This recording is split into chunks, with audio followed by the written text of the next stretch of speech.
I am so glad.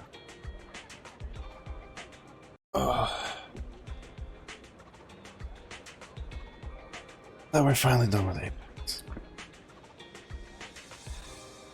I don't even know. I'll keep it installed. Well, no, I'll keep it installed. Yes. It's a good game for big drop in and stuff.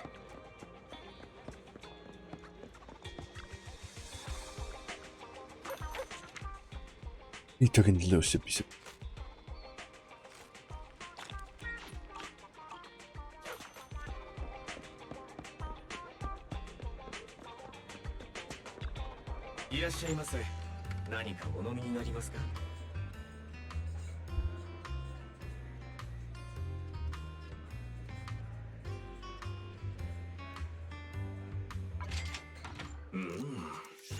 I think we have a little bit stored up for the attack stuff, so I think we can just start building up some of the anomaly thingies. So we can get Grace up.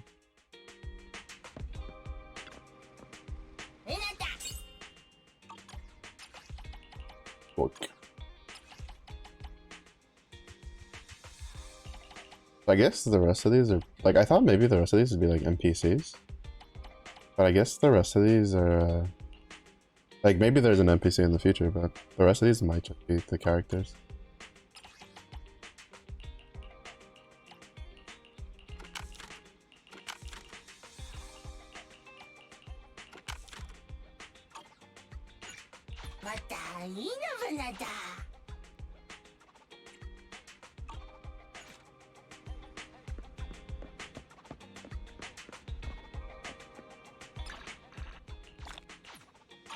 I don't think there's any around.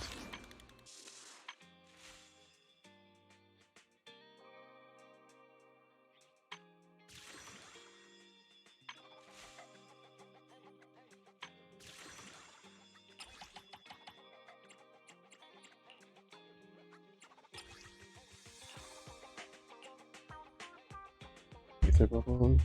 Generate energy for character. Use one support character in your squad when it levels content for off field. Interesting.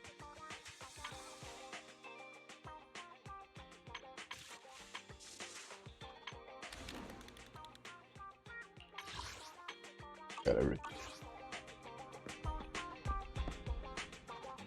Alright, so we're gonna go do first things first. Extol the short.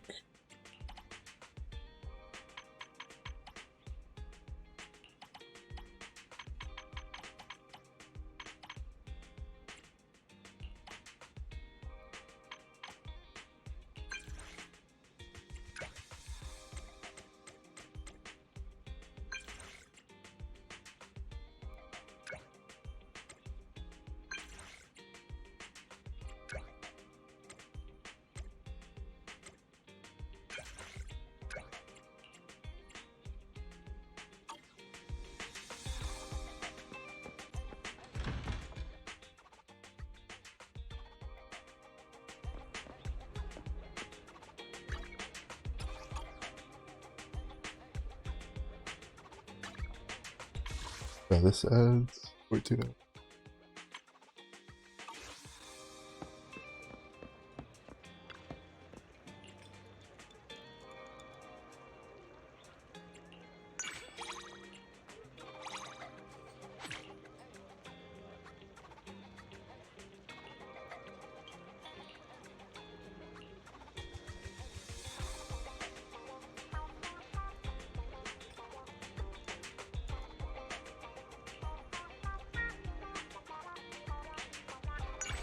No, let's go. It was the right choice. I kind of gambled because I was like, okay, he's like shippy. Kind of sad that you know, you can't give him the bone. But I kind of assumed because she has a sweet tooth, that the sweet soup would get us bonus point. Oh. Go fucking sleep on the noodle shops. Just sleep on our couch or something. Jeez, Louise. Brother. 私は火で手入れしないと。触りたい？ダメ。Alright. We're gonna go do Hollow Zero. And one attempt at the weekly boss. I don't like doing the weekly bosses all in one go just because those fights kind of annoy me.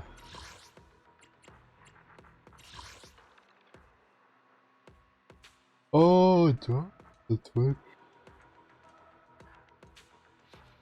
Ew.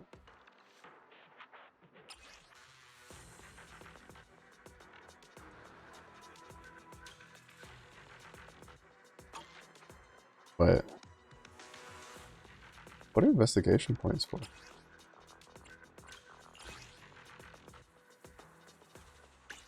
Oh. 私は実践があるのみ。触りた。はいはい。私はあくまで技術屋だよ。出動終わったらごちそうだ。わちゃわちゃ。Where did he? The circles next to their names. Maybe it's because I don't have sub squad then.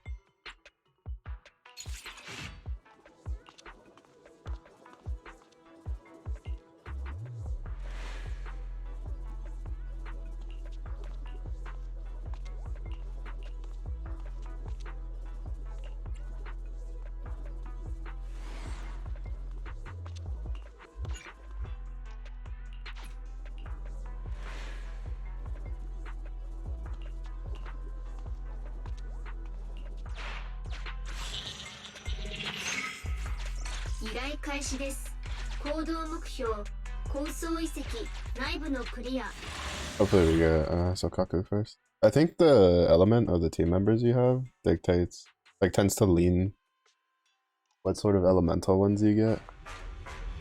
So getting Sokaku early is really helpful for getting the freeze ones online.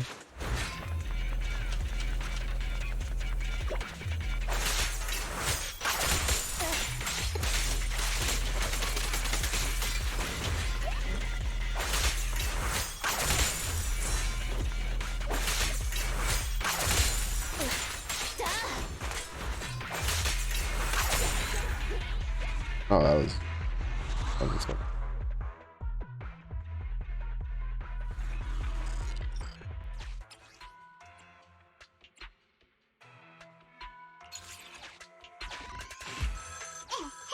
Oh.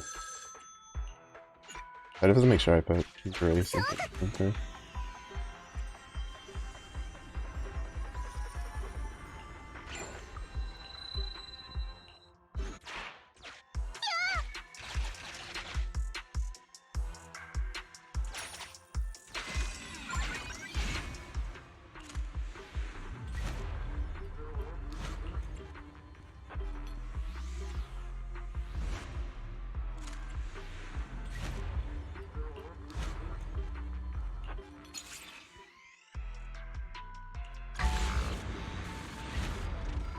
Be good. Oh, fuck off.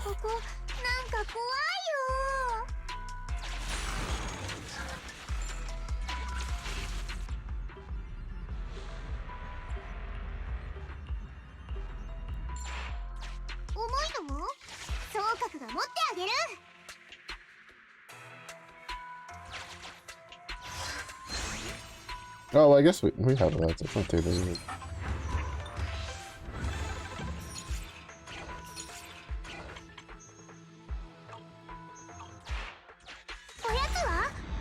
Shit. Two already this early. That's it.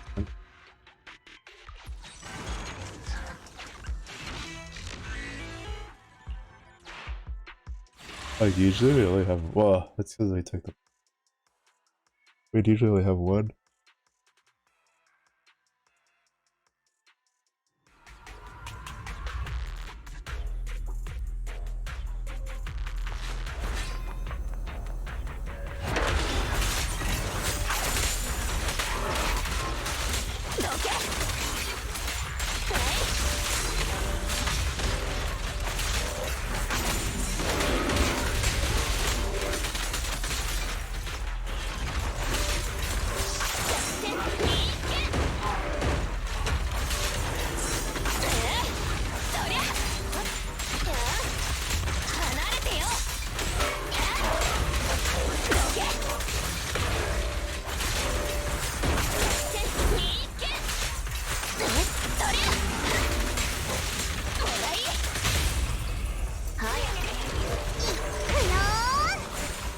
Oh, you're such a piece of shit. Bye bye.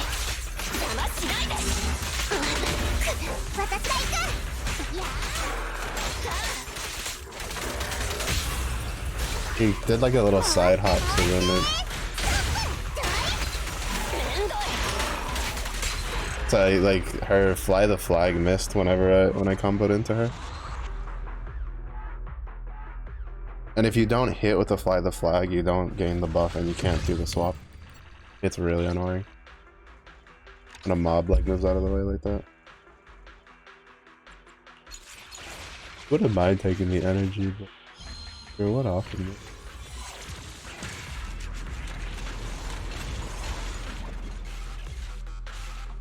Honestly, I don't even know if it's like that worth.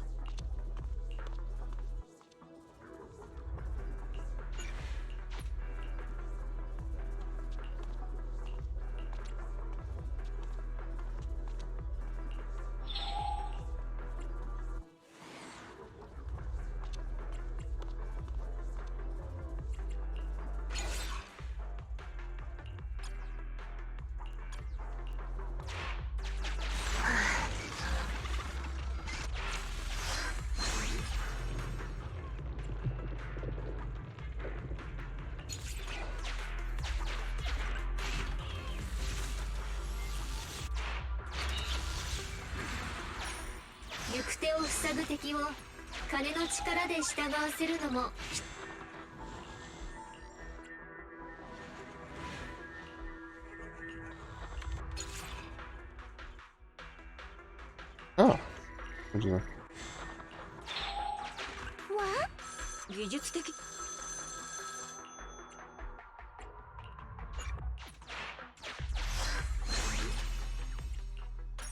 よくできてるけど肝心のギアとしては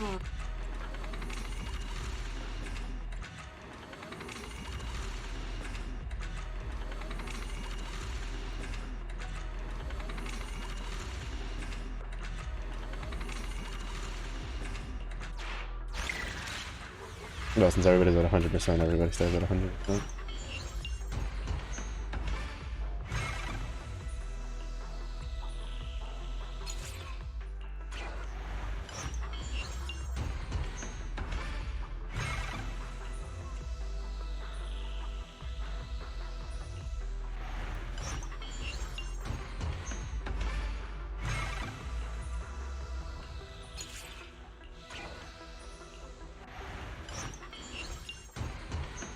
I need to get rid of the one that like, makes me lose HP when I get Resonium. That one's so annoying.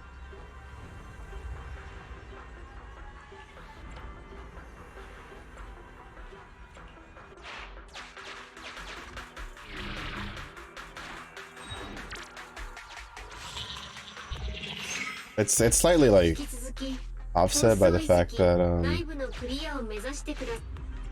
this one's the one for healing.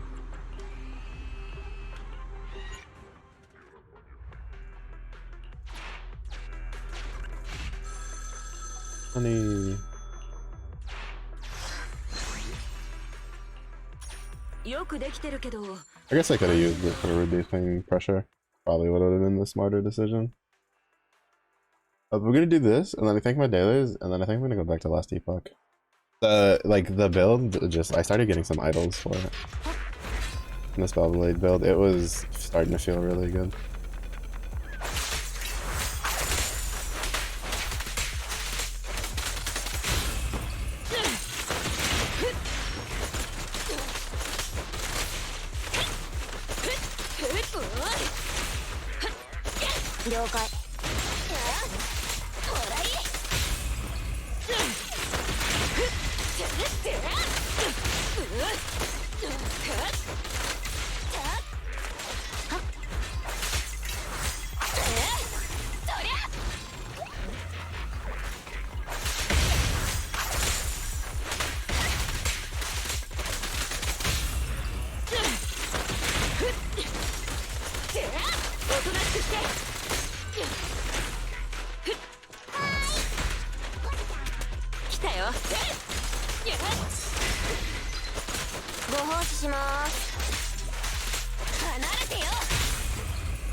I don't use my bar on like these little dudes. When no.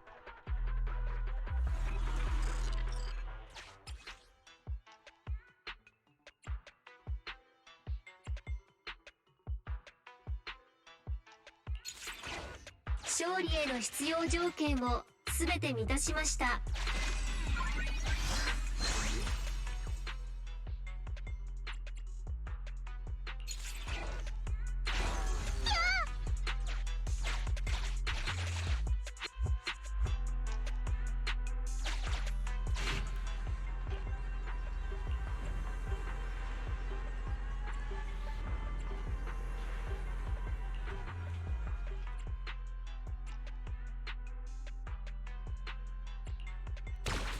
I thought about it and like that one though.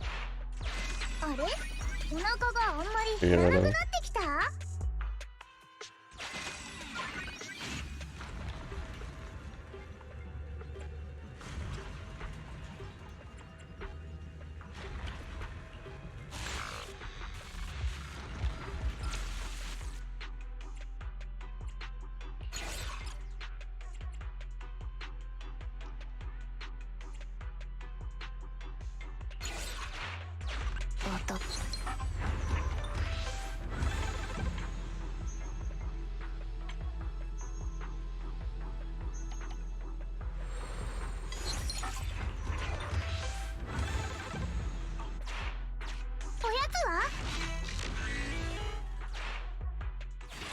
Oh, I probably should have.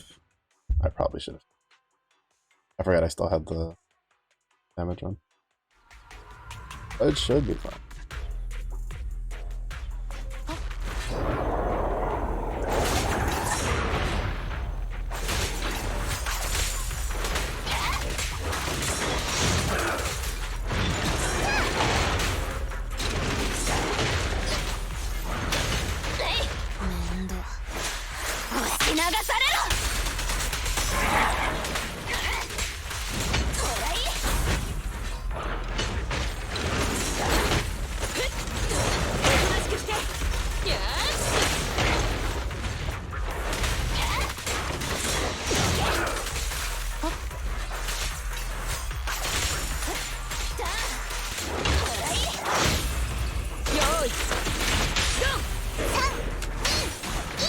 Is it a 4 round? Is it? じっと見ないで。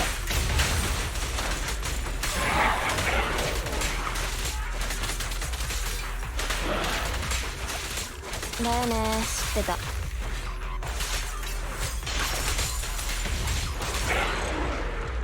Wow, the shadow one's so good on bosses though. Because he can proc it pretty decent. Or at least like in the mini bosses. I'm not looking forward to fighting the dancers though. Those guys are gonna suck.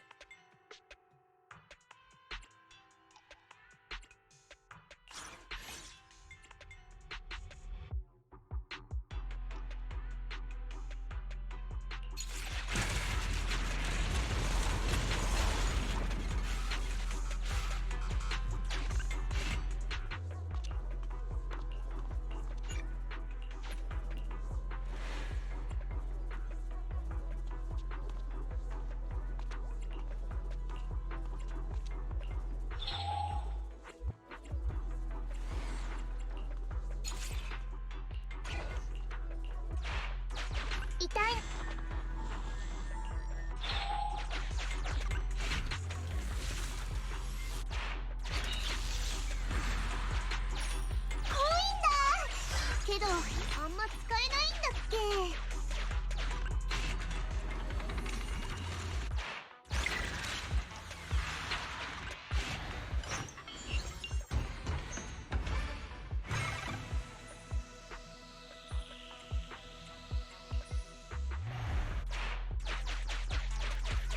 I'm still not quite sure what like the deposit stuff does. I'm gonna stack money. これいる？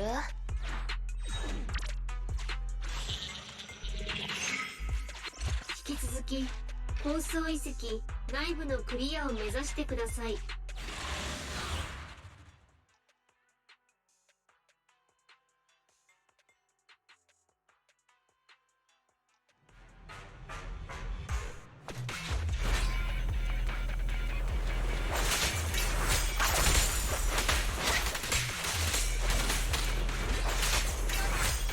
呼んだ。離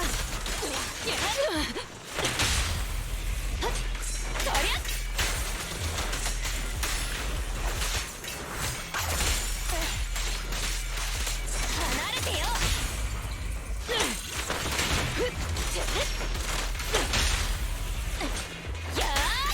These guys are so annoying.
How these little guys get past the hit stun from the basics?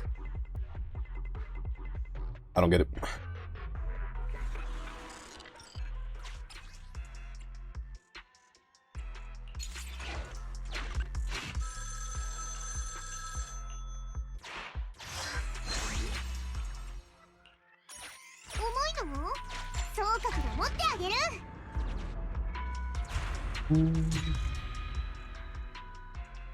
I got it back.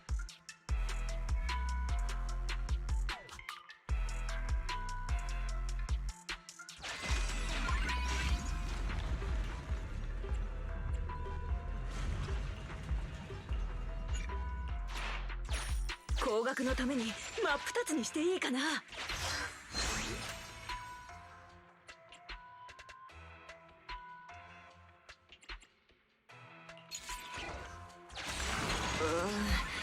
なんだかイライラする。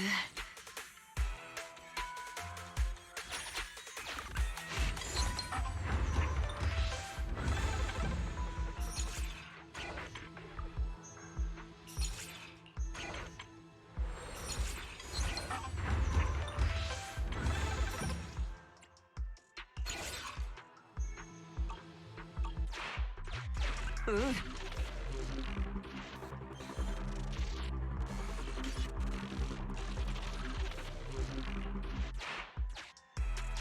ついでに休んでいい？ Go in with a full HP.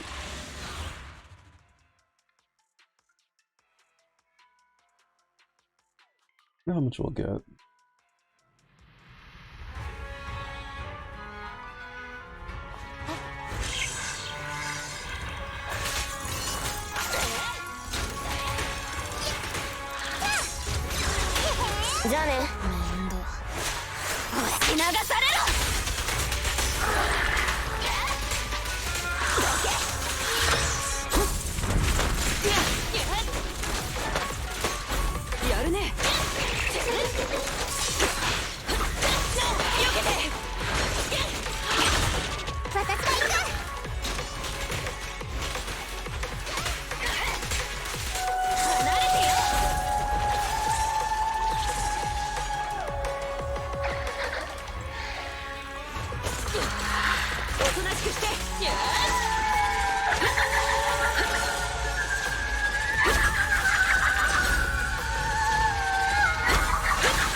見ないで。よ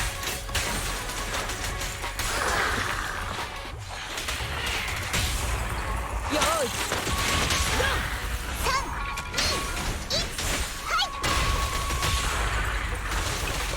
いじっと見ないで。おかえりなさいませご主人様。めんどいのだ。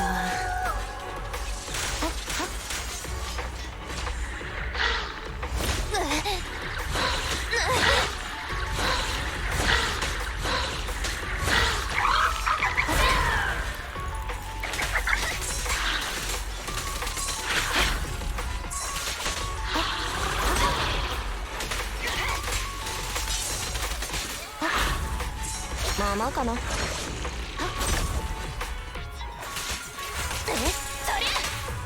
回避して。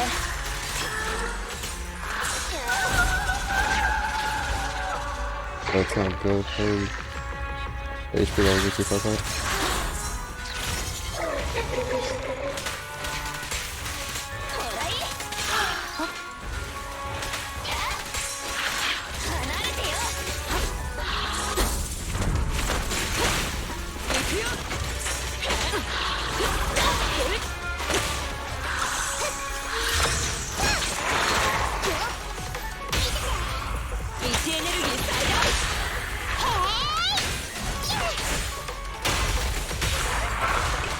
ずっと見ないで。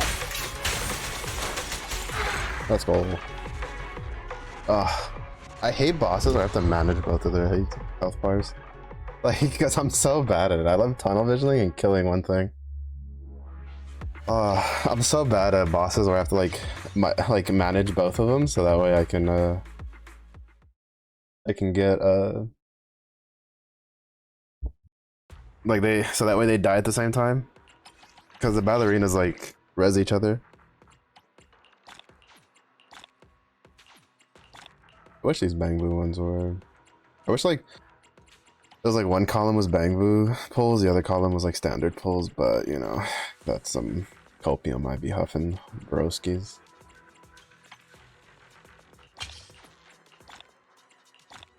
At the very least, these should be standard pulls, but it is what it is.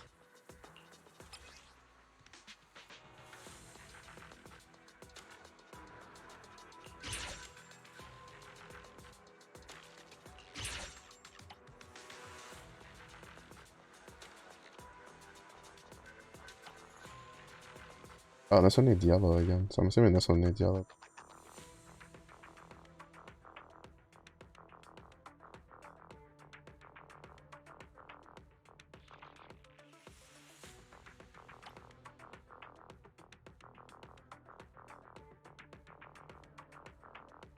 So it's probably like blue, red, red, yellow, yellow. That's good to know.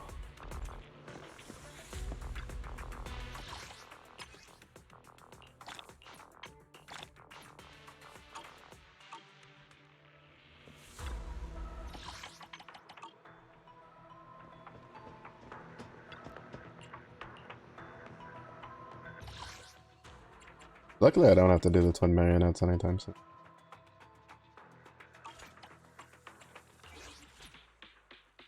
Like, I don't know if I'll ever actually have to do the twin marionettes.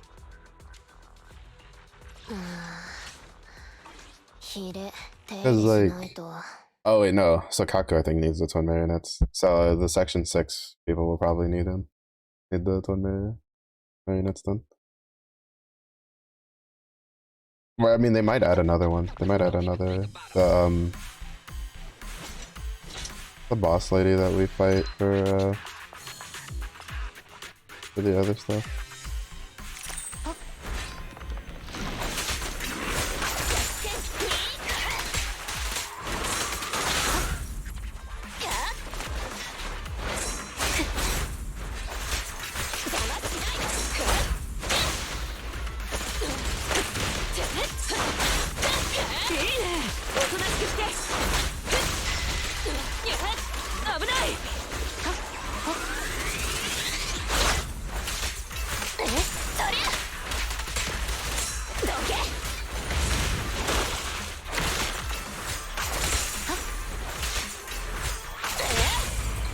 残しはダメだよ。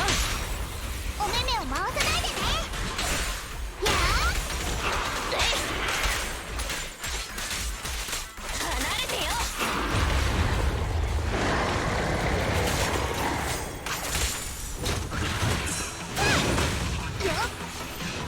じゃあね。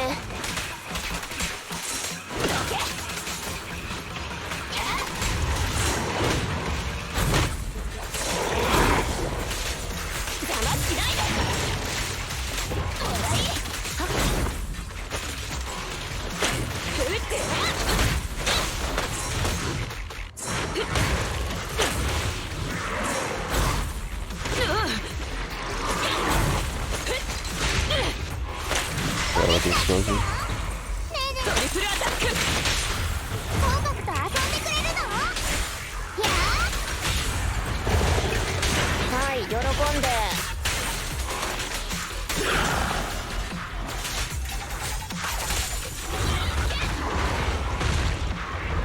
チャンスだよ。私がやんの？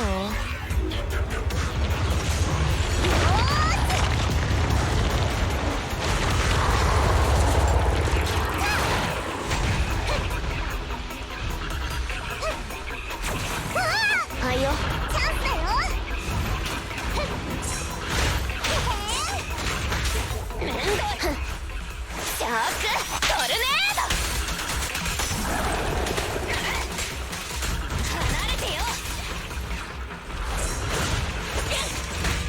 私が行く。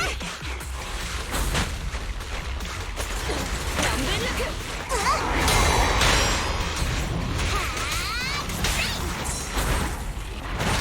今回だけね。援護に来たよ。Brother, why am I like eating everything? お残しはダメだよ。お目目を回さないでね。 I took every single one of those hits on every single character. Like, what is going on?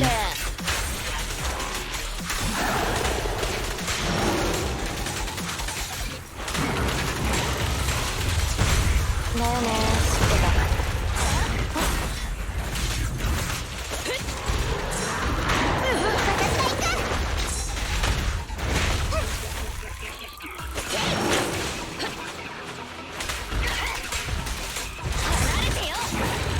I ate every single one of those hits on every fucking character I tried to swap to. Oh my goodness, what am I doing, bro? I'm trolling. Yo, so cocky. Yeah, she had like so many freezes off. That was so good.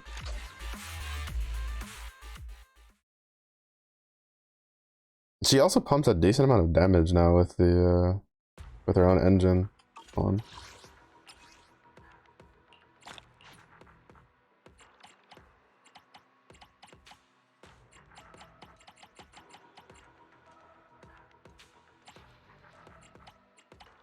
Oh wait, I completed one in under 4 minutes.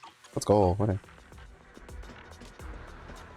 I'm glad those other little ones refresh.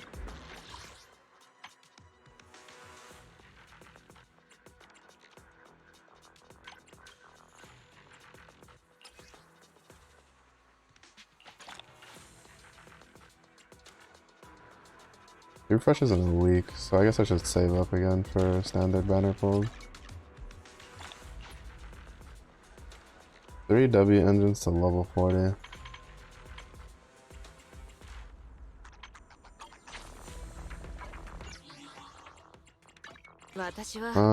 Hers isn't too bad because I plan on keeping Sokaku's W engine. I don't quite like having to do it for... I wish that... I'm not gonna lie. Like, I really wish the Oni mask was, like, her regular form. It's so cool. The animation's different depending on, like, where you start from.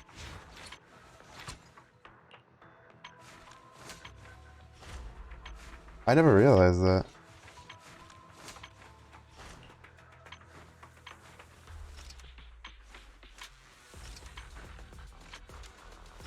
That's so cool. Alright, where was I? Yeah, Grace is the only one that I'm like, I'm a little iffy on. 私はあくまで技術屋だよ。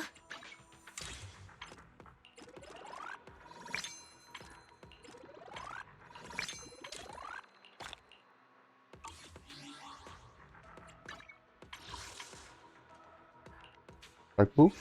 Dark Boo. Ooh, haha.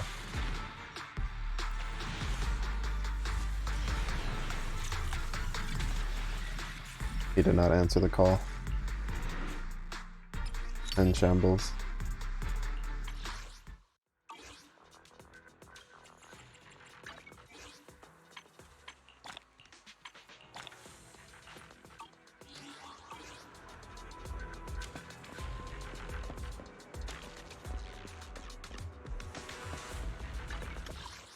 Alright, so we did our weekly.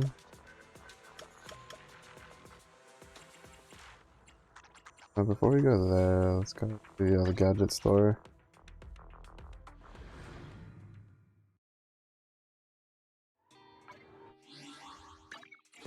Just to like remember. Yeah, like Nicole's the only Issa character that we have. Interesting. I didn't realize that until I had seen the banner for do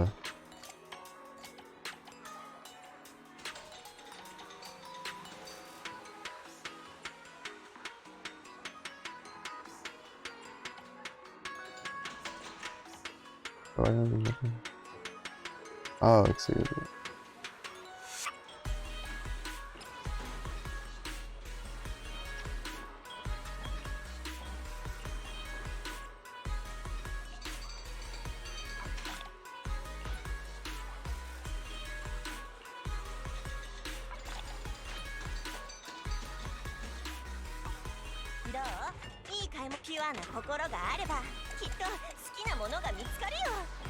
Yeah, it's gonna be a while before we can make another one of these.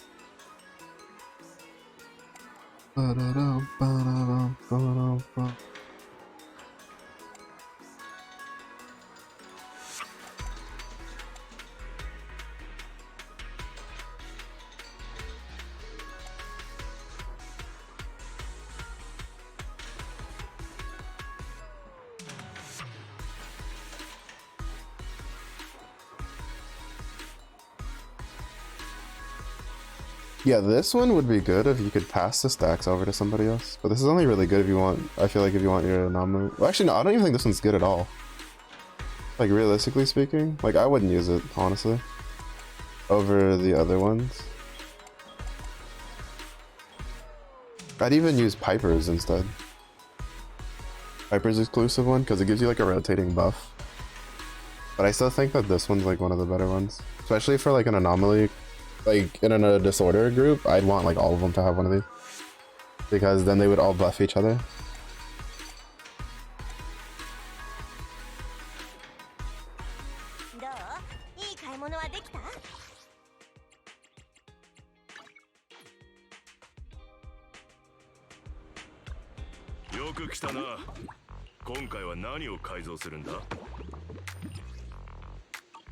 Oh.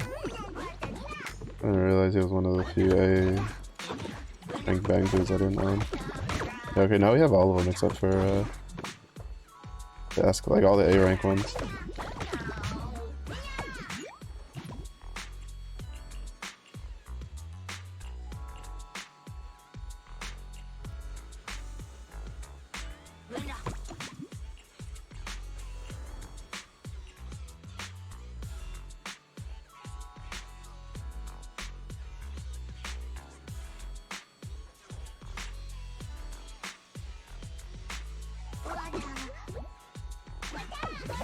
Honestly, like this one just seems better. It's like I feel like it's dependent on who you have. This one, like, of the exclusive ones, like it just doesn't seem, or of the faction-based ones so far.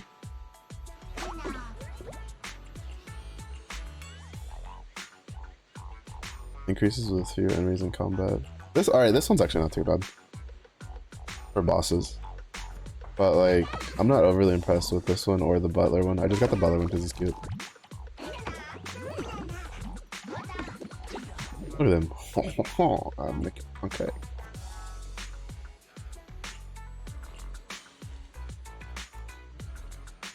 Three plus Bangbu level times 0.08. What the fuck is this convoluted formula?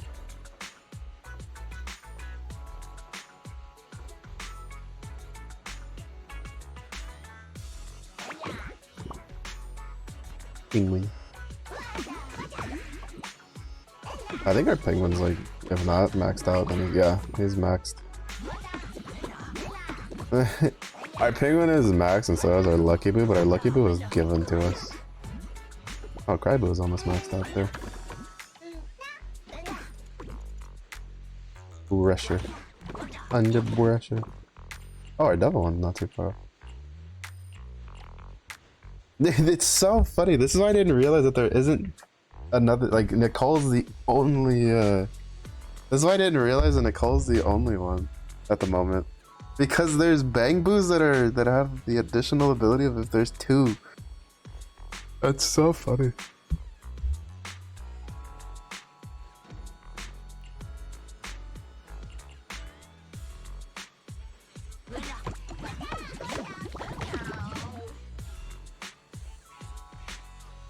So funny to me. Like, you basically have to pair. Well, you don't have to, but it's probably like for the best to pair Julian with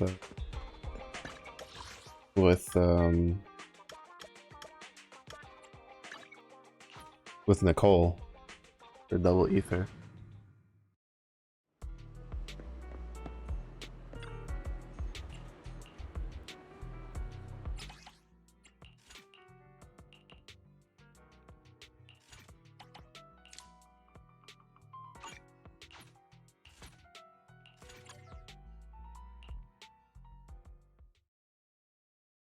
Like, it'd probably be what, like, N, Nicole, and B are probably like the team. You have like 2 cunning hair, 2 ether.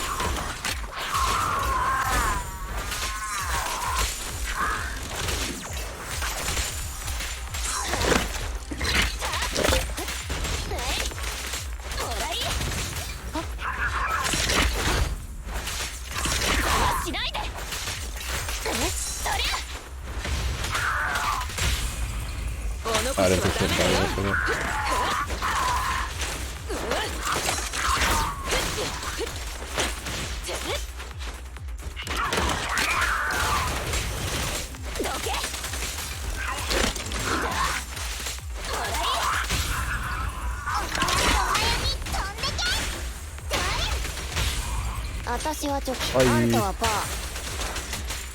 Yeah, you guys are so much easier to deal with than the twin clubs dudes. They get staggered like a lot easier. They have a lot less like follow-up attacks.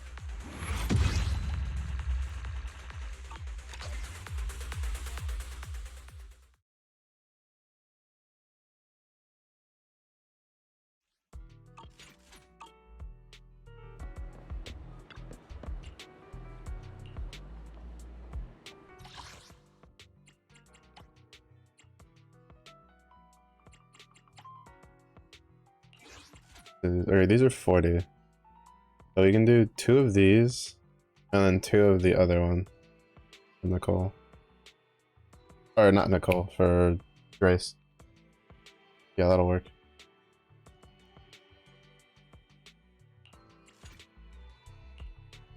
Because both Sokaku and Ellen use the arm blade. Sokaku's not as important. But if anything, I should do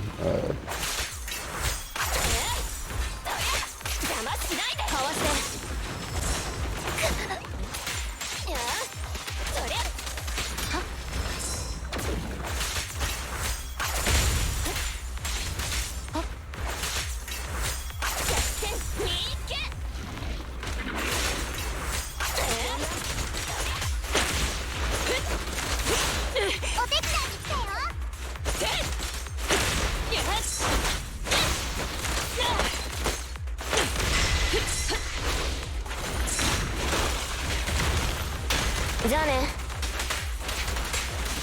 どけ。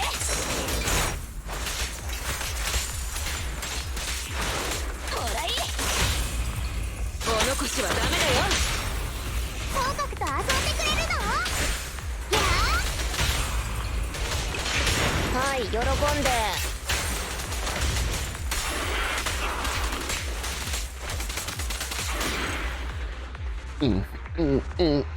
Do the damage all day.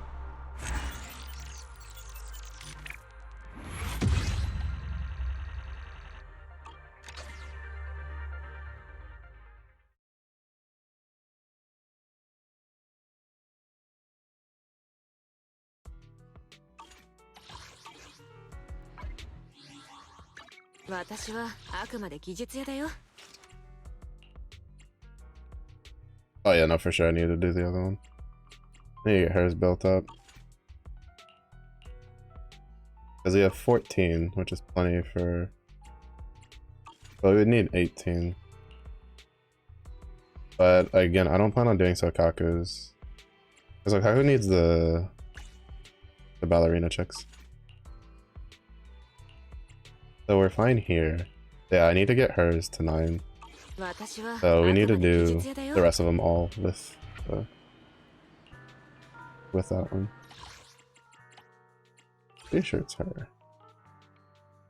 Or this dude. Yeah, the slugger.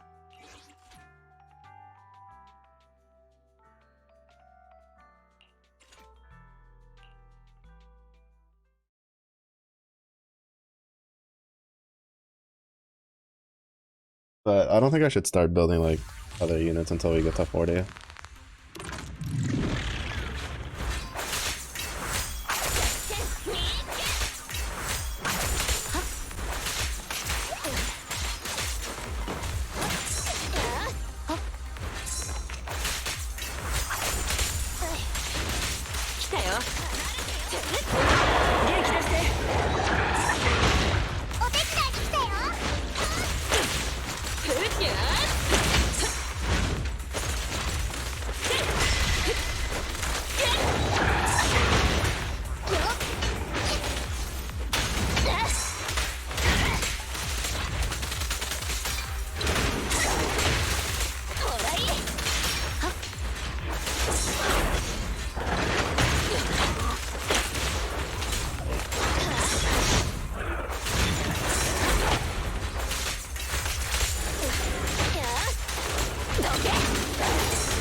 Oh. Okay. I thought he had more HP left. Bro, I was ready to go in on that one.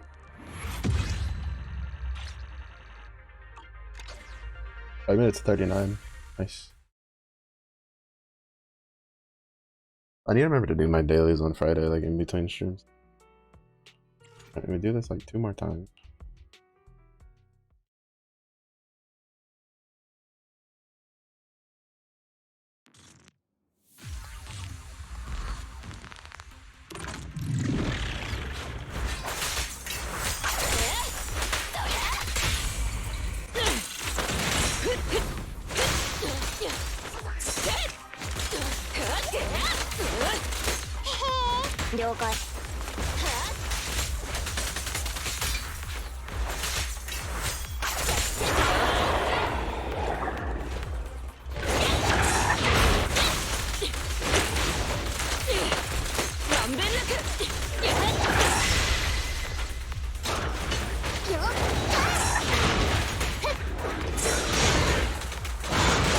じゃあね。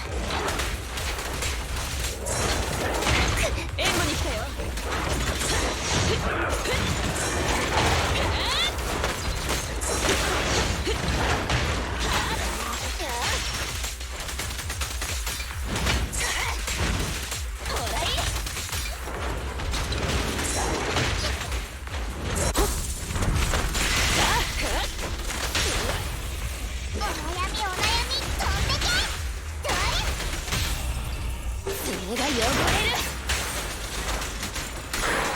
Nice. Ooh. Ellen stunks. She's such a strong character, bro. Like, she's so good.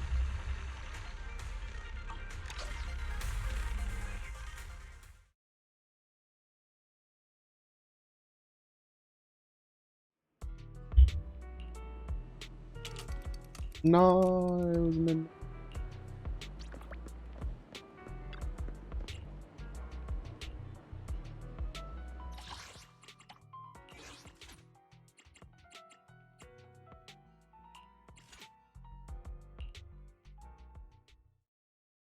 Unfortunate. Like the downside is that since Ellen, like she doesn't have any. Nobody's cutting hair. Nobody's Electro. That's good.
Look how you literally just straight up almost killed him by yourself.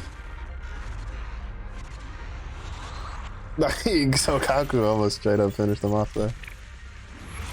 That engine is so good on her. Her own Oni engine, it's so good.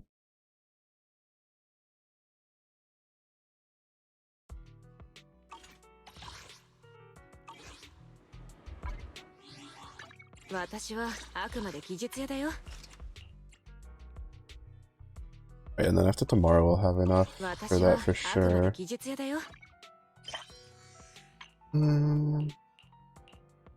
Love the need to deliver the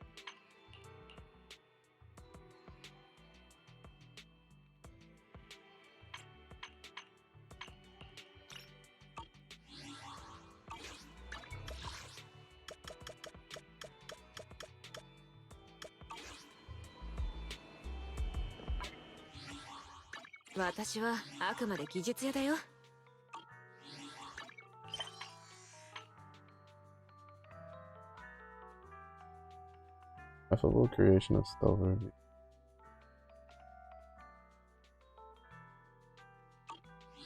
Where?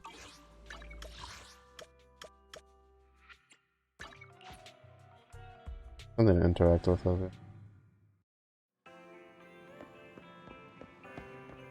Oh, hello. All right, we leveled up. We have.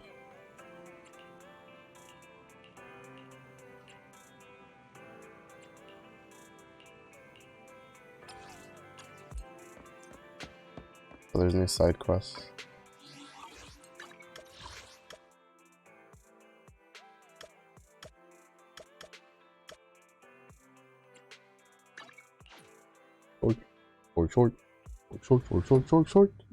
Short is here.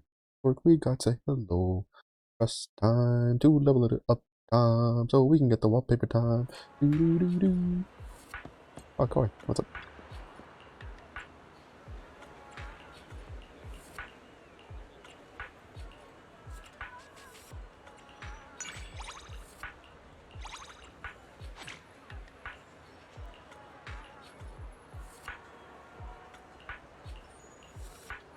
Meanwhile, me, where's the lost and found? It just drops it off.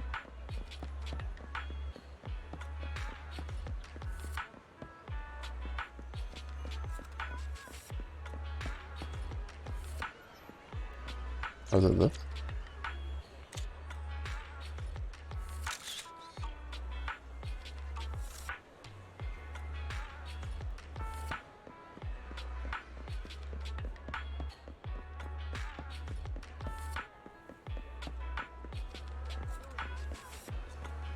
What is going on here, bro? Only fucking woke up, couldn't figure out what kind of style he wanted, so he's just fucking stapled 2 shirts together, called it good.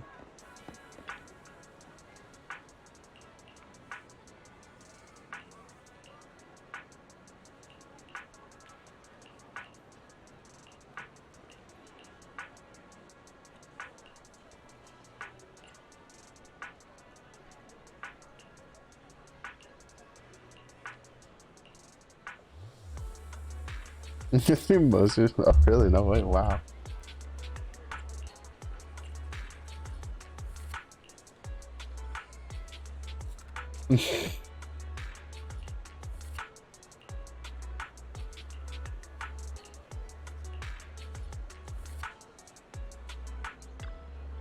No. No. We didn't get the right answer.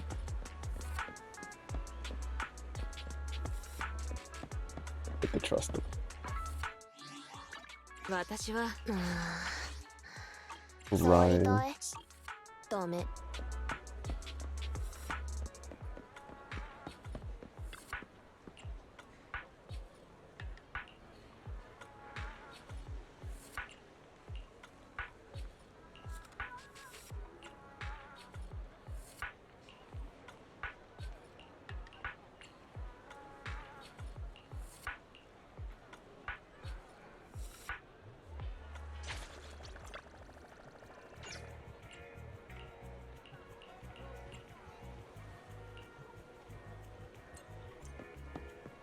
Exit the game like it's Pokemon and start over for huh.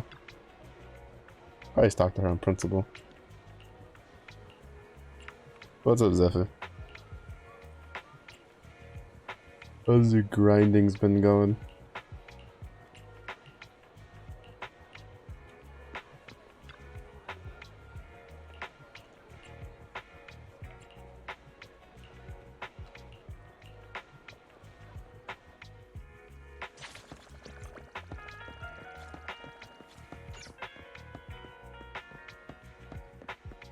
Oh, we gotta go say hi to before we swap over to last epoch.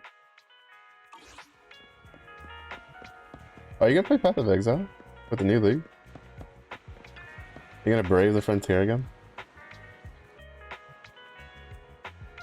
On that Warframe grind, I can feel those free slots. Bro, I need to do some Nightwave shit so I can get the another Warframe slot.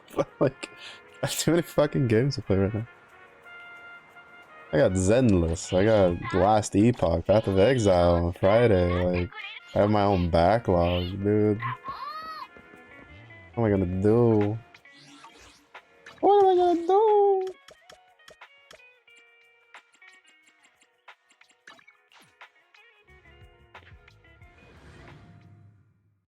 I'm ready to have my hopes and dreams crushed.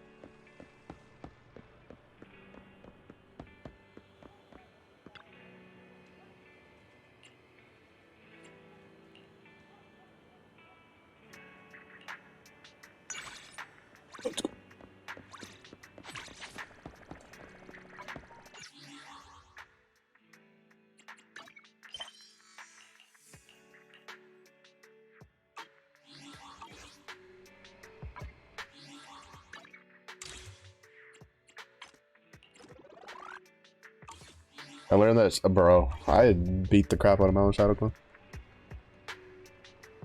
I'd be like, you dumb bitch, and start whooping my own ass. The world does not need 2 mellows in it. I will be the first person to admit that. Alright, we're swapping over to Last Epoch. The build was hitting when I was playing it off stream, like during dinner. I had to pull myself away from the game.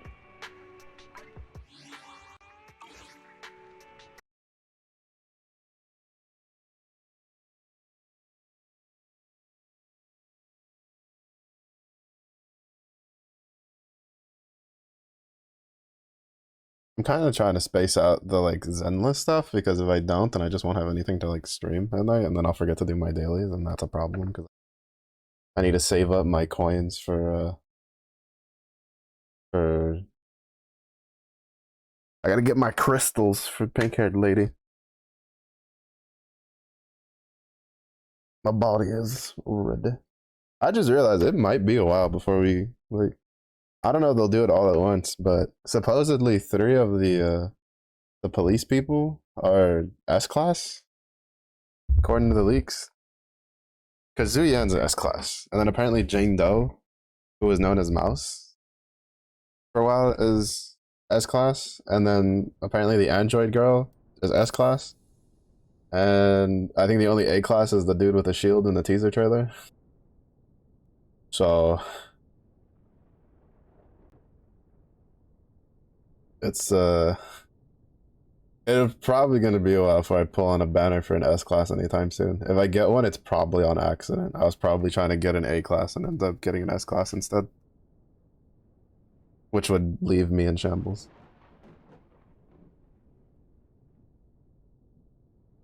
I'm also sad. If I'd known that like I'd have so much lightning going, or if I'd paid attention to the video, I was only well actually no, I didn't really watch the videos. If I'd known that I would look like a Sith Lord with my lightning attacks in this build, I would have called myself Darth Mello instead of Spark. Edge. This build is hitting though. Oh, so good.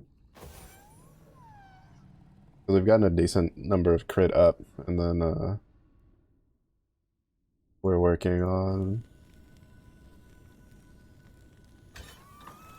getting more intelligence and stuff. And then we don't have like as many as we need. I think we need like 4. Technically. We have like technically we have 3. I just didn't put in the other one because the other modifier on it wasn't really helpful for us.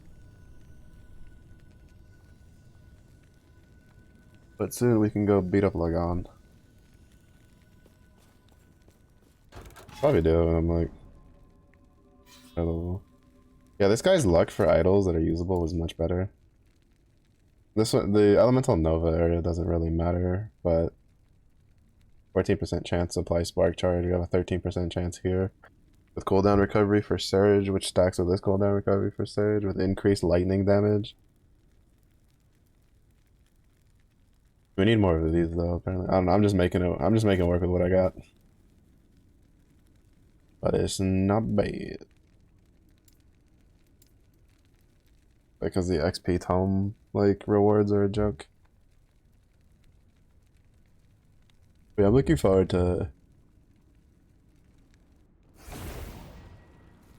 Friday. I plan on doing what I mean, it's not like I'm doing a complete like original build. Like I'm just doing Chieftain Slam, and then I'll just make whatever works off of it.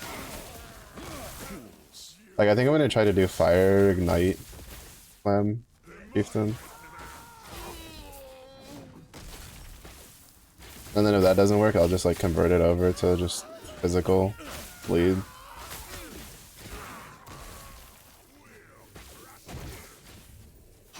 Because it should be good.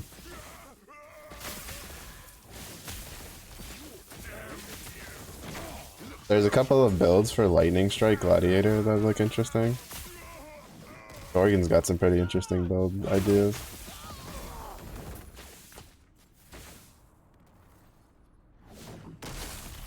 That's weird.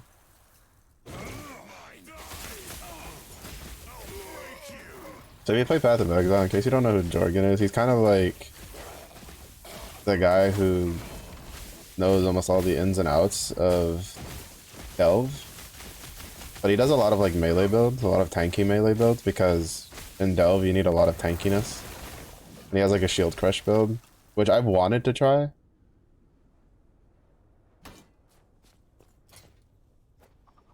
I just never got around to it.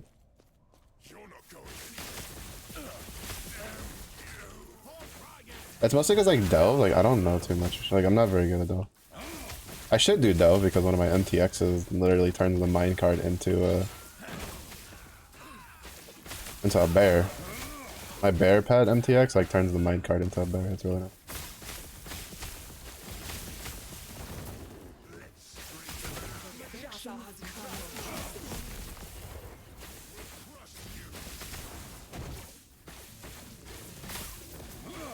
I cannot do that.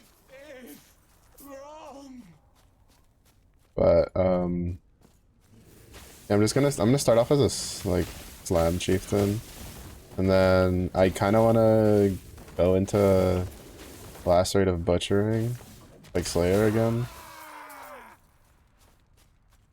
and then probably a gladiator build. I feel like I have to do at least one gladiator build next league.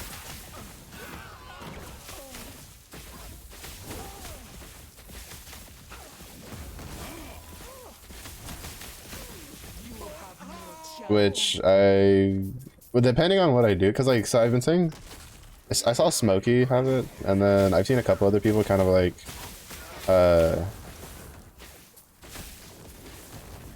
talking about it, for Lightning Strike Gladiator, using the new, the Weapon Master one. Where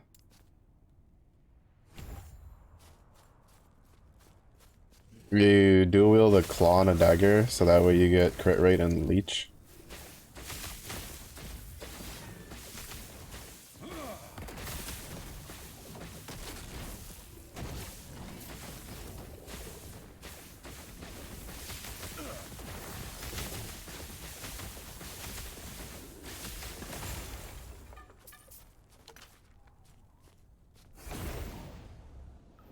And it seems interesting, but I think if I do it, I'm probably gonna do it off of Warden. Just because I want to try the other New Ascendancy. Like, I want to make a Gladiator build, and I want to make a Warden build. I don't know if I'll make the Lacerate of Butchering build. I just like Lacerate of Butchering. It's dealt a lot of damage straight up, and now it's deal a lot more damage again. Can deal even more damage than it was before, because it got a lot of raw damage upgrades.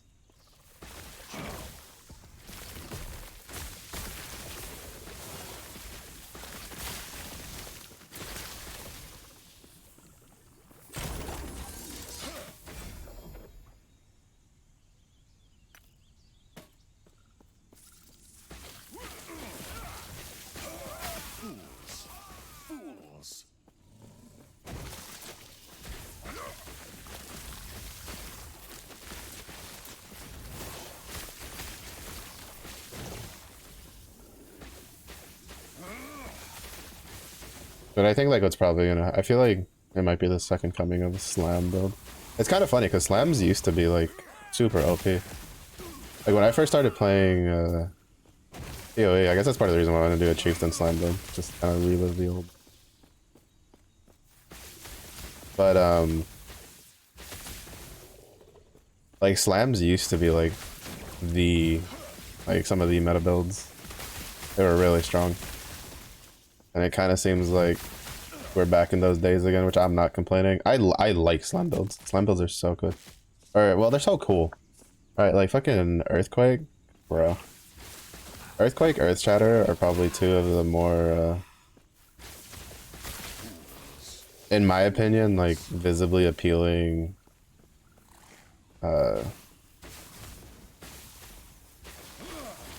skills. There's also a Volcanic Fissure of Snaking.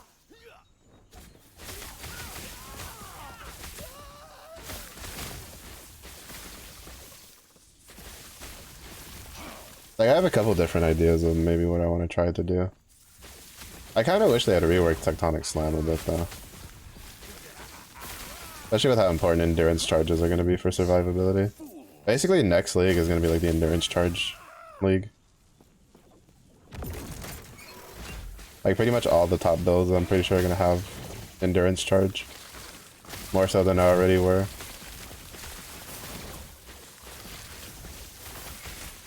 I cannot.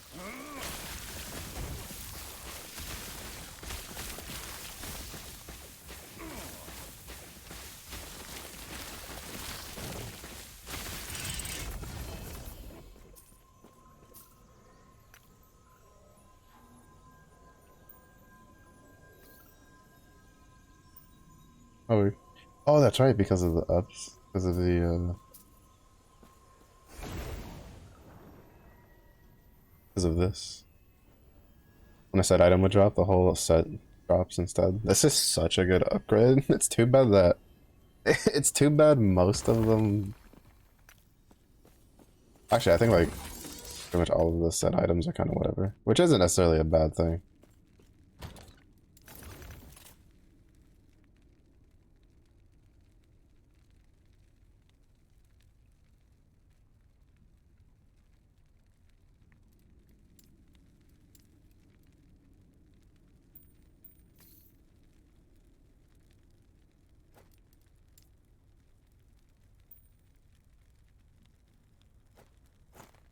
Like, it's not a big issue if like set items in the way they are in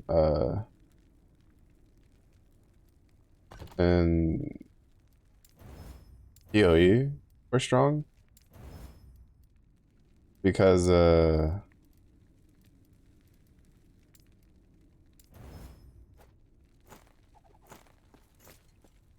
like it's not like a full set, right? Like it's 2 here, 3 there, stuff like that. Because the problem with the set items in Diablo 3 was that it was a full set. Like it literally, most sets took up almost every single slot. Like for instance, Whirlwind Barbarian's entire armor set was literally an entire armor set and then 2 a weapon set. Because you would use the Bolkathos weapons. Because nothing else was as strong. So it made gearing like pretty boring. Which to be fair isn't necessarily like a bad thing. Like I've probably spent like 1,000 hours in Diablo 3, honestly. At the very least a couple hundred. Because like it's nice to have a game sometimes you can just like turn your brain off and not have to think about shit.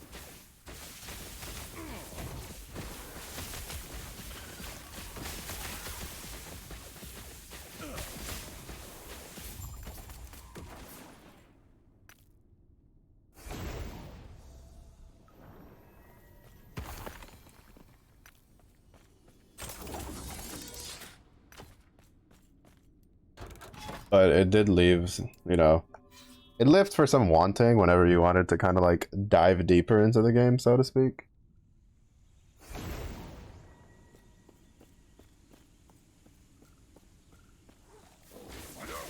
As, you know, you can't dive much deeper into a 1-inch puddle.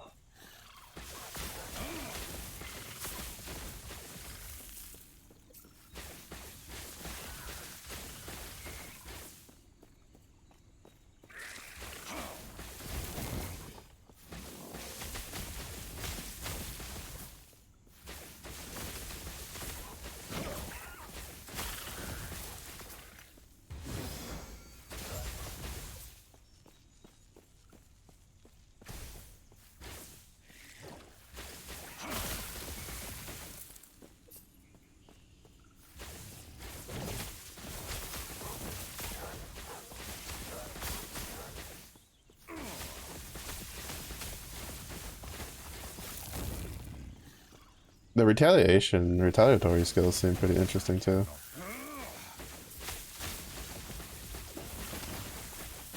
I have a feeling there might be some nutty builds involving those.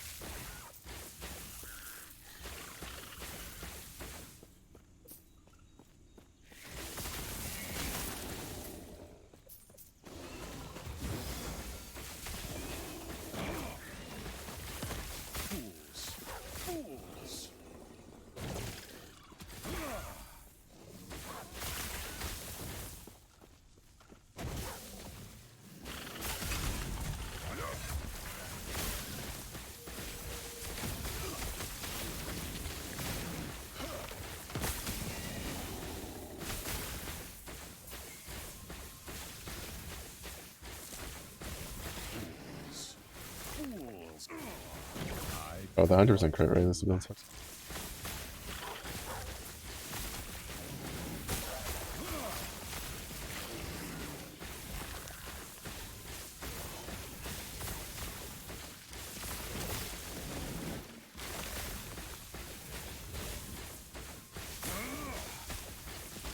I cannot do that.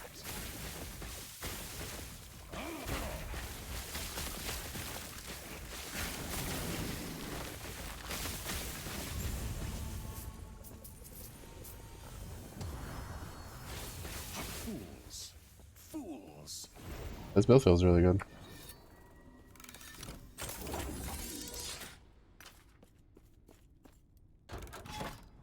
Okay, so we have idle here, unique over here. Oh, 2 idols here, even better. And it can lead into this. That's really good. Go for the 2 idols, grab that beacon, probably go for the unique if there's nothing super crazy revealed by the beacon.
Give me the loot.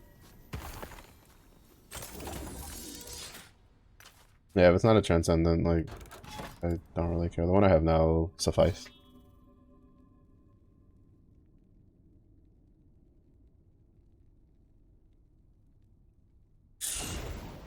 I think blacks. Yeah, so we got to 51%.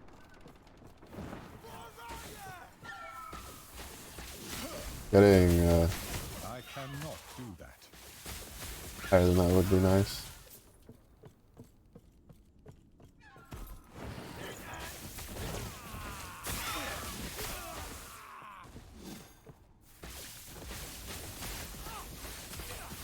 cannot.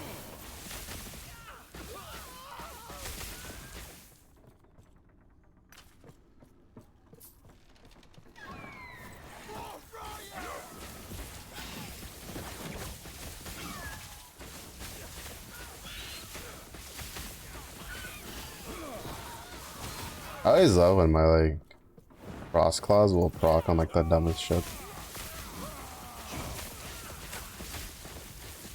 Like, they proc on some of the dumbest things sometimes. Elite? Nah. One small pack of things, yeah, it'll proc like 3 times. Cannot do that. Brother.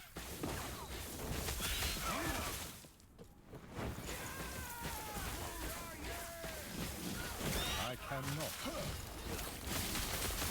I'm pretty sure this one's probably like an end. Oh, it's not. Oh, I guess it's just because the packs are so sparse. Yeah. I don't like it when the map packs are so sparse. I wasn't paying attention, I just did a bunch of AoEs all at once. Kinda dumb.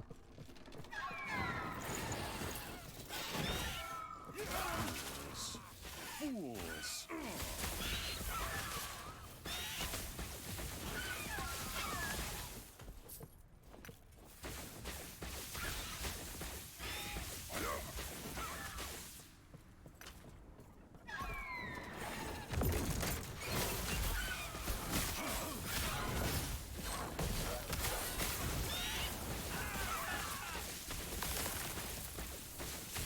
Why is the ice state that I need to seal on a map with a bunch of fire? You know?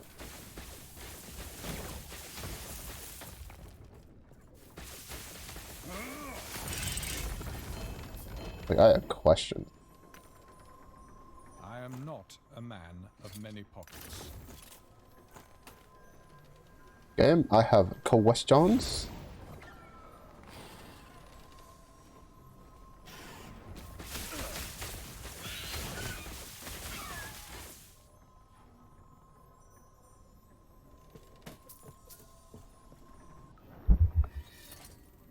Velcro, right?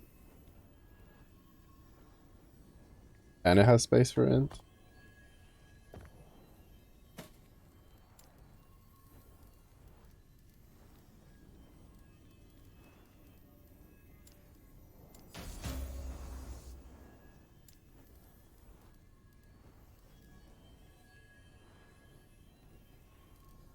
Doesn't go.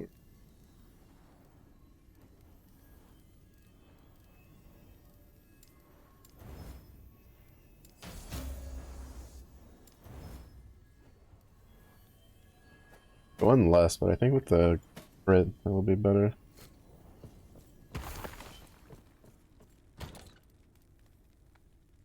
There's very potential, none.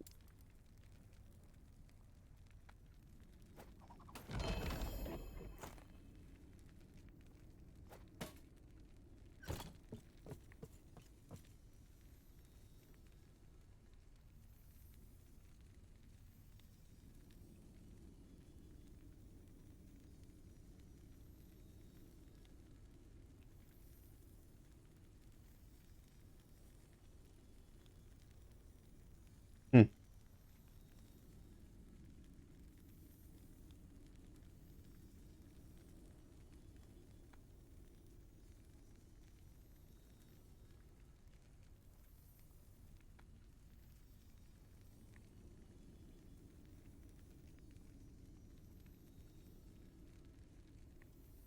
Gotcha. I don't think we.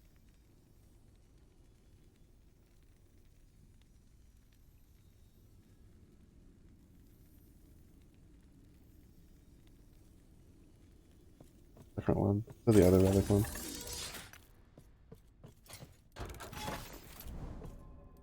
Or idle. Relic's a different armor slot. Oh.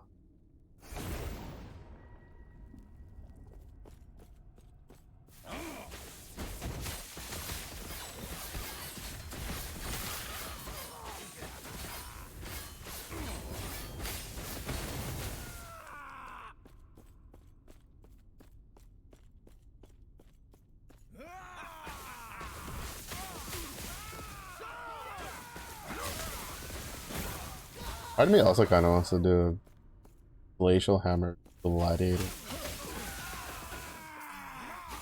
or something like, well, not necessarily gladiator, but like something to use because there's one of the retaliatory skills is an ice shield sweep.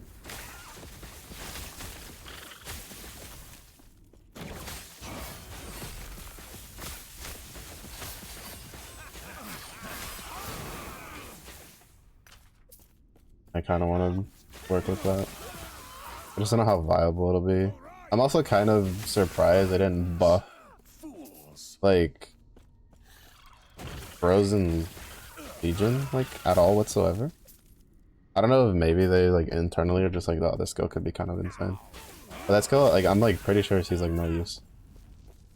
The only time it saw use was the season it came out, and I think it was Captain Lance. At least Captain Lance, I think, was the one that like I watched the video for. But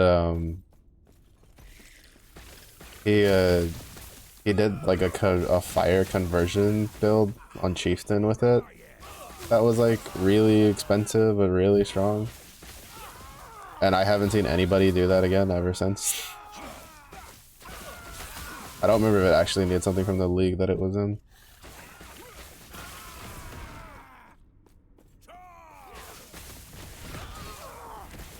But when I was looking at the numbers, I wasn't overly impressed. unless they get changed. They did buff some of them. I think there was a I cannot do that. one of the skills. They're like the damage values are higher than what was shown on the patch notes. Granted, there was a couple changes. They did there's an interaction with like taming ring for, I think it was Warden, that people had been pointing out, and then GGG was paying attention and they went, they're right. And so they like changed the rings. That was so funny. Ziz was like, I couldn't keep mouth shut. You're talking about it.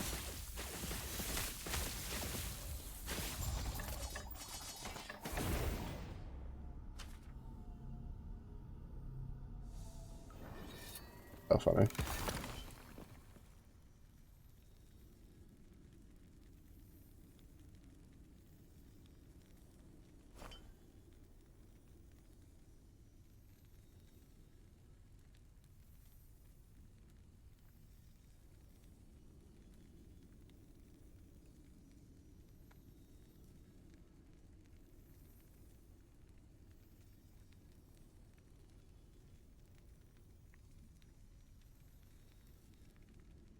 Bro, when you get stuff like this, increase stun chance with throwing attacks, plus 43% chance to shred armor on melee head. Brother, throwing attack.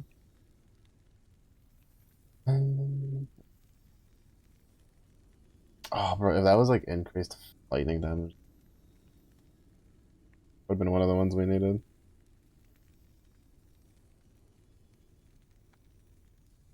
Yeah, like this one's pretty good. Increased fire aura area with increased fire damage.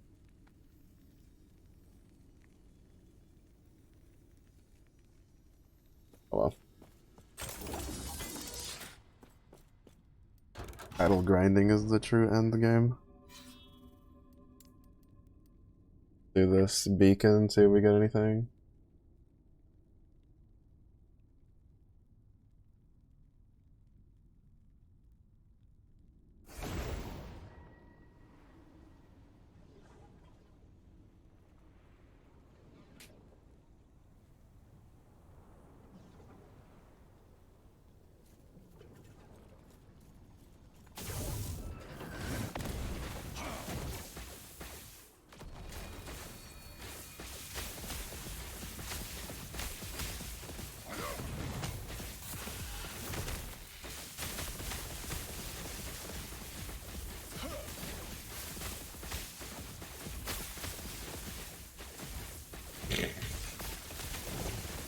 It's shooting out from everywhere but my character there for a second.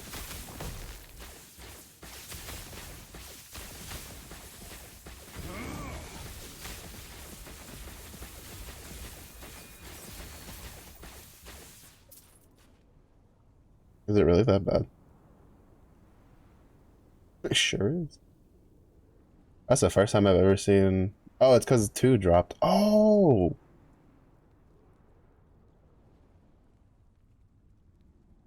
Oh, interesting. I was looking at this earlier. You get double experimental. There's 2 of them.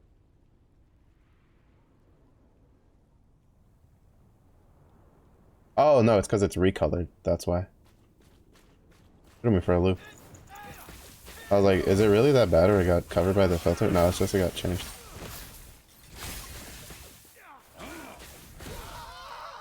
Seems there was a pretty good stat on it, but it's... Oh wait, actually... Oh no, because it's not an armor-based belt.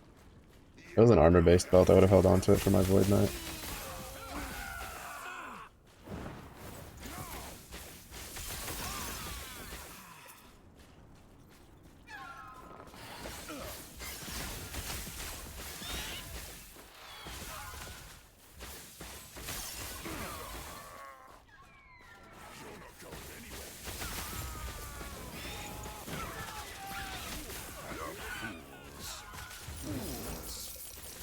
You know, I remember there was a, whatchamacallit, a discussion once in some of the, like, Diablo-style Reddits, the RPG Reddits, where it's like, people didn't know how they felt about build required, like, legendaries, or uniques, cases. Like basically an item that makes it increase, like a build literally just can't function without the item. To different degrees. Like for instance, in Last Epoch, there's literally builds you can't do, and I think Path of Exile too. There's literally builds you cannot do without specific items. Diablo awesome. I don't know too much about the Diablo 4 builds. The reason I think I say Path of Exile probably has it too is because usually if I see a build go, you need X unique, and I look and it's like a tier 2 or higher, I pretend that build doesn't exist unless I miraculously get the unique. Which rarely ever happens. But like there was a discussion going where people were just like someone was just curious, like someone they weren't like being like, oh, it's super duction. They were just like curious. They're just like, how do people feel about like this? And it's like, it's kind of weird, right? Because in some cases it's like there's certain issues where it's like a stat or something on the item is what allows the build to function. So like for instance, armor stacking in Path of Exile, right? It works with Replica Averan's Warpath because you specifically need the passive on that, right? You need the or strength stacking, sorry, no, armor stacking, I think. I don't fucking remember, there's too much shit. No, maybe Dream Feather, Replica Dream Feather is the one I'm thinking of. But basically, like, for, you know, the stacking, it's like you need the Replica Alvaran's Warpaths to make it function, because you just don't have enough damage, because that gives you extra damage on top of, like, for the strength you have. Now, I think there's another one where it's, the Brutus Lead Sprinkler is another one where it gives you fire damage, I think, for your attack. For your strength, so it's another like strength stacking thing, and it's just like, it was a really interesting like topic, and it got me thinking, because like Last Epoch has that. Last Epoch has a good number of uniques where you literally can't do. Well, it has, I wouldn't even say uniques, a good number of items that you can't, like, a build just doesn't play without it, right? There's another beacon there we can go. I think I want to go for the unique first though, to see if it's anything good. Oh, and then, well, by the time you get to the unique, we can probably do the timeline playthrough. But it was a conversation, and it was like, it's really interesting because like in Diablo 4, a lot of people specifically hated the set pieces because that was part of the problem, right? You couldn't play certain builds without their sets, and then it also just like pigeonholed you into that set specifically. Now that's a bit of a different issue because it's like oh, why was it? Oh, probably because of that. Like there was no real build diversity to speak of. I was like, yeah, Path of Exile has it, but it has a lot of build diversity, right? Like, oh, there's so many different builds that pop up all the time, which is really cool. But it was a really interesting concept because people were kind of like split, right? Because on one hand, it's like you want to play something, right? Like say you played with it before and you're like, yeah, I'd really like to, like, you know, do that again. But I feel like it also kind of depends on the game, because like there's a build I want to try, right? It's Void Knight Shield Throw. So in order to do that, I need to have a relic that converts 100% of my shield throw damage to void damage.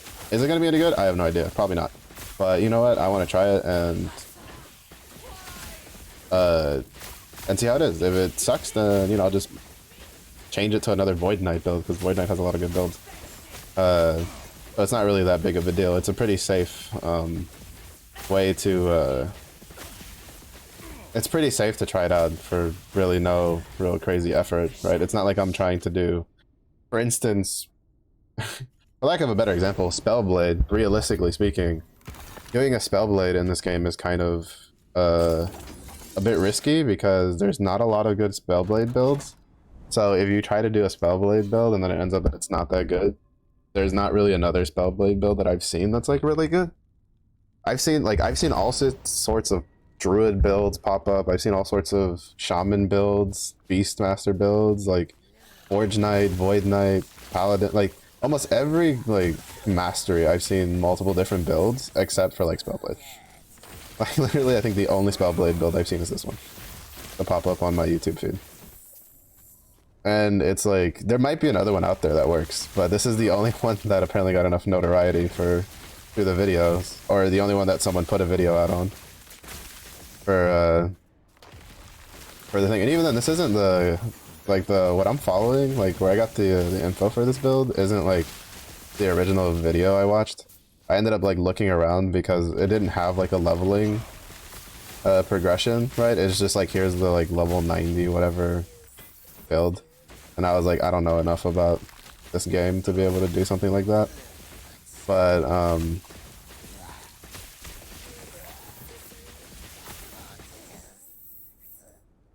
it's like it's you know, being like, oh, I want to do this random like spellblade build, but I don't know if it'll work without having like a backup is a bad idea. But in Last Epoch's case, like I honestly don't think it's that bad, like realistically speaking, because like respecking is like pretty cheap and easy. To be fair, with Path of Exile, if the gold thing sticks around, it's probably going to be pretty cheap and easy. The main issue I had with like trying new builds in Path of Exile is that the sheer amount of farming you would have to do to respec your build, depending on the league mechanic, because some league mechanics made it easier than others, was a pain. It was too much of a chore. You literally would have to just restart the character. And honestly, it sucked balls. I hated it. Now, I say this, but I think last league I spent like 200 Orbs of Regret respecking 2 different characters. So that's why I say it's a bit of a caveat, because it's not always like that bad of an issue.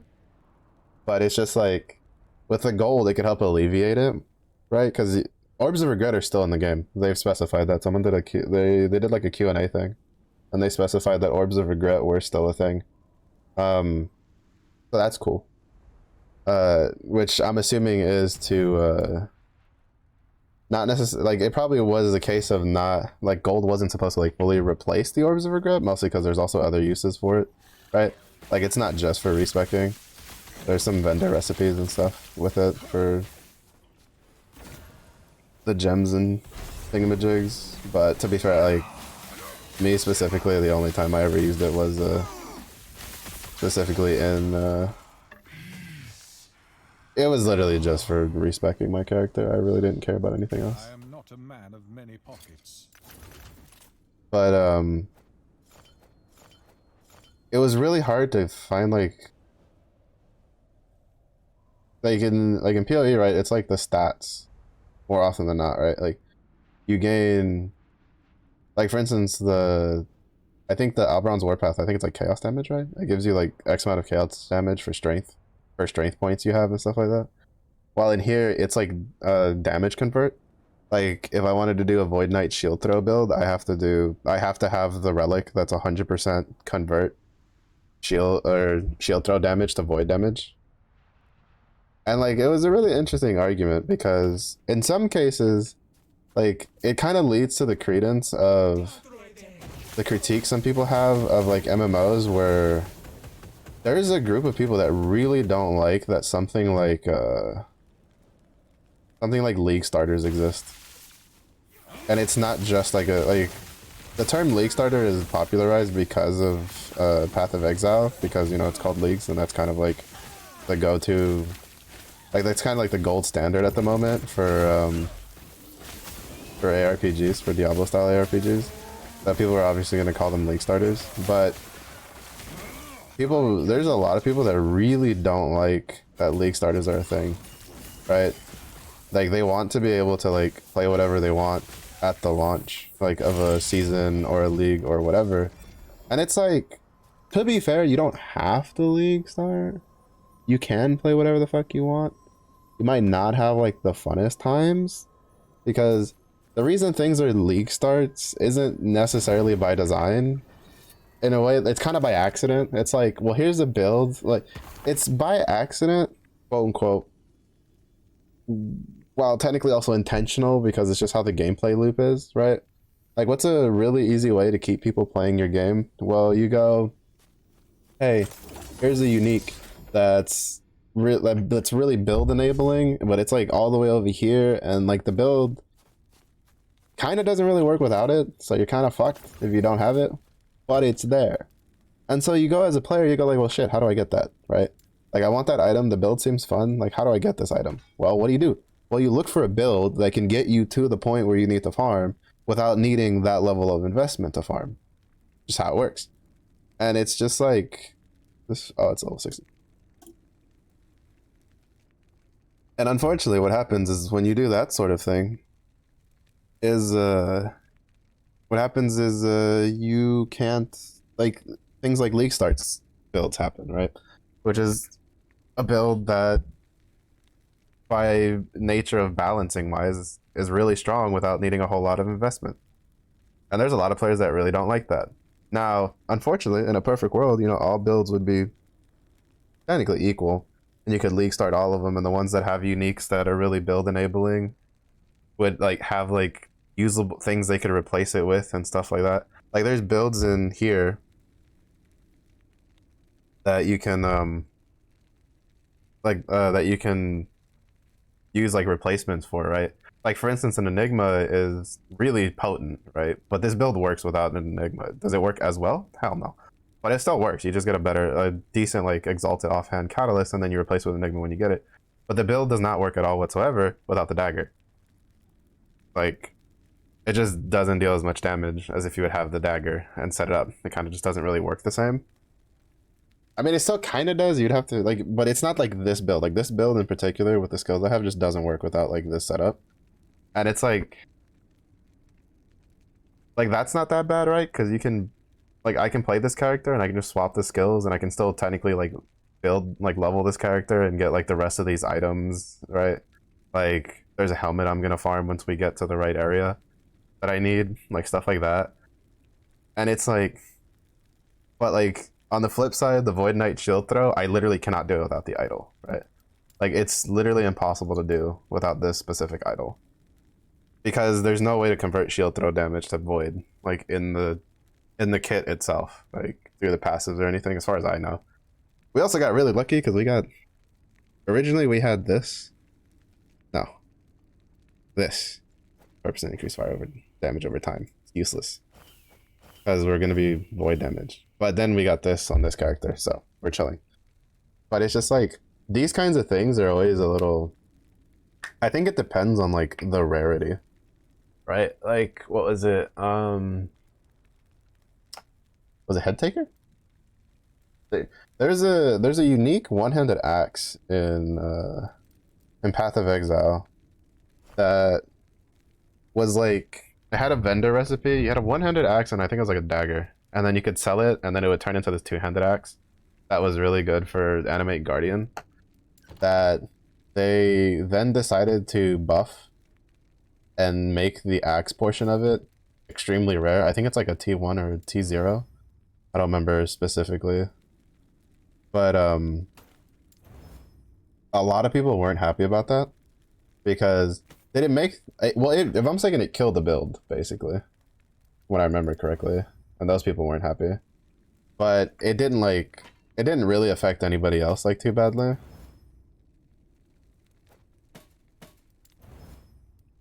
But it was kind of a case of, like, it really, like, nerfed the power of Animate Guardian, and then it made it really expensive to run an Animate Guardian.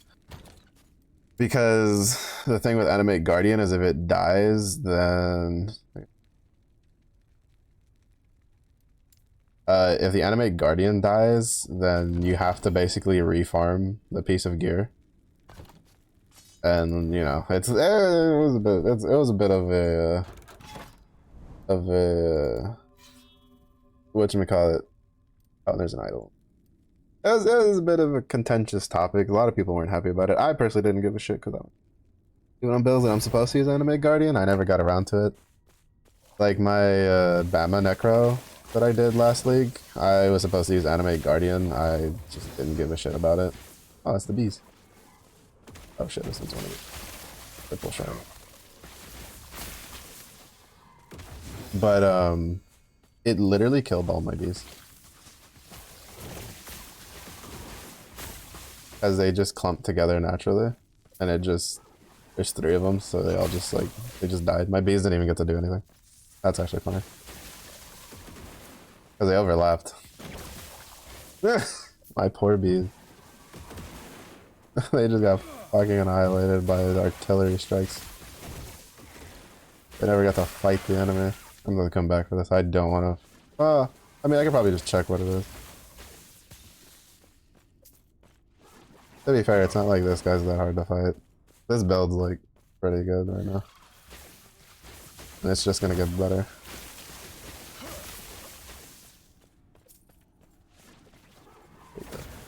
We don't need those.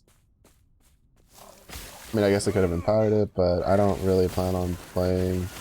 Well, there is a, I think there was a werebear build that uses it, but I don't know when I'll be doing a werebear build attempt again. Like, realistically, I need to do, like, see, because that's kind of like one of the things, right, is I wanted to play the werebear build, but you kind of needed idols at minimum. You either needed idols or you needed a unique weapon to kind of really make it go, because unfortunately, like, werebear kind of just, that was nice by mobs, so kind of bizarre. Like, it's not bad. Like, I mean, I like it. It's kind of like my playstyle. It's just that I don't really think it fits. I don't really think it fits the. I mean, like, the bird boss. That I would fucking die on that. Like, with just if I tried to put a werebear build together. So. Oh my.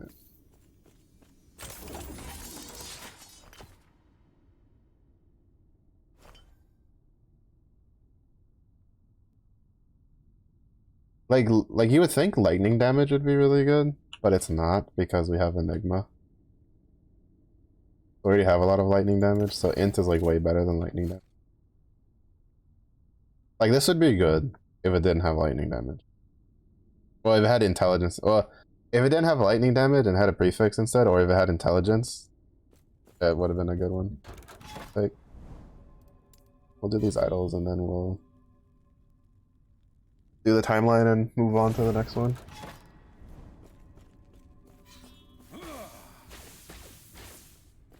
It is a little mana intensive though, I'll admit that. It's not so bad when I'm like moving 2 packs, but I don't know, actually it's, yeah, it's starting to get a little expensive, the mana cast. Because my crit rate is starting to get a decent level. So it's like casting like 3 skills at the same time. Because it gets expensive, because you're casting... We make Firebrand cost mana, and then it's casting Frostclaw, which we made more expensive by a decent margin. And the Frostclaw is then is then casting Lightning Blast. So it's a decent little strain on the mana pool, because our mana is like pretty small. Very small mana pool. But it's kind of interesting though, because like you have to give players something to chase, right? But at the same point, it's like how do you gate the chase? Like, it'll be interesting to see how Path of Exile goes, because like for instance, Path of Exile just got rid of item quantity on all of the gear. So the only thing that's left is item rarity. So what it means is that you can stack a bunch of rarity to get uniques, but it'll be hard to get like a shit ton of uniques like you could before.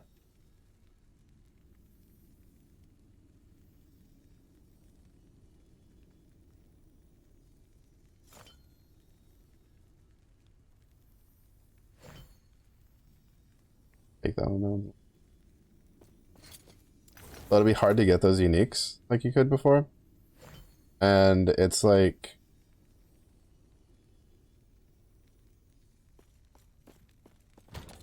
is it, I feel like it might bring the apparently there's a lot of like magic find people that aren't happy, but realistically I think it's like kind of necessary for the game, because if they don't do it, like, bro, last league was a shit show. Like, it was such a shit show for people because so many people got so mad because people were finding board retention is pretty important. People would find these cracked out builds or cracked out like farming strategies, and then 2 or 3 days later they'd be nerfed into the ground. Like, not even like slightly nerfed. Well, a couple of them were slightly nerfed, but most of them were like nerfed into non-existent, and people were so unhappy. And now, like, apparently there's a bunch of magic find people that aren't happy because of the announcement.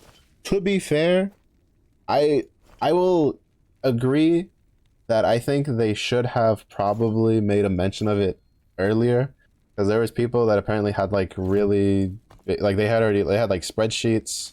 They were already planning like all different sorts of stuff for it, that now all their plans are basically gone out the window because of the change, and they have to like completely rehash if they want to even do it.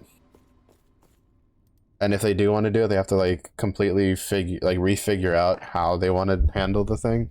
Like, I feel for those guys. Like, that kind of stuff, like, that shit sucks. When you spend all this time planning, and then all of a sudden they do a change, and the change basically invalidates everything you've done. Like, it's rough. It's rough because like but like that's why I say like it had to happen though. It was too much of a dividing factor, like, because the problem with the quantity is it was like you couldn't do it on every build. Like, you had to, like, there is, I mean, you technically could, it's just that most builds couldn't do shit with the magic, like the quantity like gear that you had to use. So it kind of like, if you wanted to do magic find, you basically had to go for specific things, and you had to go for specific builds, which, I mean, is a different argument in and of itself, whether that's okay, like, you know, that's fine or not. It's just that like it made the division between the haves and the have-nots exceedingly huge. Exceedingly huge. And like, to be fair, part of the problem last league had nothing to do with magic find in and of itself with like quantity, but it's kind of been a topic of contention for a long time. And it's like, how do you balance in an ARPG where the whole thing about the game is people murdering, you know, you're mowing down entire like packs of enemies to give yourself a chance at getting loot, right? And you have one guy who's running a build that he's having fun, you know, let's say he's running like Bow and Shatter, right? Before this 3.25. Like, he's running Bow and Shatter. And you know, he's having a grand all time, and he's like, oh man, I'd like to get like this P0 unique that I can't, you know, so I can do this other build that he wants to do. Right, who knows what it is, whatever it is. Like, or let's say he's like going for like a mage blood, you know, he wants to do some sort of weird mage blood Bone Shatter thing, whatever. And it's just like, if you put him and you put him next to a guy who's doing a magic find build with a bunch of magic quantity, right, where it's dropping, you know, the guy who's doing the regular Bone Shatter build, he kills one yellow pack and it drops like 5 items. Meanwhile, the other guy kills one yellow pack and it drops like 30 items because he has a shit ton of like quantity on his gear. How do you balance that? Initially, the balance is supposed to be, you know, the power loss, right? because of the uniques. But the problem is that you know it's an ARPG and sometimes the balance doesn't exactly work. And there was a lot of skills that didn't need a lot of things to work really, really fucking well, and that was a problem. That's what was part of the problem. And then there was also the group stuff. The group stuff was another one. I'm also accidentally killing the one pro. The group magic find, which in my opinion, like, I wasn't like too annoyed about it. There was a lot of people that were really annoyed about like the group magic find guys, because they were just like, they were like, I don't know, like, people are weird. Because like in the group magic find, right, you're dividing up the responsibilities, and to be fair, it takes a decent amount of investment for the group magic find things to work. And you know, one guy he's like the one, like, I don't even, like, there's the only big one I know is like there's the Orabot one. There's a guy who kind of like spawns all the mechanics and shit, and then there's a guy that has to be the one who kills everything. Kind of like the only one I know of, and the only one I pay attention to. There's different like things for it, but it's like a lot of people got really mad because, and this wasn't even like last season, the last league. It's been like this for the last couple of leagues. People got so mad at them because they would just generate so much stuff, and You are beneath my skill. it was like, like mad in the form of like jealousy, because even players who could no life the game like just wouldn't be able to duplicate it, because like some of those strats aren't like easy to pull off, right? Like just because you have the gear and stuff like doesn't necessarily mean you'll be able to pull the strat off, just because like it's kind of you kind of need to know what you're doing so you don't just die 20 billion times in a row and then like use all the portals and you can't do anything. Because it's really funny, because when you have that much like magic find and magic quantity, you have to be kind of careful how many portals you use, especially because the person who usually has to do the killing blows is usually very, very, very weak. Like, very weak. A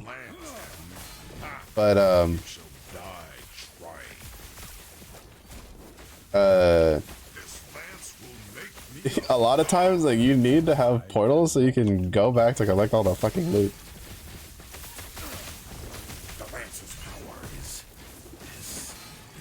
Like, ignoring that.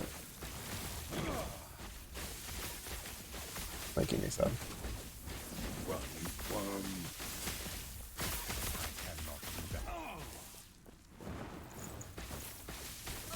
Because like there's definitely a couple of the videos, the VODs I would watch, and they would be like, shit, we have to leave this because they just didn't have enough inventory space. That show's so funny. But it's just like, I think it's a healthy for the game. I think like quantity should be tied to like a source where everybody can do it. Because now I'm thinking the regular chisel still increases quantity, because it increases like quantity of monsters and stuff. Plus the extra chisels they're adding. But rarity isn't, I'd say rarity is a lot less harder to kind of like sprinkle into your builds, especially with how much like you want to use rares and stuff.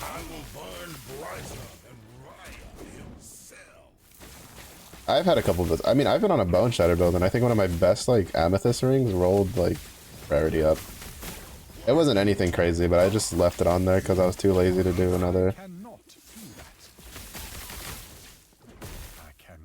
Yeah, he kind of ignores. He kind of ignores stun. Here's the bell drop. But that drop. That's. Oh, it did. I didn't know if that worked on the bosses or not. But I think like it'll make it easier to balance, because one of the worst parts about it was just that since like magic quantity existed, like item quantity existed on gear, they couldn't like increase the drop rate for stuff, because then it would just snowball out of control, right? Like now, with getting rid of the quantity, they can see how it plays out, and they can kind of like tweak the numbers for percentage drops. And that way, it's like, well, how much more often can we have this going, right? Because even though, you know, people would be like, oh, but it's just the top like 0.1% of players, like it doesn't matter. Like especially like if it was in like, for instance, solo self-found, probably wouldn't really matter all that much. Because you can't trade those items, right? Like if anything, it'd be an incentive. It'd be like, oh shit, like now we should do this in SSF because look at all these items you can get.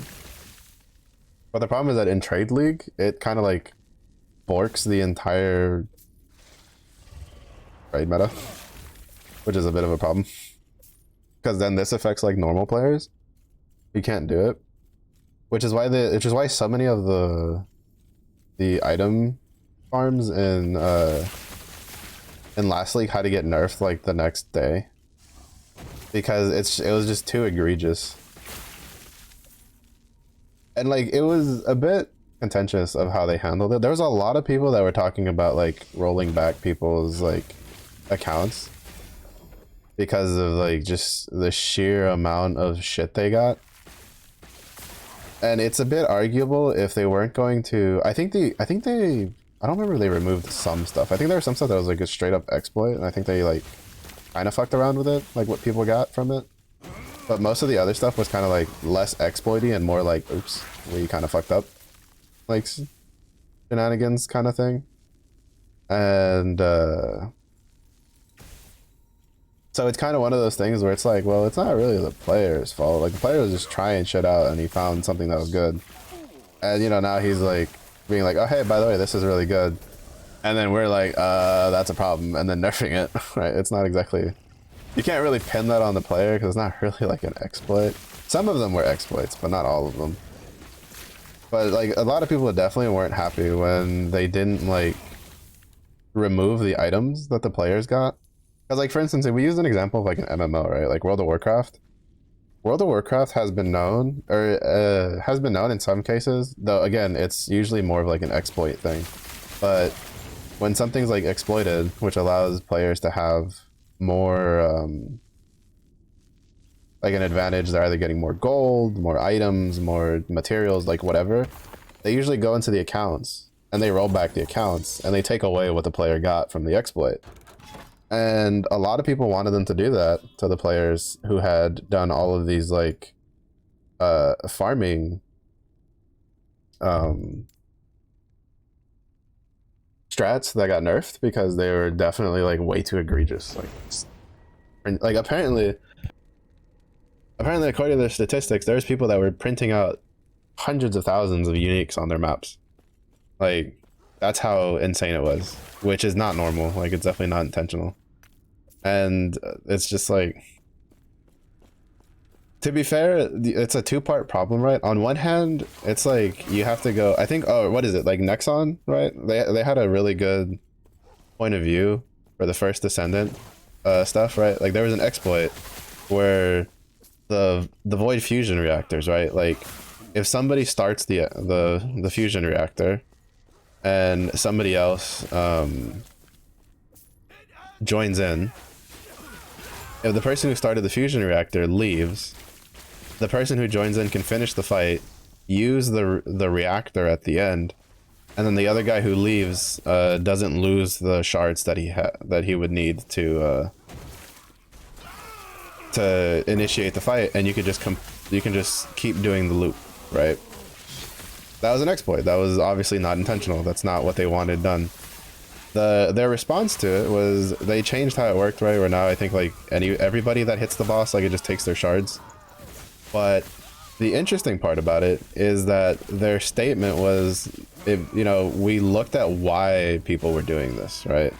Because that's always the thing that I feel like some developers kind of, either they don't vocalize or they just forget. It's the fact of, why did people do this, right? Like why did so many people do this exploit? Is it because, like, is it just because, oh, it just gives you more stuff? Like, is that like the reason why? Or is there like a problem with our system that would make people be more inclined to do this exploit? Like just people that wouldn't normally exploit, right? And I thought I was like, you know, I was like slow clap.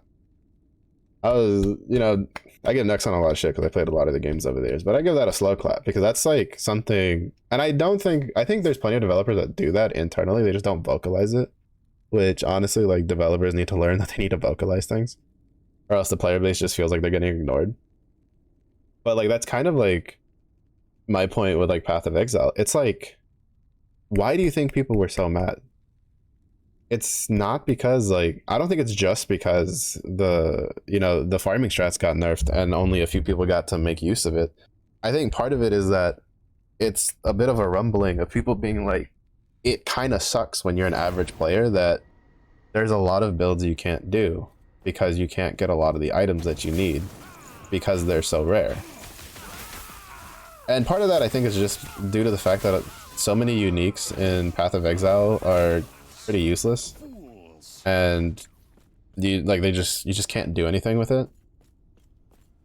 And then when they'll buff like a unique, and then they'll like increase the rarity of the unique. So they're like, oh yeah, we made this unique stronger, but we also made it rarer. And it's like, then what's the point? Like, what is actually the point? See, this is why I was hoping to get another dagger, because ooh, pain. I forgot to drop my set items off. Because like I can't, like it doesn't copy it. I have to like I literally have to put this dagger in here.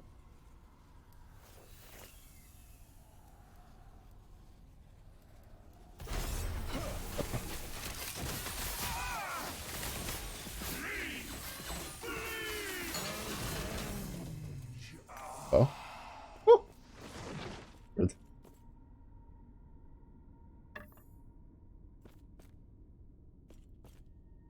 I'll empower that. Maybe not. We'll see. But it's just like, sometimes you kind of have to like ask, as a developer, ask your question. It's like, are they doing it just for like, I'm gonna abuse your game mechanics, or is there like an underlying reason? Another example of that is World of Warcraft had this problem. World of Warcraft, it was discovered that there was a XP potion that you could use that was a consumable that written down was only supposed to work underneath a certain level. Well, it was discovered either inadvertently or someone just YOLO used a bunch of them and then realized that they didn't fall off. But basically it was discovered that if you slam a shit ton of them and you stack the timer really high, even if you went past the level that it was supposed to be effective for, the XP boost was still in effect. And it was a lot. Like a lot. Now that's obviously a bug. It's, you know, it's a bug exploit. It's not something that's supposed to be done. Now, what happened was this potion came around a time where Blizzard had this weird idea that leveling slower through World of Warcraft was a good thing when there's literally nothing engaging in leveling in World of Warcraft. And it's very, like, shitty. To the point that even newer players don't really like it. And, so what was happening was that there was a lot of people who they wanted to try out other classes, and they're like, man, it really sucks to level in World of Warcraft. And then they hear about this bug that Blizzard themselves have made no mention of, right? They haven't said anything about it. There's people that asked on Twitter. People are just like, hey, is this like a punishable offense? Which you would go, well, why would they ask that? It's a bug. Obviously, it's a punishable offense. Well, the reason they asked that is because there's other bugs in World of Warcraft that weren't punishable offenses. They got fixed towards other parts, but people didn't get banned. So people asked. They're like, hey, can we get punished for using this? Or is this like, is this one of those things where it's like, we can use it until y'all fix it, and it's fine? Blizzard didn't say anything. So what happened? You get all these content creators, you get all these regular players. I think I LP.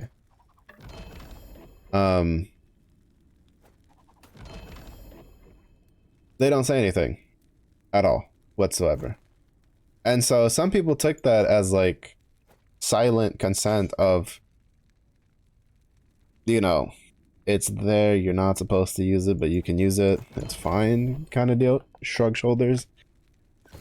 I think like a week later, so they did this like huge ass fucking ban wave on people. A bunch of like big name streamers got banned and got like basically their accounts blacklisted and stuff like that. And it was, oh my god, the fucking fallout from that event was so bad. Like, they caused so much shit for what they did there, because not only did they not openly communicate that no, it's not intentional, so that way people that didn't want to, like, you know, people who, you know, didn't want to break the rules didn't do it. To be fair, this is kind of like a trick for real life. If you don't want to get in trouble for breaking the rules, just don't break the rules, even if other people are doing it. It's kind of just how it works. Unless, you know, life and death situation, straining circumstances. But general rule of thumb in most cases is if you're not like okay with getting punished for breaking the rules, even though everybody else is doing it, then you probably just shouldn't break the rules. But you know, in video games, it gets stretched a little bit, and so, you know, people got caught up in it. Like, and the part that really annoyed people is the bans were completely like all over the place, like almost like they were left up to whoever was in, like, whatever person, you know, they did allotted polls for, hey, here are the accounts that you guys need to ban, just ban them for however long, because some people were getting banned like for a day, some people got banned for like a week. I think there's one dude whose account got banned for like 3 months.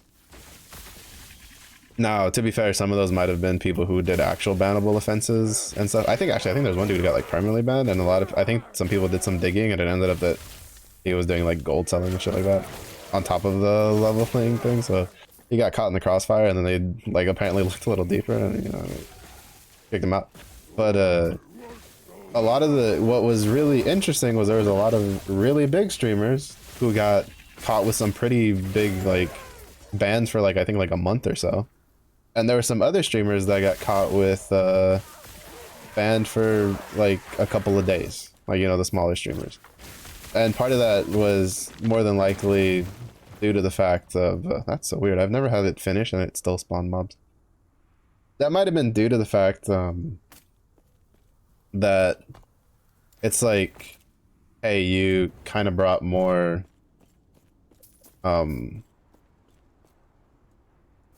more notoriety to this, so you're getting like a heftier slap on the wrist.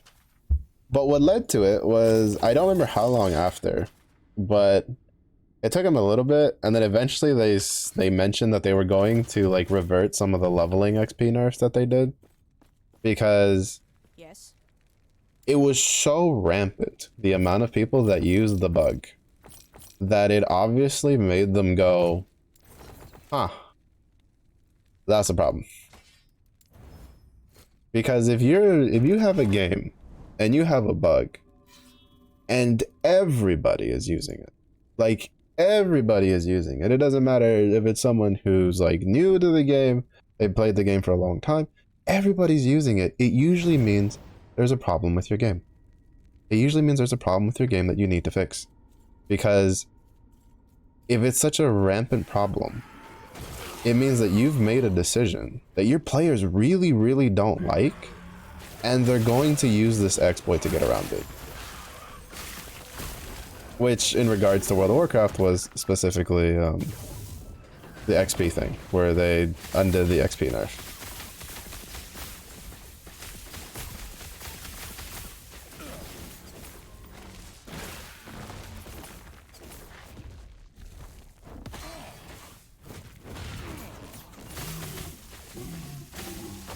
So in PoE, I think part of it is just like, it's like, how rare do you make the usable items? Like, I mean, to be fair, there are usable uniques in Path of Exile that aren't extremely rare. Like, well, usually aren't. We'll see how it goes, because they usually kind of like YOLO change the rarity of things and don't always like let people know ahead of time. But like, for instance, Carnage's Heart's a pretty solid, it's generally a pretty solid unique. There's a lot of builds that use it in like as a placeholder, especially early on in the league, because it's a solid unique. Is it like build defining? No, not really. But like, especially if you play melee, there's a shit ton of builds you can just slap that shit on and just leave it and just forget about it. Like, you don't really have to worry about it. And it's just like there's it's not like there's like no good uniques that aren't super rare, right? Like Brutus Lead Sprinkler is a pretty decent unique for strain stacking. It's just that unless you're going strain stacking, it doesn't really matter. Like, you know, which strain stacking I think is kind of one of the more like the less popular version like ways of doing it. I think most people like armor stacking. Like the armor stacker is better.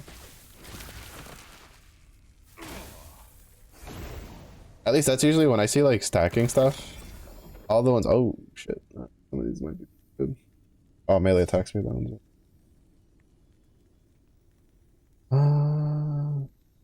Increased critical strike chance with critical strike multiplier. Not bad.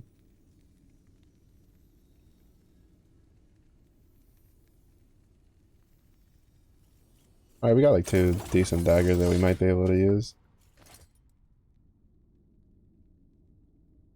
This one is kind of like YOLO. I mean, I guess I could put well. Oh, this one would be YOLO. This one would be slightly less YOLO. If I had a way to get rid of that 2 health on melee hit, it would be. Realistically, I would want a dagger that has like exalted intelligence on it with like a high roll of crit strike multiplier and then call it good from there.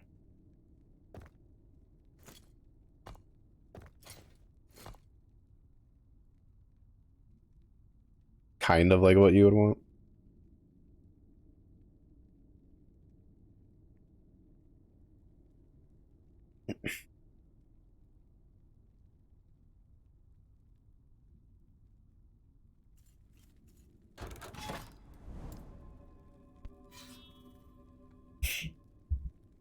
But yeah, so it's like sometimes like you kind of have to like look at it from a, I kind of have to step back and look at it from a bit of a bigger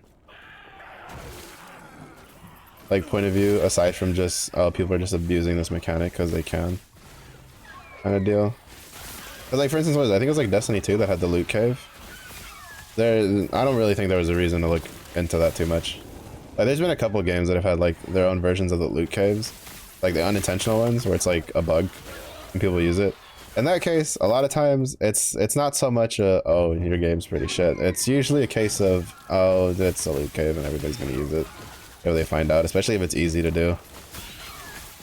If it's easy to do to replicate the bug, they're just gonna do it just because they can. There's really no like if ands or buts about it. But if it's causing like annoyance, like especially it was just really weird how they handled it. The fact that they like would nerf the things into the ground. Not all of them, but there was definitely a couple of them that were pretty. They were pretty heavy-handed with the nerfing.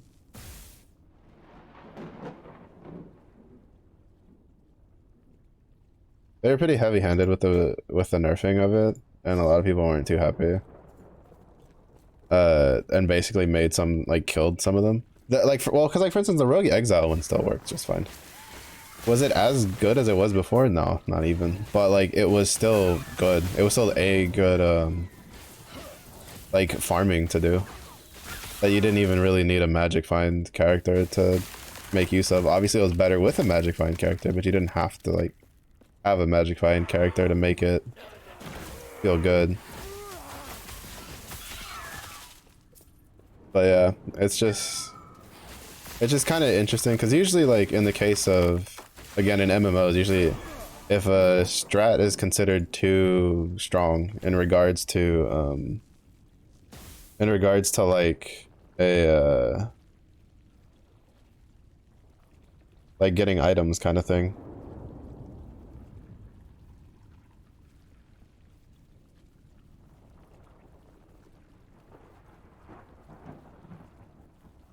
Usually what they do is they nerf the strat, and then more often than not, depending on how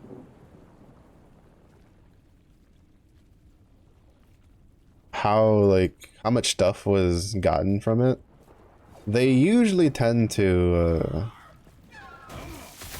remove the items from the people's accounts.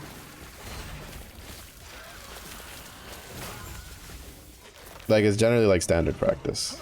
It's just part of the, well, I mean, part of the contention that someone brought up was they're just like, could they even do that on Path of Exile? Because there's, from what I understand, Path of Exile's back end is not very good. It's not very good. And there's definitely people that have been talking about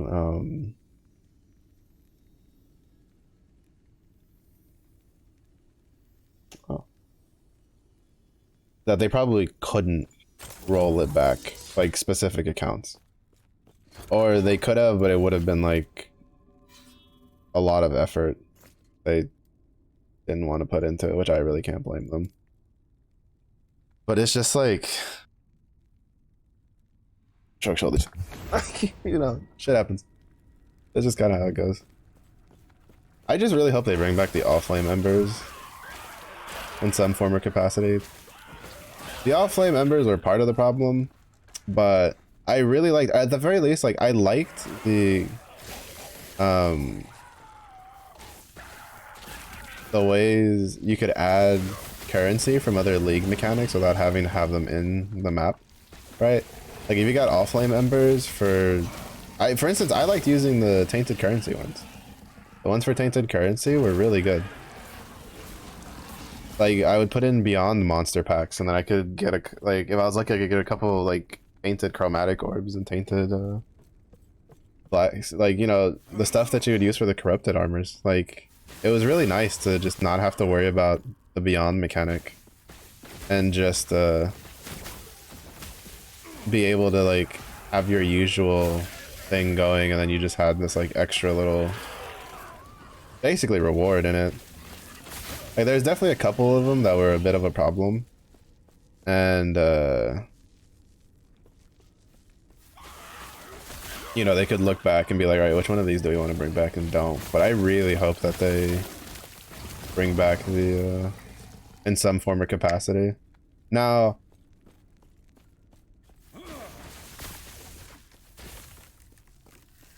I don't know how they would do it, because to be honest, it was a bit of a pain in the ass to have to, like, do it every time you open the map device. Like, I would rather if they did it, I'd rather they introduce another, like, kind of like another crafting bench, but for maps, where you could alter the,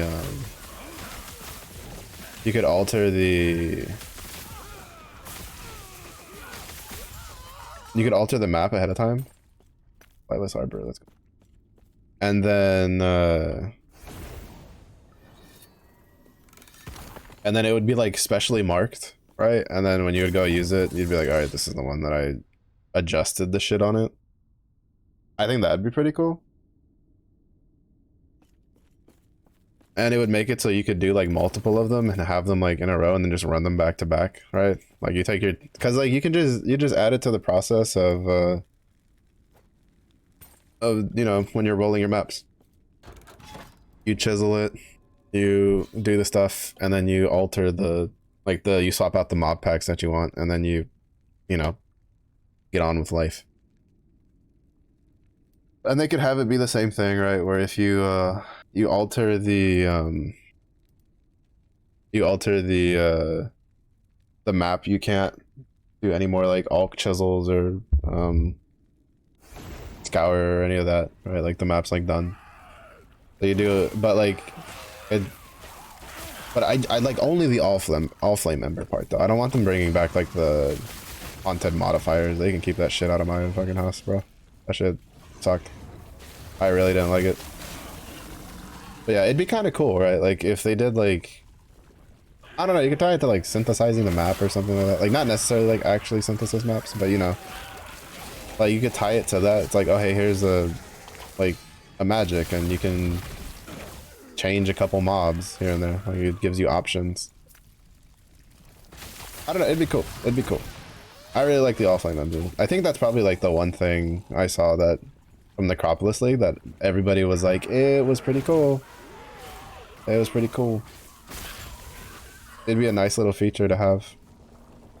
So if they did that, please add a tab and either give us like a storage chest to hold our offlane embers, or please add a tab in the map. Like tab. Like please don't just add another stash tab that you have to fucking pay for. That's the only thing I hate when they add like mechanics to the game. Is it's like standard mechanics that have like items that you need to hold on to.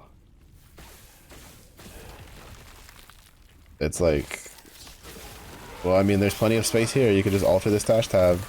They're like, no, here's just a brand new stash tab. Now, to be fair, part of that could probably be like technical things, but it's makes me sad. Because there's a couple of stash tabs that have a shit ton of empty space that they literally could like add like a couple extra things to for some of the other stuff, but is what it is. Is what it is. Oh, LP on. I did.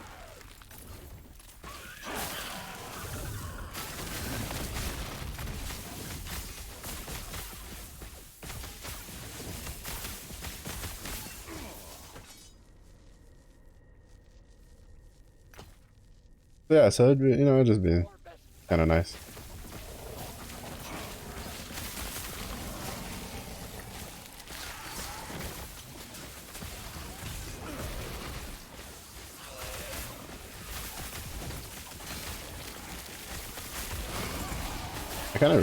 I kind of wish you could like spec surge to give you mana back when you use it. Yeah, this build feels really good once you start getting a shit ton of intelligence. Bro, we're at 71 intelligence. This build is pumping. Aww. I got so excited because it was a helmet. Because the helmet we need is from this timeline. But if I'm mistaken, it's like, yeah, unique or set helm echo reward. You can also randomly get it, but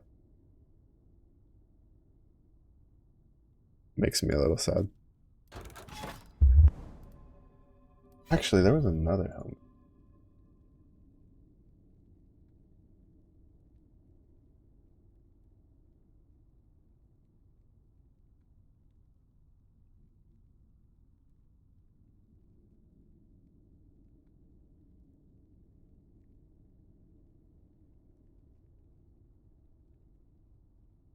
Oh, it's from the same time.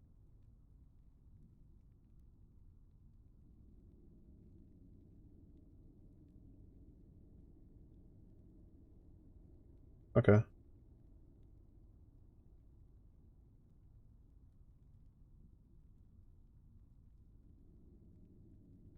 I have two helmets I can really get that this build can use, which would be nice. Which means we're gonna be in here for a bit. It's gonna be a minute. I have to fucking look for it.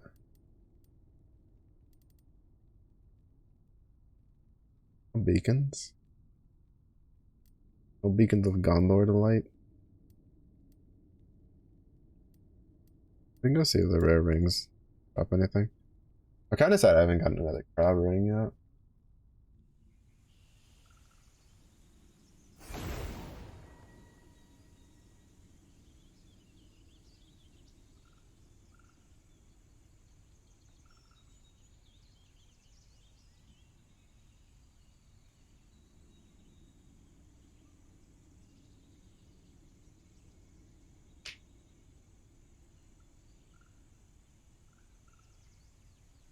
I just need to stack as much intelligence as I can for my.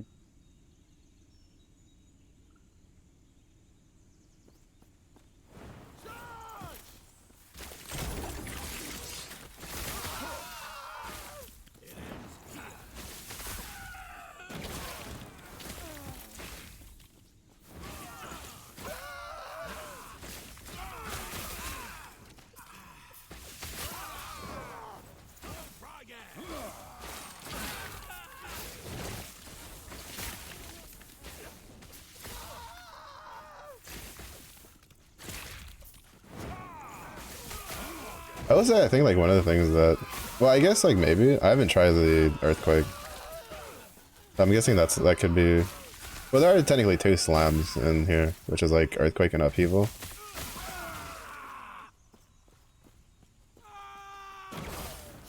I remember doing an upheaval build once. I don't remember if I liked it or not. I just thought it looked. I just remember it looked really. I've never tried earthquake because that's in the shaman tree.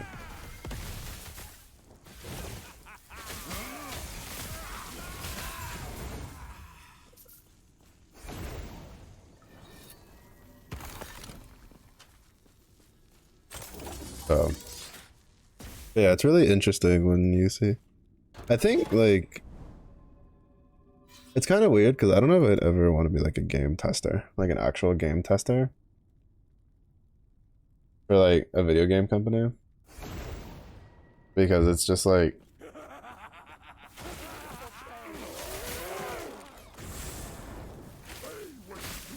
I would like if I wanted to be an effective game tester, I'd have to like literally record myself playing and then just like be like here's my fucking feedback. Because I'm really, really bad at writing shit down.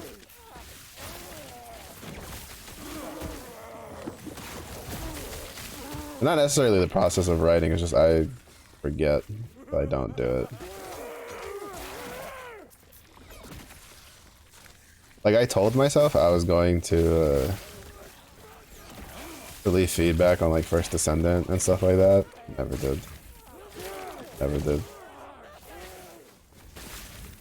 I was gonna do it for Last Epoch, never did. Never did.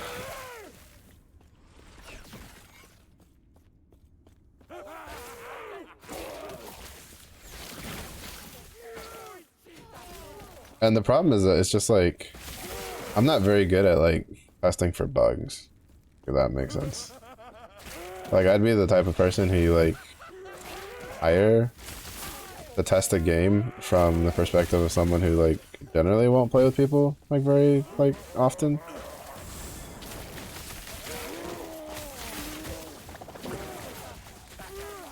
Which, I mean, I feel like sometimes these companies kind of like don't do. Which, you know, it happens. Cause like realistically, it'd be nice to have like an actual job that gives me like a steady paycheck for just playing games. Which, aside from streaming, I think like the only other occupation would be like, you know, video game tester. But realistically, like if you like, it's possible to be one. It's just that it's not as prevalent as a job as it used to be. Especially because of like open betas, early access, all that shit that they take advantage of nowadays. But it's also that you gotta have a pretty decent resume, right? You gotta be like, all right, like this is who I am. Like when I was watching, there was a what is it? A video game conference, like for video game companies, where they were talking about like what kind of like people they look for, and for game testers was one of the questions, because they took questions from like not from the audience, but it was like people had kind of like, you know the thing where they put in the questions and then they pick the questions like pre-planned and whatever. Apparently someone was nice enough to pick the question of someone asking like what do they look for in like game testers, like for people who are like interested in like just being internal game testers. And they were like, well, extensive history, right? And activeness on like bug forums and stuff. But especially for early stages, like a lot of like playtesting is making sure shit works the way it's supposed to.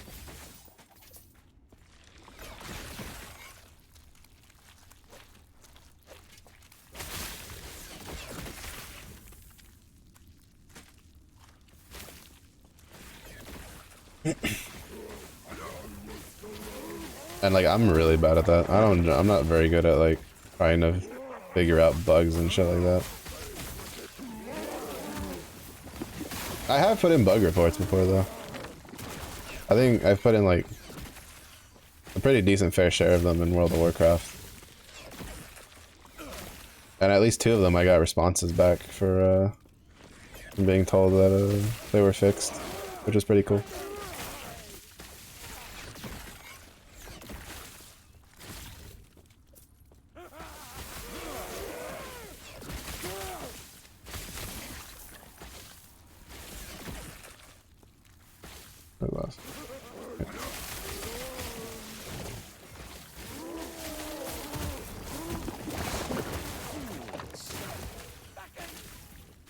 This tower up.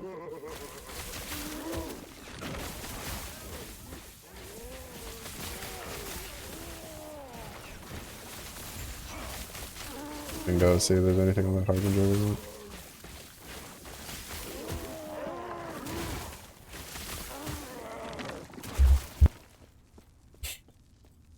But yeah, that'd be nice. But unfortunately, with all like the open betas and all that stuff, and with people who will like drop $60 to try a game that hasn't even been released yet, you know, why pay somebody to try your game out if someone will pay you to let them try your game out? Like, it's kind of scuffed.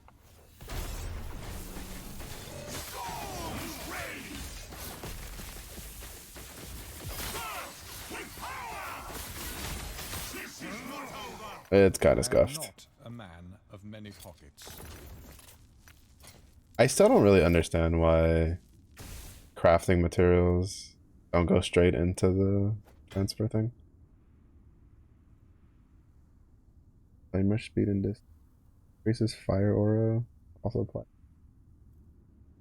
As fire aura each second while standing on your glyph. Huh. I think that's very like.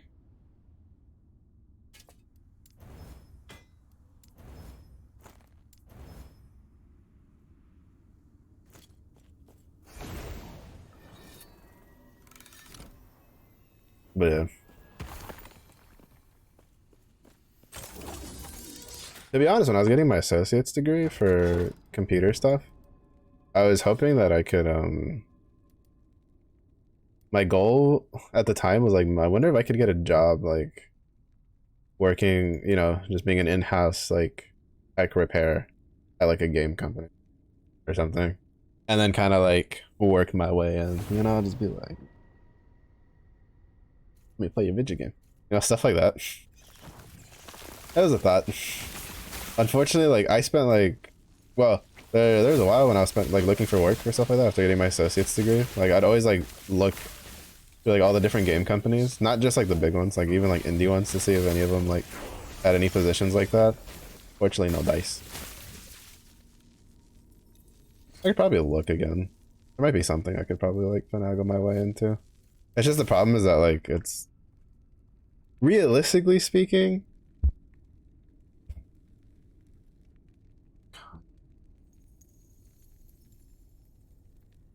It's kinda not great.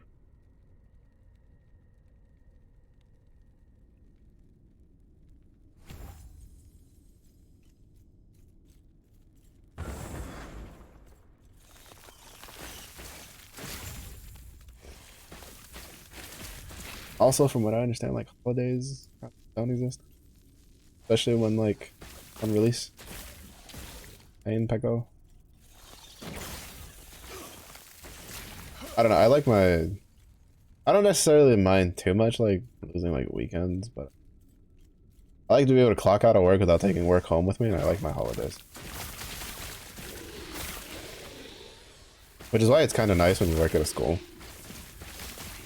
If you're really good at budgeting and you get a decent enough paycheck, like, you know,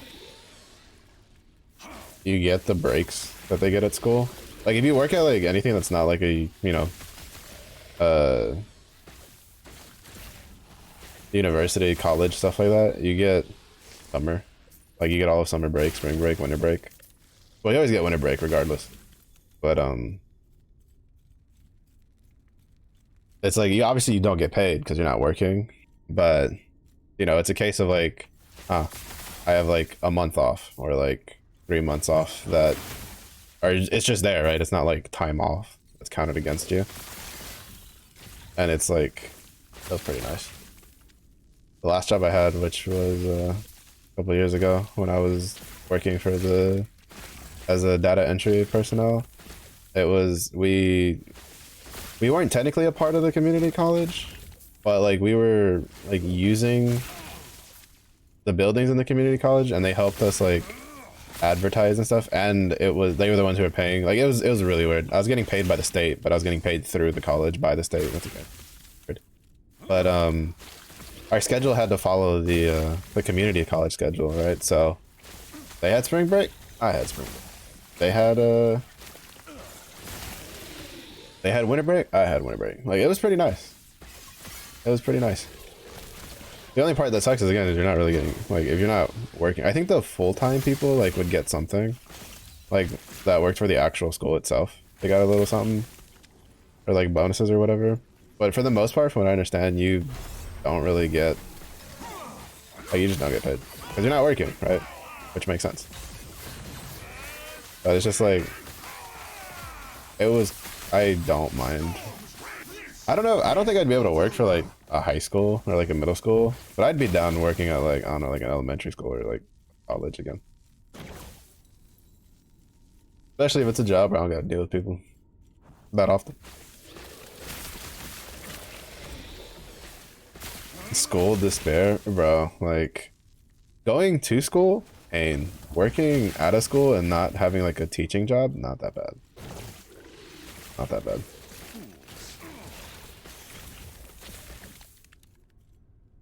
They're like, school is not despair. Like real despair is work. Finding work. That's real despair stuff.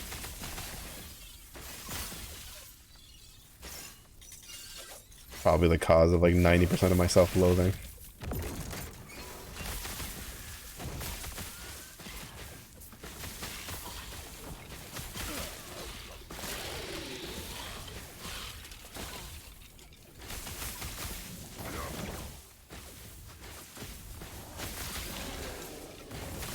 My lack of employment is like 50%.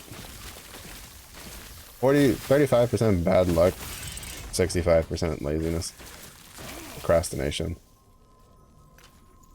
Of which probably I'd say like maybe 20% of that is like due to being depresso espresso from like lack of feedback from applying to positions. Lack of feedback from applying to positions, lack of like knowing what I need. Like it's so hard to kind of figure out why you're not getting like responses. That's like probably the worst part about applying for jobs.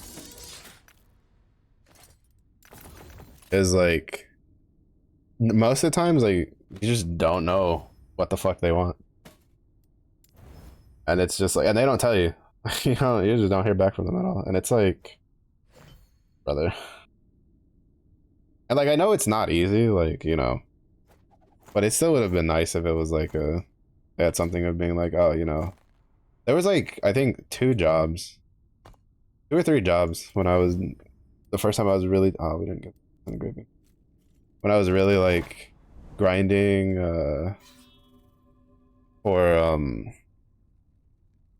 really grinding for applying for work after I got my associate's degree. And I think it was only like 2 or 3 of them that like got back to me, and the reasoning was the same. The reasoning was dumb in my opinion, but I was at least appreciative that they responded. But it was, we see you have the skills we want, but unfortunately like we would like a like bachelor's degree, like, you know, like a higher level of degree, because I had an associate's degree. And it was really weird to me being denied because of a piece of paper. Like, one thing would be like, oh, well, we see you have, like, decent enough, you know, a bit of, what brings you here? Of, like, skills and stuff. But, like, you don't, you know, you're still missing some of the ones that we're looking for, but it wasn't that. It was literally like, well, you don't have a bachelor's degree. But you do have the skills we're looking for, you just don't have a bachelor's degree. And it's like, I can get that, you know, just let me work. And then I can go to school. And then get a bachelor's degree. And then you can pay me less because I don't have a bachelor's degree. But pay me a fair amount. A library job, we just have to open and lock up the doors. Bro, if there was a job, especially for like you give me a job where I'm just like moving shit, like, right? Like I'm stocking shelves in a grocery store or a library or shit like that, I would just fucking help you. Work it, or like, you know, work on cars. I'll work on cars all day. I don't really care. I liked when I was doing mechanic stuff.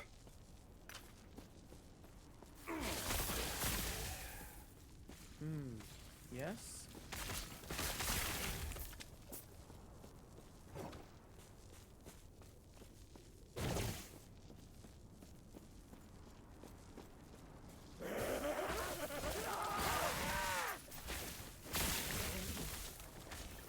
My old man was like, oh, my old man was like, he's gotten back into firearms recently because my father is, you know, he's retired military, and he likes the pew pews, like the IRL pew pews, and so he's gotten back into firearms recently, and so he's been going to this firing range, and recently, like, to be fair, I should probably take a peek if they have anything decent, so I can stop being like, I can't afford your video games, that kind of thing. To be technically, like, I'm not actually broke. Like, I'm broke. Like, honestly, like, the only reason I'm not broke is because I don't have to pay for rent. My parents, like, aren't. Well, it's like a bit of a give and take because I'm like the one who does most of the heavy lifting in this house. The reason I say most of the heavy lifting is because my father still doesn't get through his thick head that he's too fucking old to be moving shit, and he just needs to tell me to move things, and I'll just move it. But that's a completely different dilemma. But, I like how the portal's a different color. Or, I don't know if the echoes or not.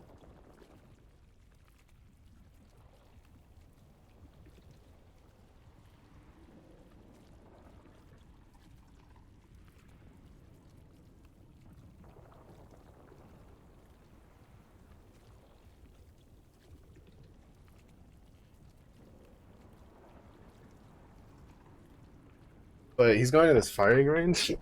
He's like, the other day, he's like, by the way, you know, they got part-time positions at the range. And I'm looking at him, and I know like 70% of it is out of goodwill. But I know 30% of it, and he basically said it out because I kept giving him the look. And he's like, yeah, I'll take you. Every day, Monday through Friday. Because he has a pass that lets him go to the firing range Monday through Friday. Like a monthly thing that he pays. He can just go from Monday through Friday. Doesn't cover the weekends. I'm just like, okay, that's the rush.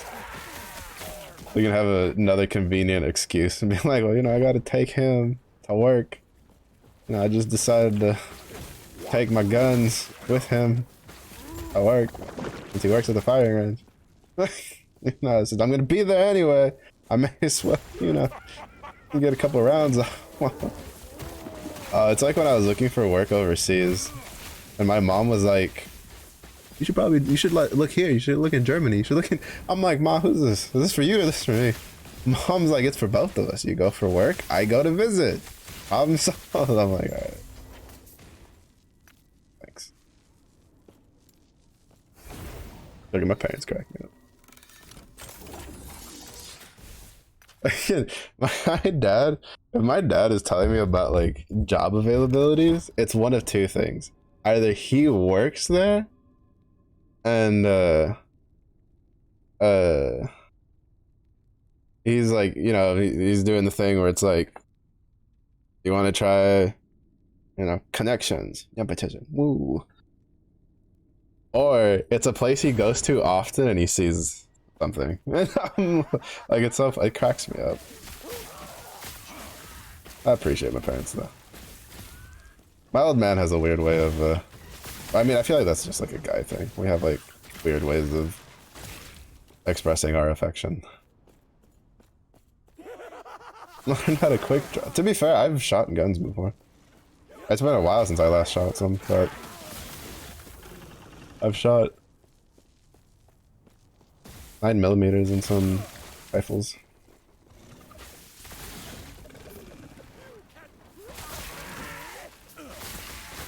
Wasn't too bad at them. I can land center of mass shots pretty cleanly, if I do say so myself. Oh, this build is so much stronger than my Swarm Blade. It's so much stronger than the Swarm Blade with a lot less fucking effort. Like Swarmblade, I gotta keep my hives up, and then I gotta do the fucking spinny thing, and then I gotta like walk around, and I gotta remember to dive every time, so I get my maelstroms. Like, I've gotta go through 30 different like hoops, and then this one it's like I push one button and I kill everything, and then I push other buttons when I'm in danger, and then if I want to move faster, I click that button.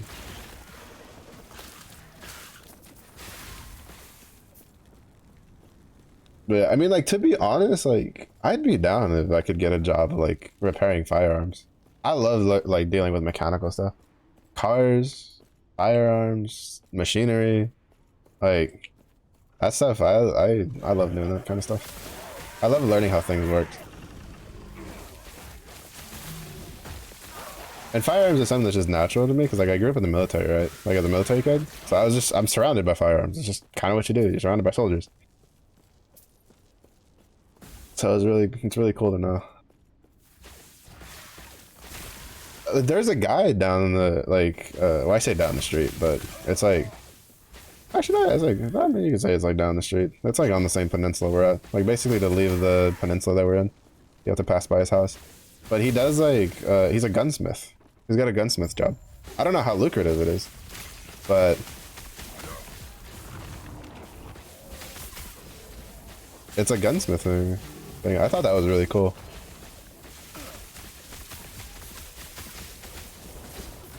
I thought my mana bar was my health bar for a second. I tried to pop a potion. Awkward. Oh, that's the spear. Orion belt and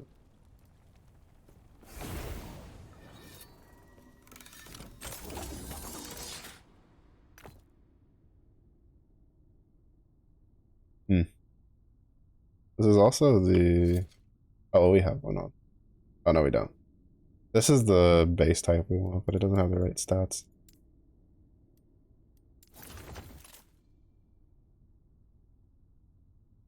Chance to resurrect equal to 100% divided by your number of zombies.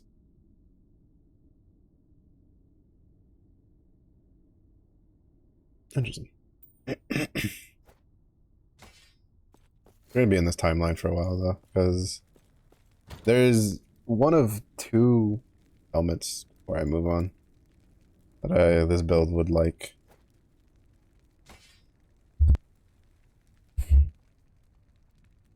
I'm gonna be rich so you can hire a personal blacksmith to make me swords. Bro, blacksmiths are fucking expensive. Oh no, I looked into it. I wanted to. Blacksmithing was something I was interested in, like at least learning how to do. I almost got to go to this blacksmithing seminar because my mother is like a person. She loves like.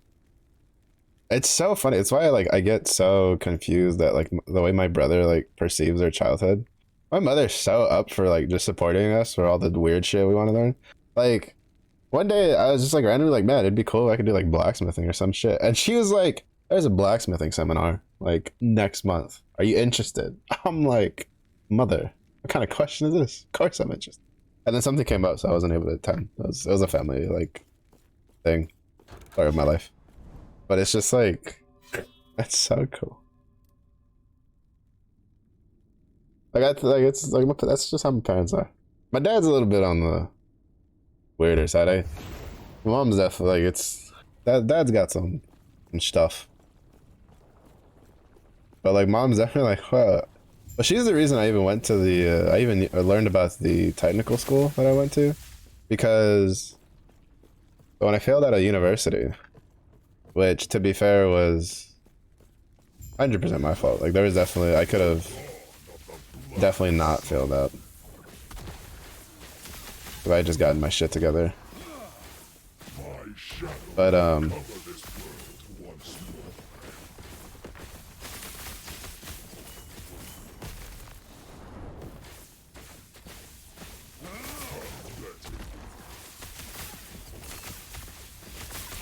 like she knew that I liked welding because I was able to do welding in high school.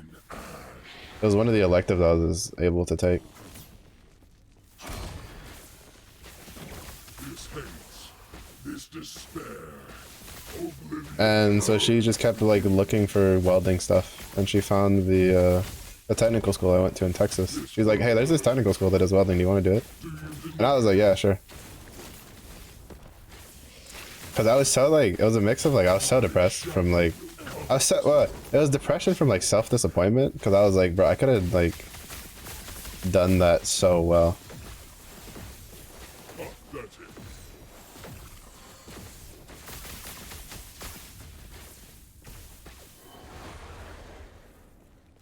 But she just kept looking for stuff that I could like do. This build is so dumb. This build is just so dumb. And so then from there I went to oh, this was lightning damage? That'd be so good. I went from there, so I took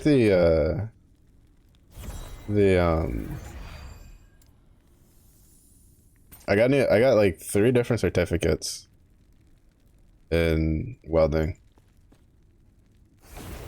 And then one of which was for like pipe welding, and to be fair, I passed that by the skin of my fucking teeth. There was like this one weld, a T-weld that I couldn't do because I have very like I have very unsteady hands for a cutting torch. Because when you weld, there's a bit of resistance to it, depending on like I could weld decently enough. Like it was pretty good. Like there was definitely guys that were better than me in like my class. Like there was one dude who was really fucking good, but he was really good because he had been welding as like a profession in a steel mill for like 2 or 3 years prior to like coming to get his associate's degree. And he was just really good. And there was a couple other guys who they like, you know, grew up on a farm and stuff, and so they got to weld more, which was really cool. But as like a whole beginner, like apparently I was pretty good. All my instructors were generally impressed with how fast. But like some of the more complicated shit, like I just sucked. Like I'm not very good at like welding on a pipe. I can weld on some of the dumbest shit, but I can't weld on a pipe. I can't weld in a circular motion. I welded in certain ways, and my instructors were like, how the fuck did you pull that off? I'm like, I don't fucking know, I just welded. But when it came to just welding on a fucking pipe, I couldn't do it. It was so annoying. And then I could do it on a big one. On the smaller ones, like TIG welding on a fucking like regular sized pipe was, Jesus Christ, just fucking kicked me off a cliff, dude. And then I had to do this, like, it was like, because the way the pipe welding certification worked is that part of the program was to prep you for the test that you would have to take.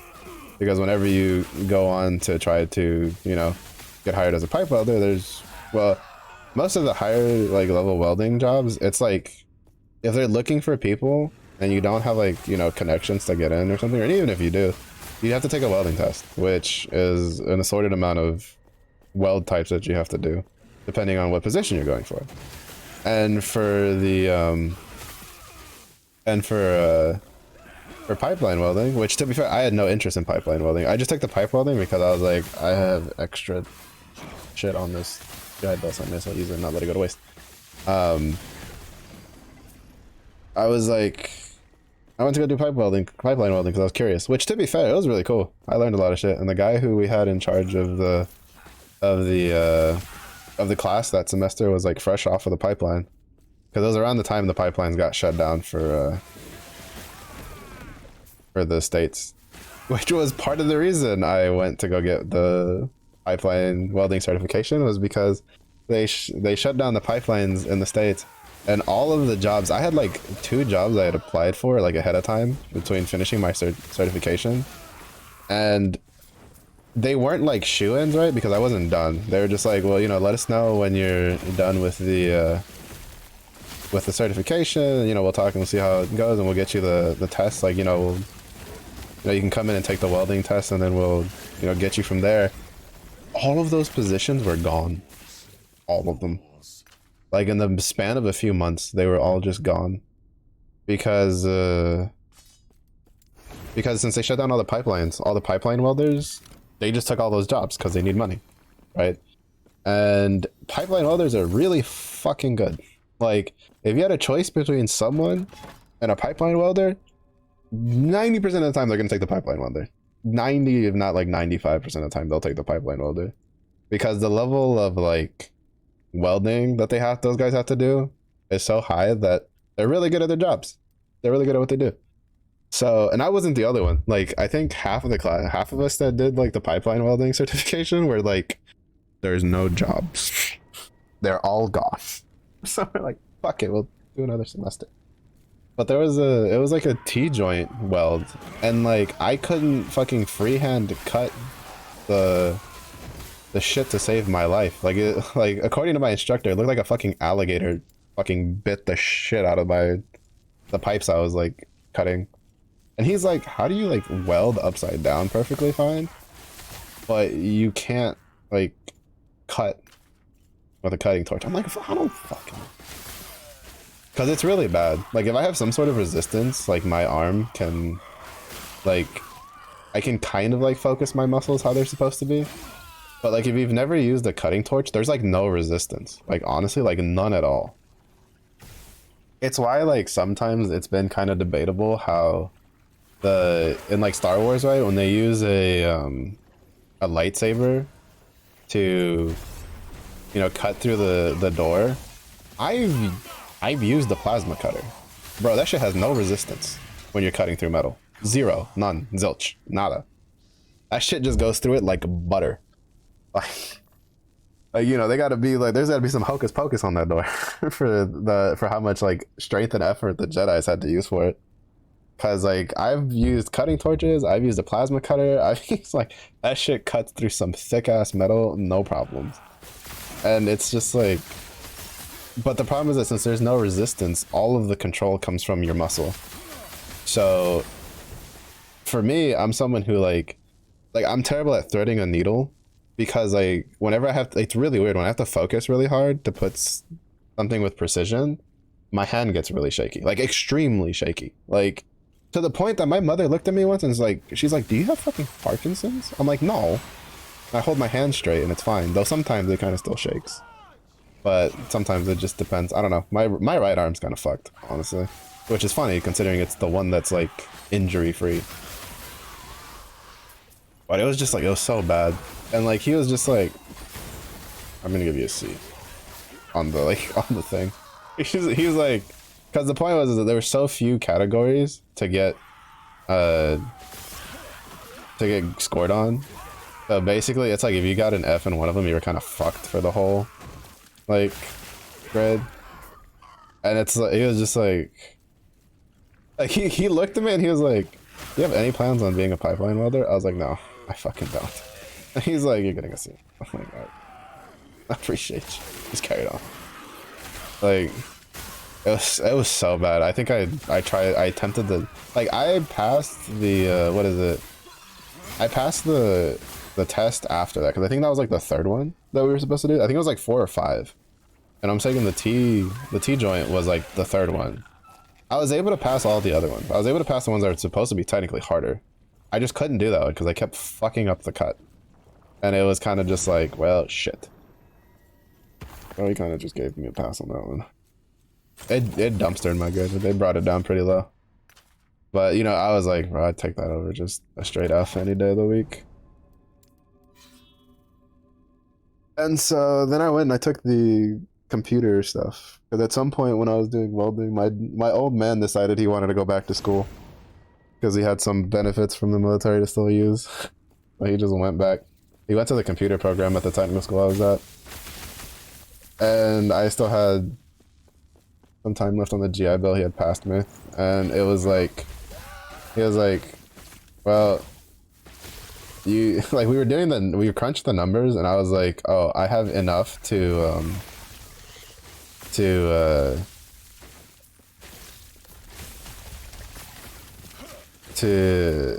like do the associate's degree, right? Get the associates in the computer stuff. And my dad was like, it's a pretty good course. He's like, you probably like it. So I was like, you know what, fuck it, I'll go for the certificate, and if I like it, I'll get the associate's degree. I got the associate's degree. It was a really good course. It was really interesting. I learned a lot of stuff. One of my classes I almost failed because the homework was worth like 40% of our grade. And I didn't realize I never did a single homework the entire semester. And when we get to like the end grading period, I go to my instructor and I'm like, I'm failing your class. And he's looked at me like he thought I was kidding. He was like, how the fuck are you failing my class? Because like he knew I shouldn't have been failing his class. Like I never even came close to failing any of my classes until when he looks at my grades, he's like, you bastard, you didn't do any of the fucking homework. I was like, yeah, I may have been out of the ground to do this. He gave me an hour to do an entire semester's worth of homework. He was like, I'm opening it for an hour. Whatever you get done is what you're gonna get done. And I was like, all right, cool, thanks. And I immediately sit down and I churn out an entire semester's worth of homework in like, I think it took me 45 minutes to finish everything. And everything was like A's and B's all along the way, because it was all like online stuff. And he just looks at me, he's like, you're shut down. I'm like, yeah, a little bit. Oopsies. My bad. My bad. That shit was so funny. I still remember the look on his face, like he thought I was kidding. Like his look was like he's either fucking with me or he's about to do something like weird. And he like looks at my grades and he's like, oh. Because it would have been a perfect 60. Like if he didn't do that, it would have been a perfect 60. Because I had an A in his class. Like I think like the lowest grade I had in his class was like a 98 on the test.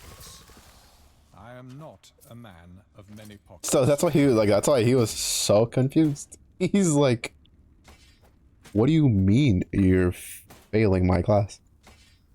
Just fun. So, bro, the amount of times, to be fair, is a terrible habit I have. I'm so bad at remembering to do homework. It's a terrible habit from high school. As like in high school, most of the courses, like homework's worth like, I think the highest I had for the schools I went to, for the classes I had, was like 20% at the highest. Like I could literally ignore the homework and get a B, like a solid B. And then I'd go do, like if they had extra credit, even more so, I'd ignore it. Or I'd just do it in class. It was something I could do in class really quickly. Like while the teacher's still teaching the thing we're supposed to learn for the homework. And like, it was a really, really bad habit that stuck with me for a long time. And like, so having it in a class where it was like 40% of your grade is the homework, like, which he did on purpose. Like, it was, cause like part of the homework was like looking stuff up. It was to kind of like teach you how to like research things. The caveat was most of that class, I knew most of it like the back of my hand. Like there's very little in that class I didn't know because a lot of it was information I'd gone out of my way to learn. But it was like, oh sheesh. It's such a bad habit. And to be honest, I should have fixed it because it was the reason I failed out of university. I needed a 2.0 to stay in. I had a 1. It was either a 1.9 or a 1.89. Like it was really close. And like I literally was one D away from making it. And what fucked me over was because I forgot to do the homework in one of my classes. So I failed the class instead of getting, like, I full failed it instead of getting like a D. Like, oh, it's such a bad habit to have. You really don't want to have that as a habit.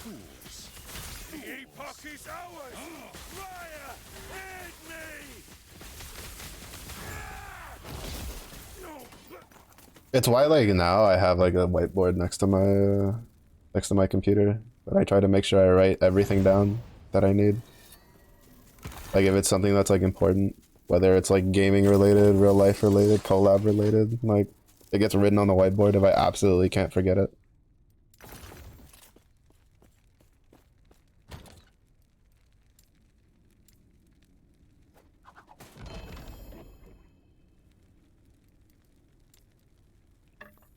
It's a pretty good habit to have. If you're bad at remembering things, just get used to taking notes in some form or capacity on your phone, the whiteboards. Like I have a whiteboard. Everybody in this house has a whiteboard, by the way. Little plot twist. Little plot twist. Everybody in the Mellow household has their own whiteboards that they use to write shit down. My dad has one in the living room. My mom has one in her room. I have 2 small ones in my room, and there's one in the kitchen for family use, for writing down shit that we need. You're bad at remembering shit? Get a whiteboard. Trust me, it'll change your life. It'll change your life. Cause bro, nothing's worse than having something super important and then forgetting it. If it wasn't because I've been doing it for so long, so I'm kind of used to it, I'd also have written on it like to check my credit card balances. Well, not balances, but balance. I only have one. Which is kind of funny because my dad got mad at me because my starting like allowed balance for the credit card I got was like 3 times higher than what his was when he got his. Mind you, my father is also significantly older than I am. Like significantly. Our age gap is pretty wide. But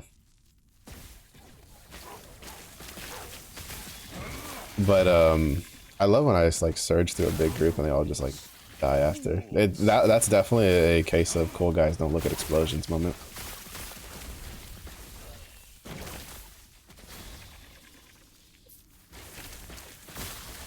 But you know, he was like, to be fair, like there was a bunch of factors that went into it, right? Like I got the credit card with the same company that I've had a debit card for years with, and I never like overcharged on it. I think I overcharged on it like once on accident.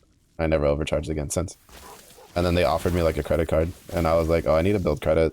So I was just like, fuck it, I'll get it. And so they offered me a pretty, well, even from research purposes, even nowadays, it was a pretty sizable starting balance for it. Like in the grand scheme of things, it's not very high. Like for an actual like expenses. Like, well, I mean, like it's enough that if I like, you know, if I move out and I need to put stuff on a credit card for like rent and stuff like that, it would fit. But like, as long as I didn't go anywhere like super crazy or expensive to live. But it was just like, he just looked at me, he's like, really? He's like, bro, that's like 3 times what I had on my first credit card. Like, well, you know what, skill issue, alright. Get good next time, you know? So funny. It's one of the weirdest things to get, like, to look at your son and be like, what the? It's like, why the fuck is yours 3 times higher? To be fair, I think mine was like 2 times higher than what my brother's was. And me and him are only like 7 years apart. To be fair though, like my brother was really bad at finances. He's a lot better now. But like when he was young, he was like really bad with budgeting. Meanwhile, on the other hand, I'm pretty good at budgeting. I don't like spending money if I don't have to. Even when I was getting a stable paycheck, I didn't buy shit as much as I said I was going to. My mother was like always teasing me because I remember when I was like, before I got the job, I was like, man, I'm gonna buy so many games every month, all the time. Money, money, money, money. And like 2/3 of my paychecks just went straight to my savings account. Mom's like, what happened to buying all this stuff? I'm like, oh, buy it later. I'll buy it when it's on sale. Oh, it was so bad. Oh no, I don't like spending money. I definitely don't take after my dad on that case. I have like, I need to be in a mood when I want to spend money, which usually means I'm sad. I spend money for one of 2 things. Either I am, I think this is the first time I've ever found the boss without like completing the first objective.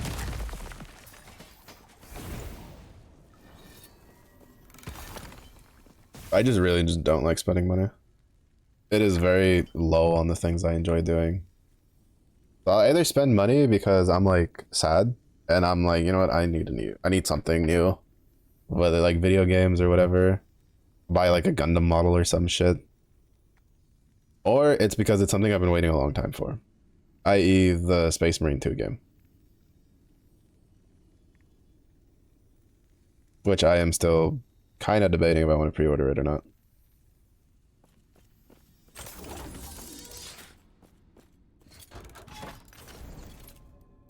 Because it looks pretty good.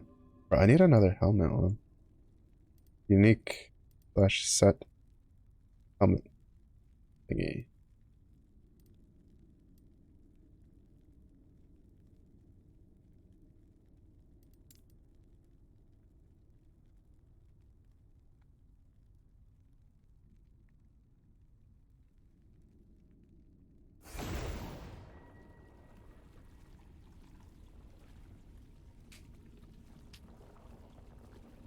I love building models. It's just, it's a really expensive hobby. I like SD Gundams personally. I have two of them that I bought when I moved here. One of them is not the Zaku, even though I do want to get a Char Zaku.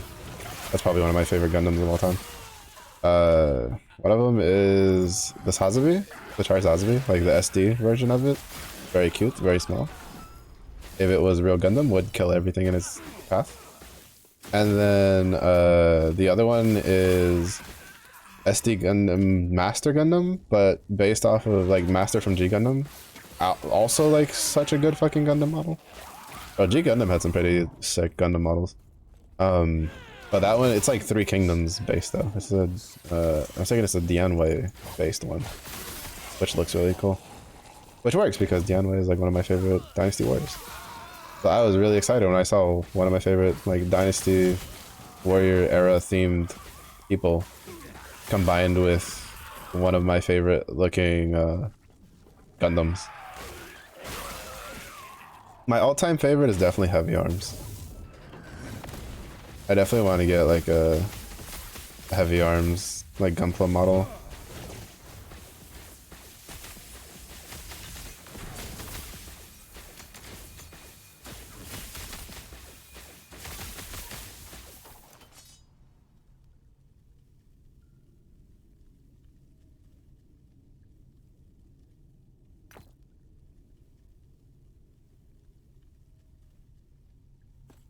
But yeah, I like Gunpla.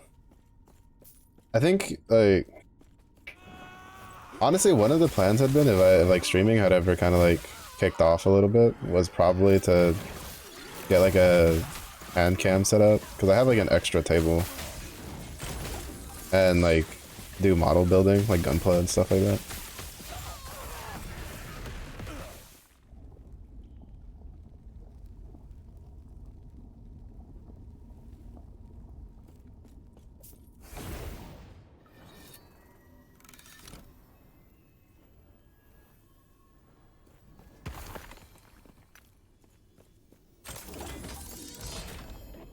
But unfortunately, it's kind of like at a point where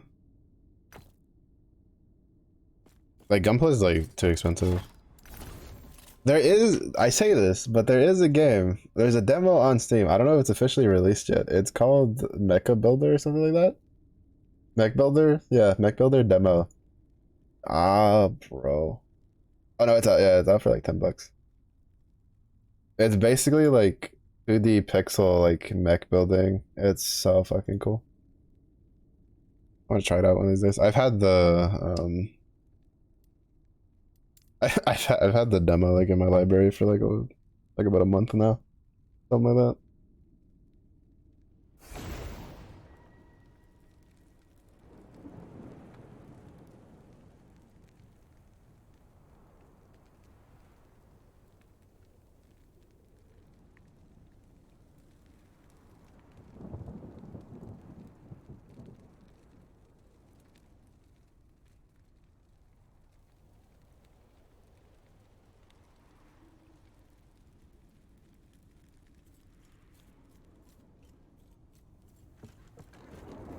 RG Wing 01. Yeah, there's some really cool models nowadays.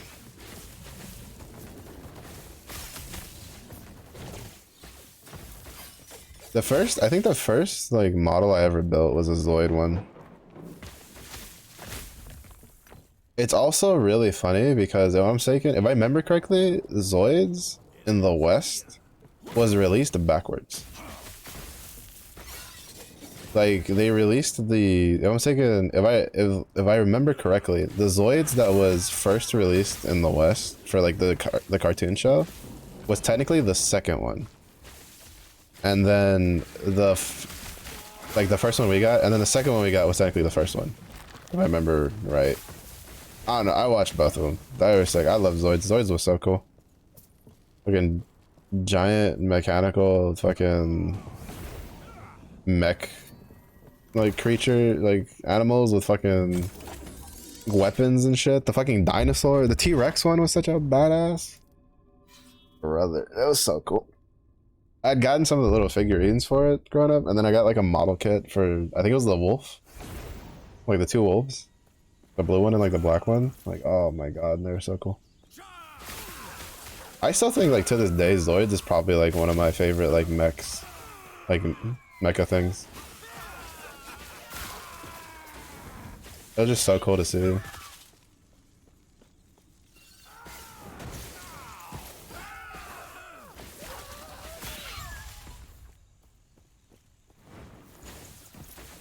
YouTube recommended it was filled with custom paint or model guns. Bro, that's, yeah. I haven't had those pop up in a while, but I definitely had my phase where like my YouTube was just, the YouTube recommendation was just purely like, here's gunplay, here's this, here's, you know, some guy who made his own custom decal. Like, oh bro, it's so fucking cool.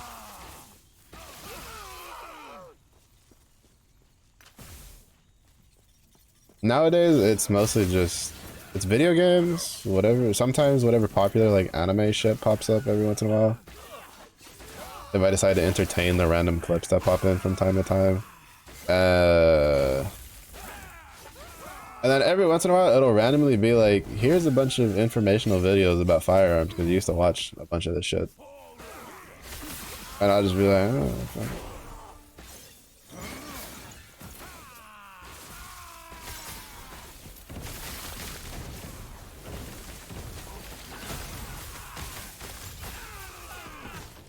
Oh, you got through mana so fast.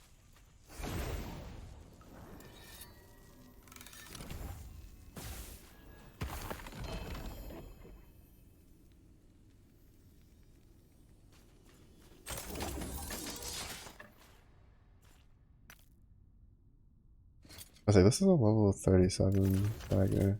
Haven't been able to get another one. Hopefully this one reveals another helmet thing. The G channel chops and everything. Pretty sure. That one sounds familiar. I used to watch a bunch of different ones. I think one that I remember that still kind of pops up was I think it was like Gunpla Melly. Where they had like a thing with one of the big international Gunpla stores. Usually would pop up a lot. There was another one where I watched it. It was completely in Japanese, so I couldn't understand whatever the guy was saying. But he did like custom like LEDs and stuff like that inside of his Gunplas, and I remember watching those for a long time.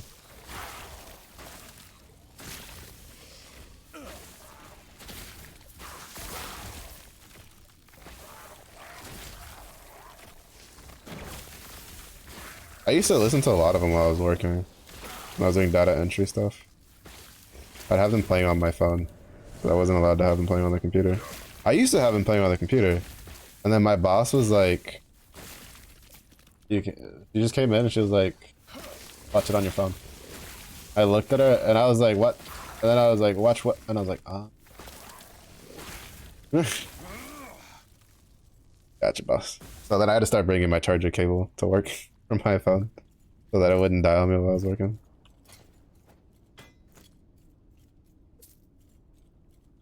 That's the only downside of working on a campus is they do keep track of the stuff. So like if you're on, you know, if you're on hours and they're like, why is he on YouTube? It was like, bro, if you would look, you would see that I am on YouTube and on the website I'm supposed to be on, which is the secure website for putting in information for the thing. Oh, what do you want from me? But I just started watching it on my phone, had my headphones plugged in on my phone. I cannot do that.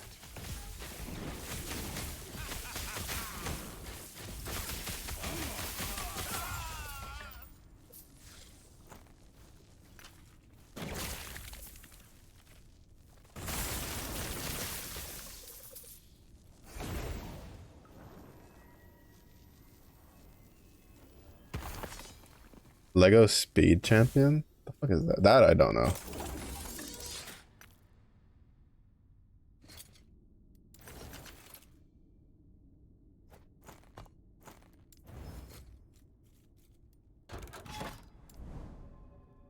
Probably this one reveals like your card but logos. Oh, those ones.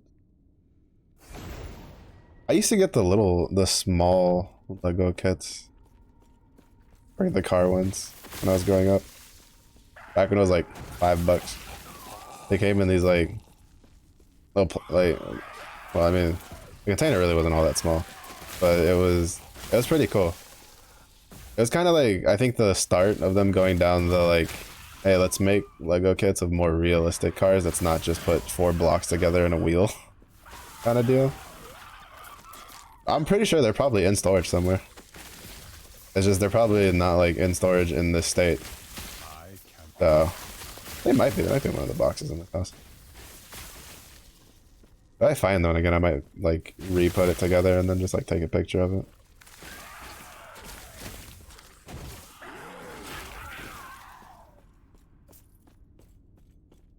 Cause my mom used to like do stuff like that for us, like, you know, get Legos where you can turn them into like, you know, they're like building cars and stuff like that.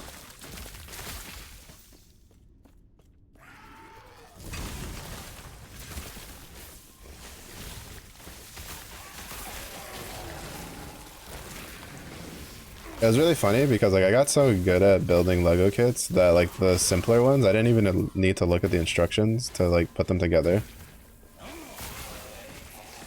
Like I could kind of just figure it out because I'd put so many of them together. There were some that were kind of like no-brainer. Once you put a couple of them together, you kind of know, like the Bionicles, right? Bionicles, once you put a few of them together, you kind of like, they're all the same. So you don't really need like an instruction manual to figure that shit out. Which was really funny because those were some of the ones she would watch me like put together as soon as I got like a new one without like looking at the instruction manual. She's like, how do you do that? I'm like, Mom, they all build literally the same. Like, I don't even know if you can actually call them Legos because they all had those like ball and socket joints. Just pop them together. You just the hardest part was figuring out which bent one was the legs and which bent one was the arms. Which is really easy to kind of like get the hang of.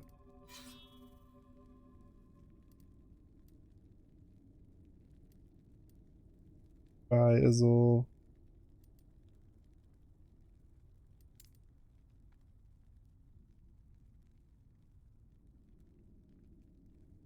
But yeah. I don't know, Legos are pretty cool. They're super expensive nowadays, though. Holy shit.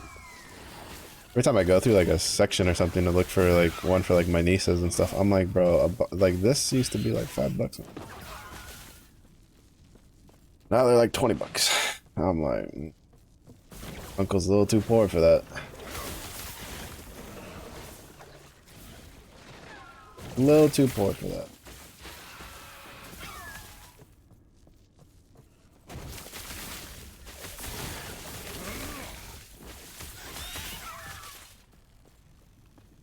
I wonder if I got any enjoyment out of it. But like, it was really weird because for a while my brother didn't want to get them like a Switch. And then I don't know what happened. He eventually like changed his mind, so he got like a family Switch. Basically, he did what happened to me and my brother when we were growing up. We had like PlayStation 1, PlayStation 2 when he was still in the house, and then I had like a GameCube and my DS. To be fair, the DS and the Game Boys were always kind of like ours, but my mom was always just like, the consoles belong to the family, especially the PlayStation 2, because the PlayStation 2 was when they, you know, the whole DVD thing started kicking off, and you could like watch the DVDs on the PS2. Oh shit! When that was a thing, we would be mid like fucking Need for Speed, and Mom's like, "Stop the game." We're like, "What?" She'd be like, "Stop the game." We're like, "Why?" She's like, "Because I'm gonna watch the movie I got from Blockbuster. So I'm gonna need the PlayStation, the PS2." And we were like, "Mom." Then she'd be like, "It's the family console.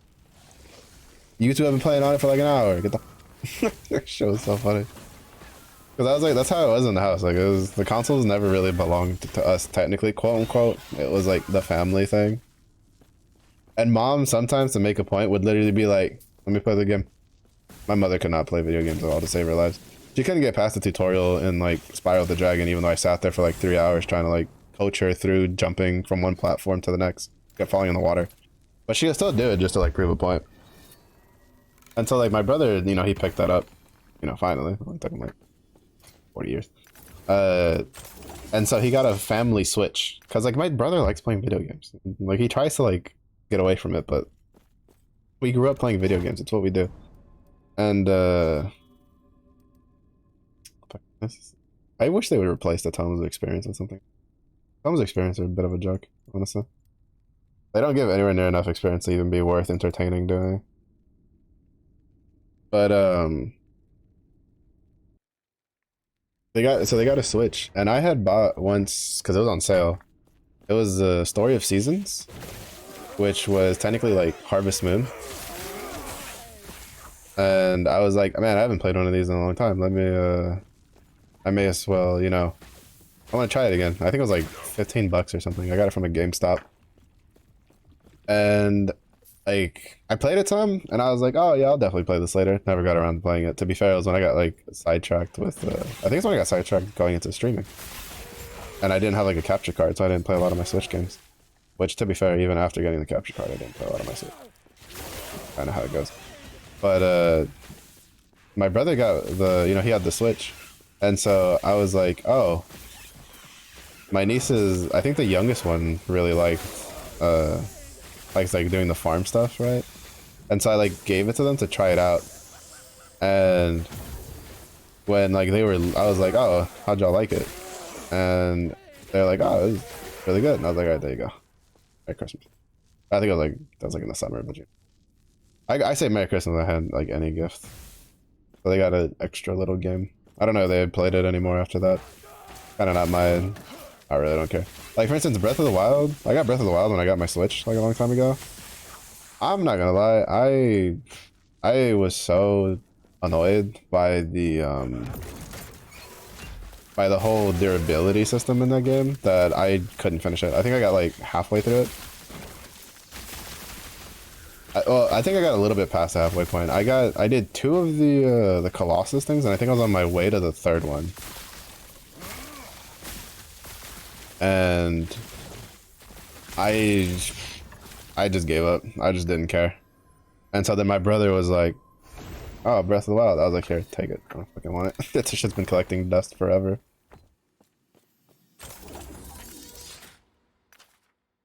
I would rather play Dark Souls.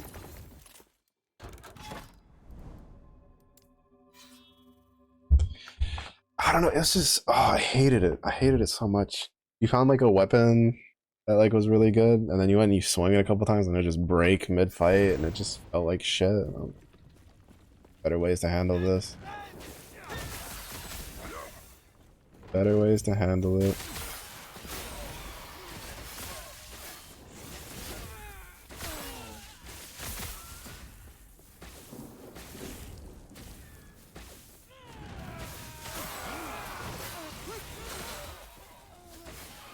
I know some people liked it. I had a friend who absolutely loved the game. He's like, oh, the durability show, once you get used to it, it's fine, blah, blah, blah. Like, you mark points on your map that you can just go get the thing, and it's so da da da. And I was like, bro, fuck that. I was like, I'd rather go play fucking Dark Souls.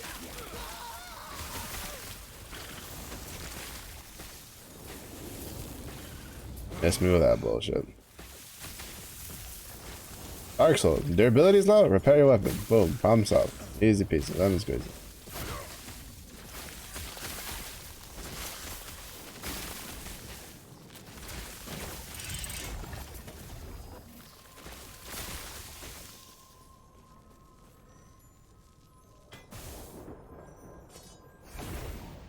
Told you Greatsword looks so pretty, but then shatters to bro. There was, I think it was, what is it? The Zoro Spear was one that I really liked. It looked cool. And I used to like use it a good amount, and it had a really good, like a pretty good damage on it from what I remember. Shit would break so often. I was just so tired of it.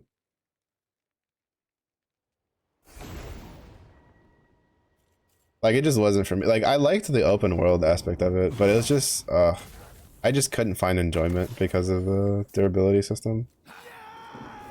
Especially when you find like a real like weapon and it like breaks in like 2 or 3 combats, you're like, bro, that's not even like, what the fuck is the point? Like, what the fuck is the point? Like, oh, it's for realism. I'm like, shut the fuck, bro. I'm fighting a giant cyclopean, like, four-legged fucking robot thing. Yeah, realism. Sure.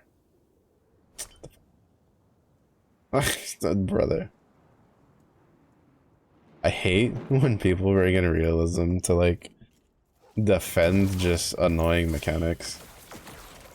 There's nothing wrong with liking an annoying mechanic. Let me just get that out of the way.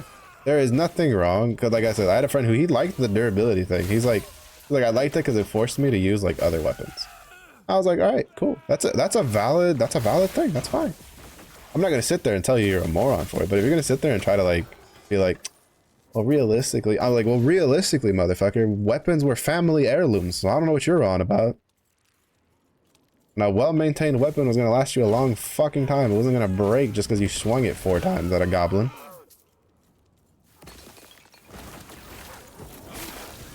So that one always cracked me up with like Monster Hunter. Monster Hunter was one where it was like people were kind of like, in World was kind of like where the argument's like as old as time if you played Monster Hunter for any period of time.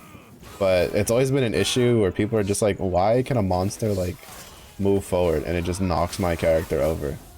And then people would always be like, well, realistically, when something of that mass moves past you, and it's like, well, realistically, I wouldn't be able to swing the fucking greatsword to save my life. The damn thing weighs more than I do. It's bigger than me. And you're telling me it's cool that my dude's just holding it with like one hand and doing the little side slap with it like that? Bruh. Get out of my face.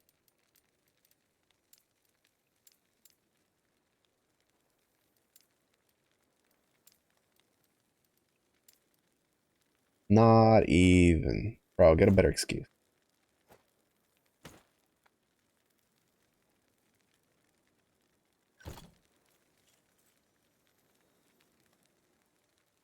What if your stash was coming already? There are weapons you'll never let go.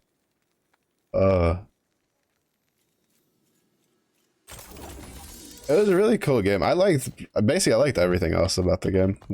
I liked the whole like dodge mechanics and all that kind of stuff. I think one of the times I raged so hard was when I was fighting one of the Lionel things, and I did the. I'm thinking I think I did like the dodge thing, and when I went to go attack, my weapon broke on like one swing, and I just about lost my shit because it was like the last good weapon I had to like use on the fight because the rest of them broke on the fight, and I was just like I was so fucking livid. I was so mad, like actual rage. I almost threw my fucking Switch. Well, Joy-Cons. I had it like hooked up to my computer, or not my computer, but my TV at the time. I like, just about threw my Joy-Cons across the fucking room. I threw the chair, quote unquote chair. Well, quote unquote threw it. I like flipped it over. I didn't throw it because if they hit a wall and it like put a hole in the wall, I was not gonna hear the end of it. But it's just like, oh my god, bro, I was so over it. I was so done. I was like, fuck this shit, get me out of here. Get me out of here. I never played it again since.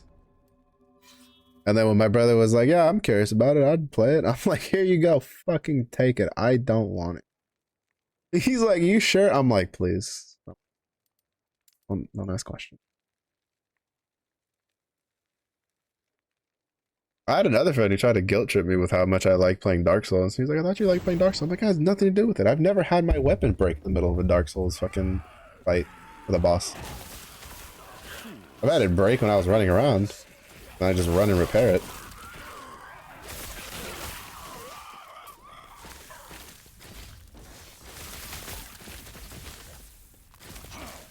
But I'm not in there having the fight of my life, sweating, wiping my sweat with my gamer towel, and then all my weapons are broken because of this stupid mechanic.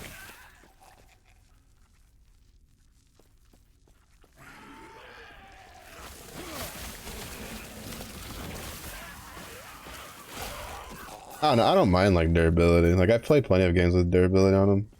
It's just all those games usually have ways to repair your weapons and armor and stuff.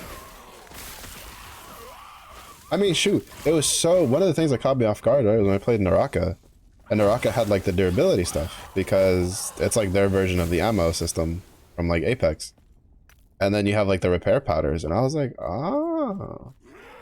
It was a little weird at the beginning to play it, and I like the first couple times, like I remember playing it, I was like, bro, this is so annoying. But then like once you got used to it, you're like, ah, you know, it's not bad. At the end of the day, you know, you're using the weapon. You know, I don't have to go look for another fucking spear to use, unless fucking nunchuck master over there deflected it out of my hands because you know, oh, Bruce Lee.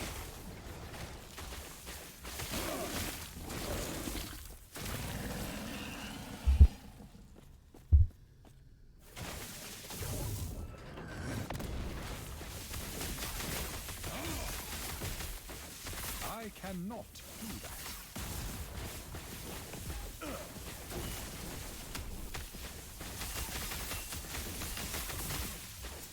How much mana? Only 12. Why did it like bottom out my... I felt like I casted this and it like bottomed out my... A little bit.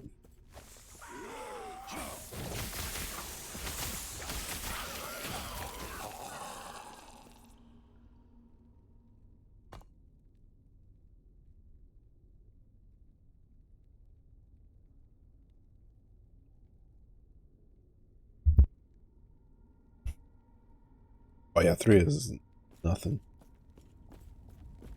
But to be fair, I don't think there's anything wrong with like games not being for you.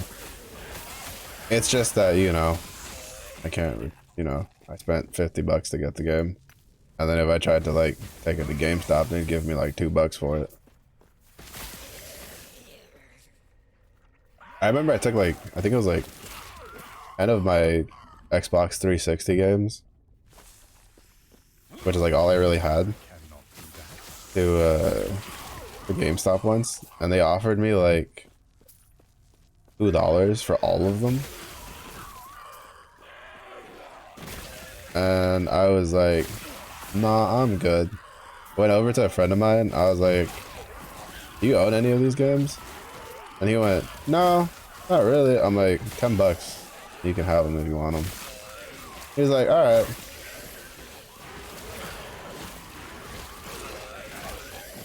Were they worth more than $10? Ish. I got most of them from the bargain.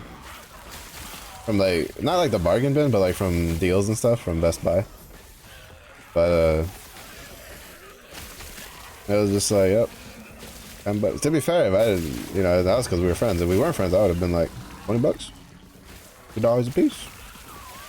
Some of the, there were some games in there he wanted to. They kind of just took all of them.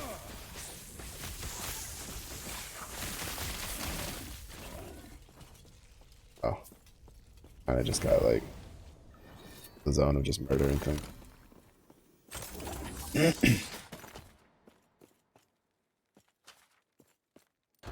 Which means it's almost time to wrap up. I should see if the Sworn Blade has any of the helmet ones.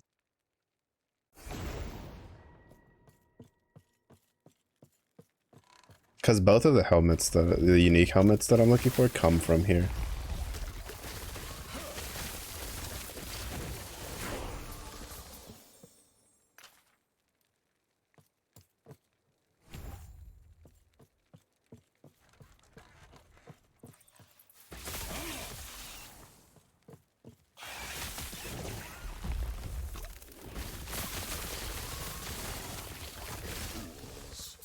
Fools. And they're kind of like really big help for us defensively.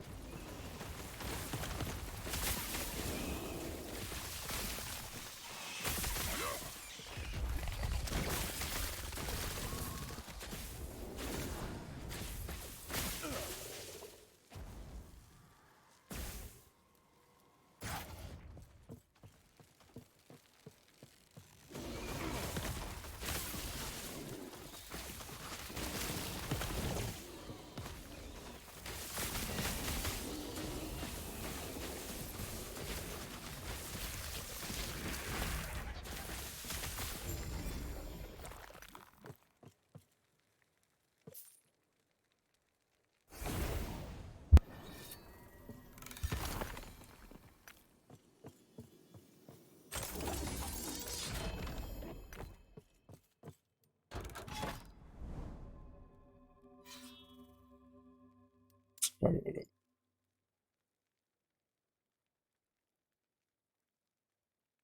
good. Yeah, so we have Path of Exile. That'll probably hold us over, probably for like the next month or so, depending on how the league goes. Which means like for Zenless, it'll probably be that once we get into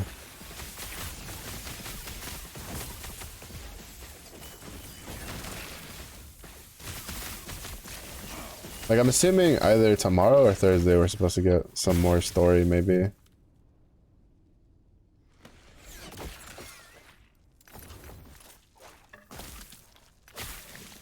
And then so we'll probably have like some actual couple more content to go through, but what's probably gonna happen is we'll do Path of Exile, and then I think night times might go back to the RPG playthrough shenanigans. Since Apex is basically dead to us. Unless, you know, somebody I know wants to do like a collab or something. Saturday is an Overwatch collab. I won't be streaming, but other people will probably be streaming. I think Yuna's gonna be streaming. But I'm kind of sticking to my keep weekends to myself. But, well, to some degree, there might be a stream during the day. Because since it's like league launch, you know, the PoE league launch, I plan on doing all day Friday, and then I'll probably do maybe Saturday during the day for a couple hours. Maybe not the full 4 hours, but or maybe even then, like I don't know. I might do like I might wake up. Tomorrow's Wednesday. Oh yeah, Saturday. Like I might start like an hour early or something, depending on if I have anything. If I have to go out to get lunch with my mom or something. So we might do like a stream just to keep it up, and then at night you guys can watch the Overwatch stuff rain. Maybe a stream on Sunday, maybe not. I don't know. I kind of like to keep my.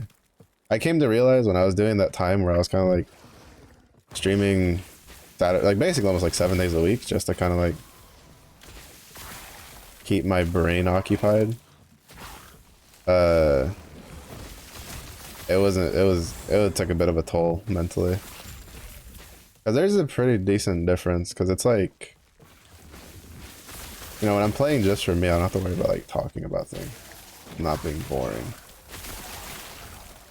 Cause unfortunately, I'm not very good at the video games. Like I can do like one sick thing every, I don't know, 3 or 4 months. Like that Senti no scope, like my do cool shit is on cooldown for like basically the rest of the year at this point, just about.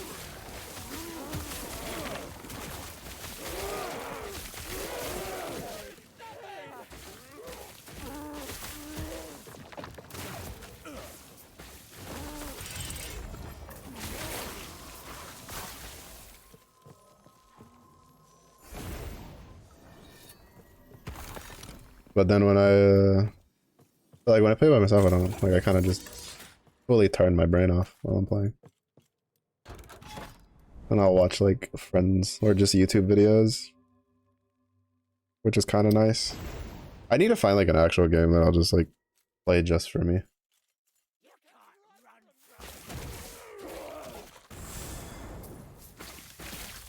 I'm just gonna stay here. I'll funnel the mobs in.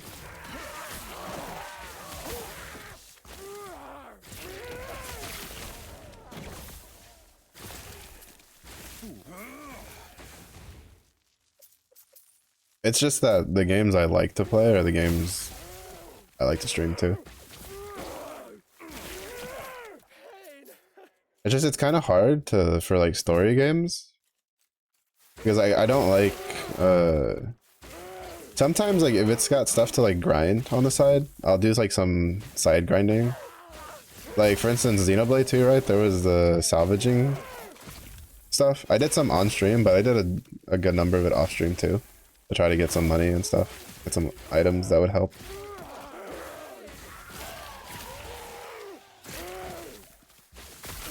But a lot of times, like the more like story JRPGs, it's like, I don't know, I feel weird if I like play some of it off stream and then it's like there's no continuity to it. I tried not to.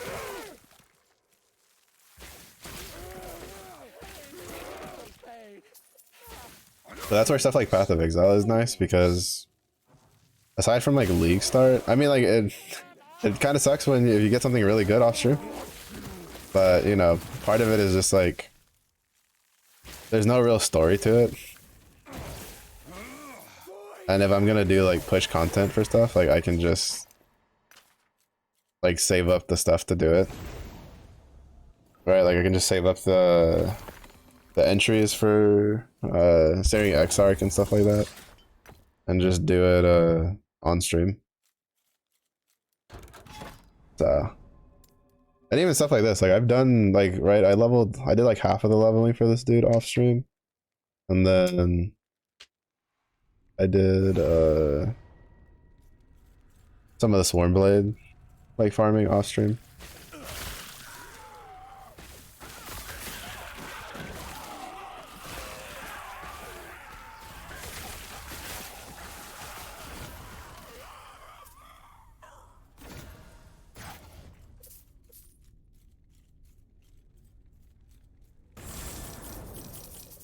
That's kind of like the nice thing. That's what I guess that was like one of the nice things about like Apex. It's like when I was really into Apex, it was like I just wanted to play some off. Like I used to play Apex every day, Monday, like Sunday to Saturday, every day.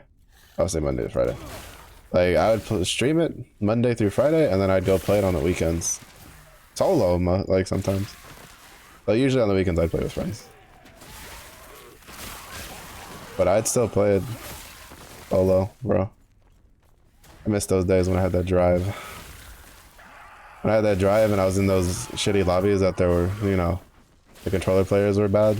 They were worse than I was, so then I could like walk around them and they would slow turn and then I'd be able to kill them.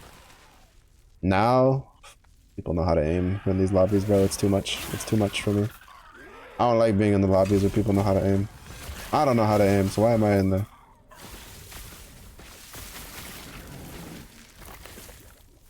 I say as I remember the like 3 times I killed the same Octane, he tried to do movement on me in that one TDM match.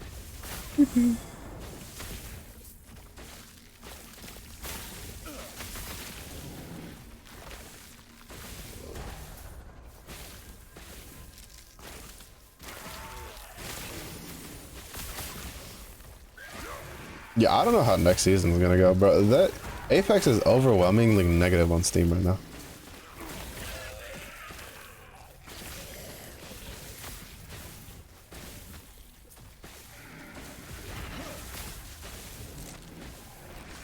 At least it was when I looked earlier today, because out of curiosity, I went to their Steam page and I was like, what's the Apex reviews looking like? Ooh, sheesh. That text was red as fuck. I was like, yep, I figured. I kind of figured. Let's go see that. Is it still? Yep. Overwhelmingly negative. Holy. I wonder how long it'll stay like that.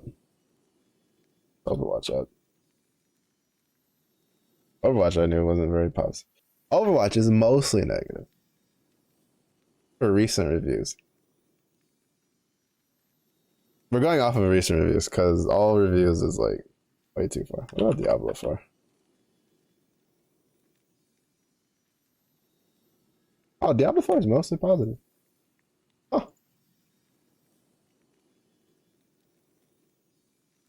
Oh. Interesting.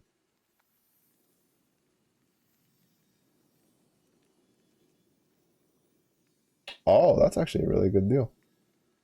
Or that's actually really smart. They bundled the... It's like if you don't own Diablo, you can basically get it for like $20 cheaper, the base game and the expansion coming out. Pretty good idea on their part for bringing in new players.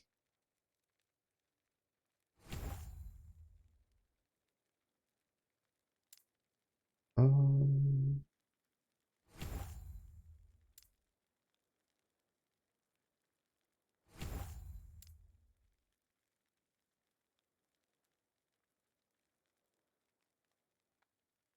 I think it was this way.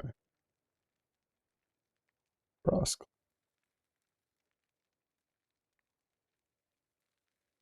Yeah. Here and then here.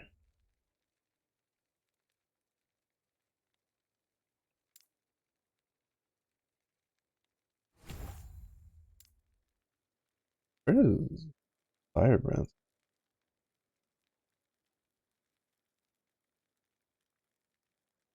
Here.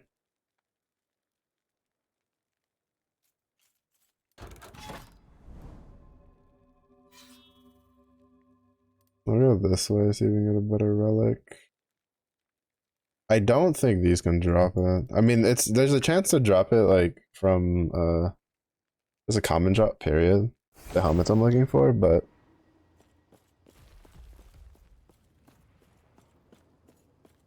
for the rewards, it says it has to be the unique flash set helmet reward. And I will do that unique one, and then probably good.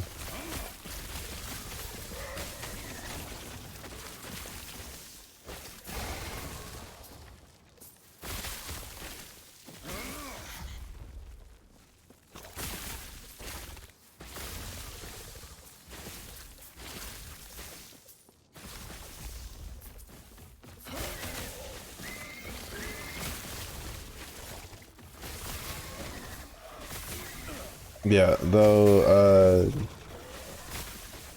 tomorrow and Thursday night will probably be like shorter streams, maybe like more to the 2 to 3 hour mark.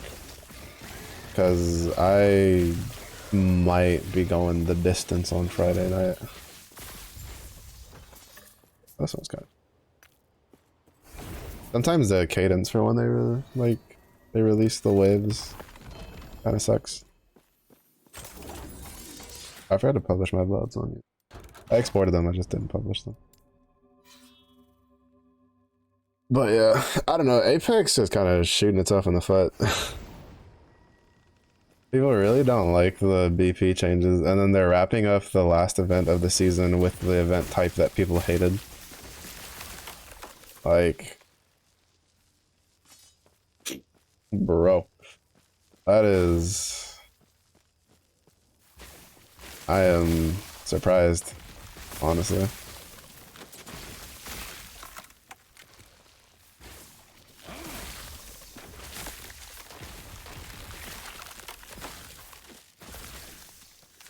And then they put a Havoc reactive skin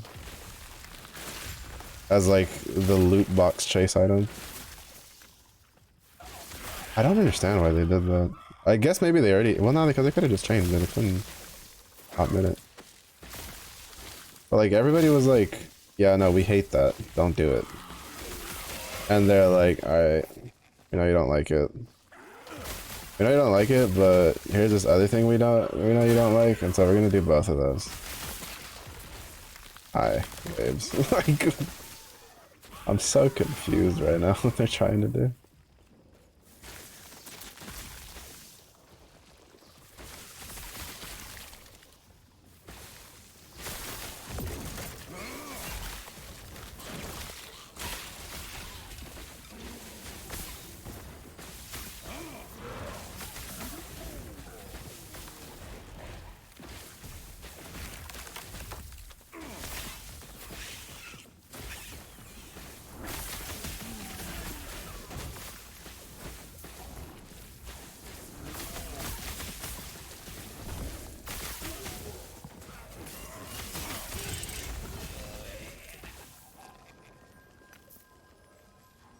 I am not a man of many pockets. Such a their brain, honestly.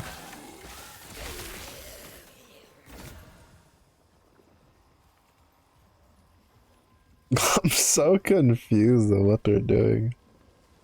Cold damage leeches health. Mana strike base damage converted to cold. Fury leap base damage converted to cold. Fury leap's isn't that the primalist skill? Chance to chill on melee hit.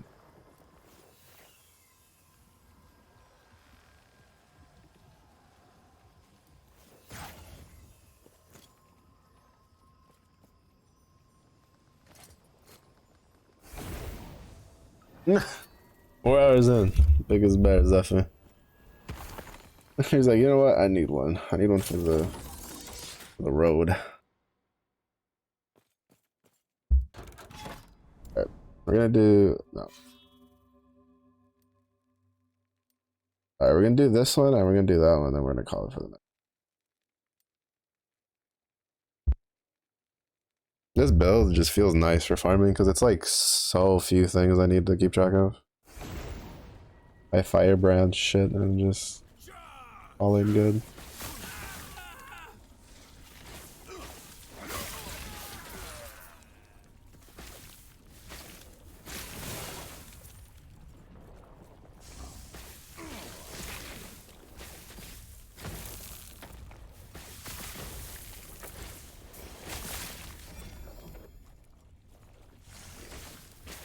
But yeah, it's gonna be interesting to see.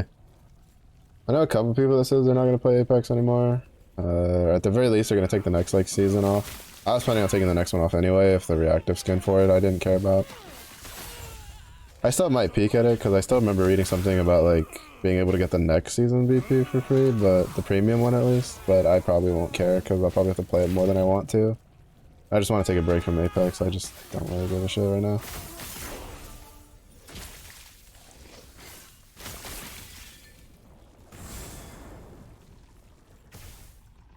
Someone has 4 hours to claim the crown as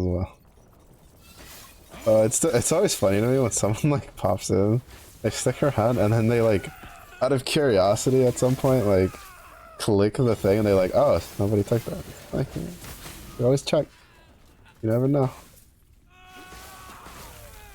It's usually there, uncontested for the most part nowadays.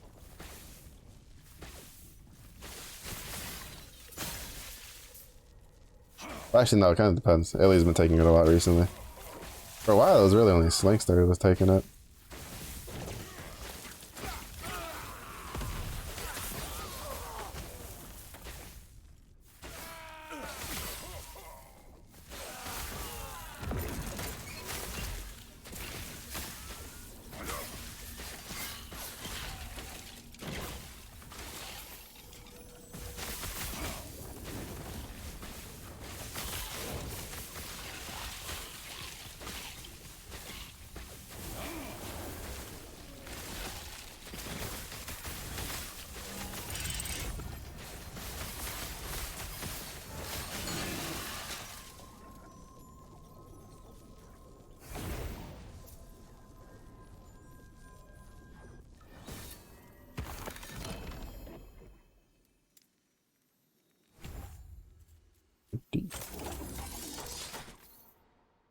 Uh,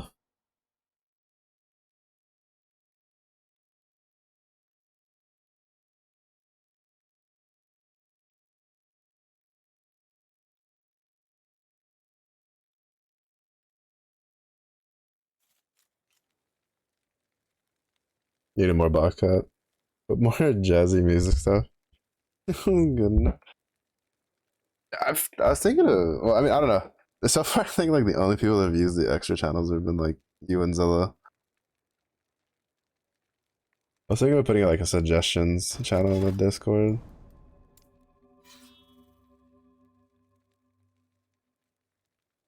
Mostly for like redeemed stuff. Granted though, I feel like most of the redeems that people want aren't things I like particularly enjoy doing, so.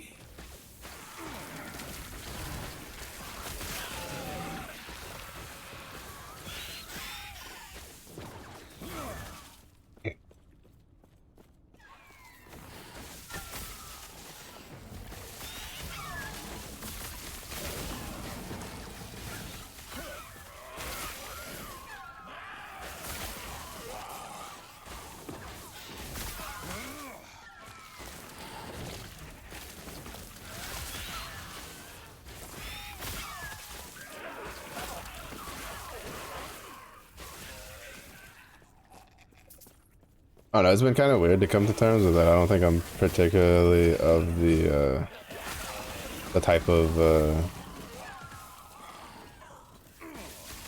streamers that's very good at this without getting lucky to make this like be more lucrative.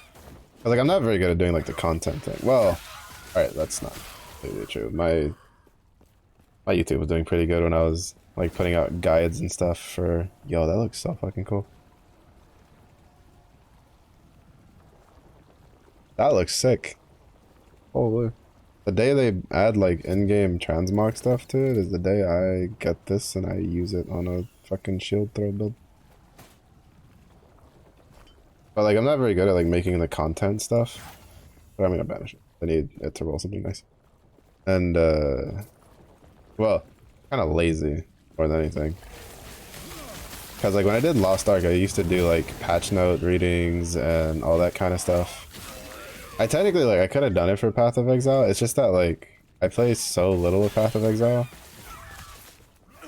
But like the only other game I think I could have done like a patch note thing would have been like Apex, but I'm not good at Apex enough to be like doing stuff like that.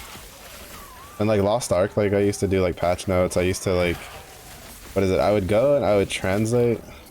I think one of my better videos that I did was, or more received videos was, they had class changes in the Korean version of Lost Ark that were gonna come over to the Western version of Lost Ark. And I did like a video like comparing like at least the classes I played and stuff like that, and that video did pretty good. But I spent like a lot of time like setting up for that video.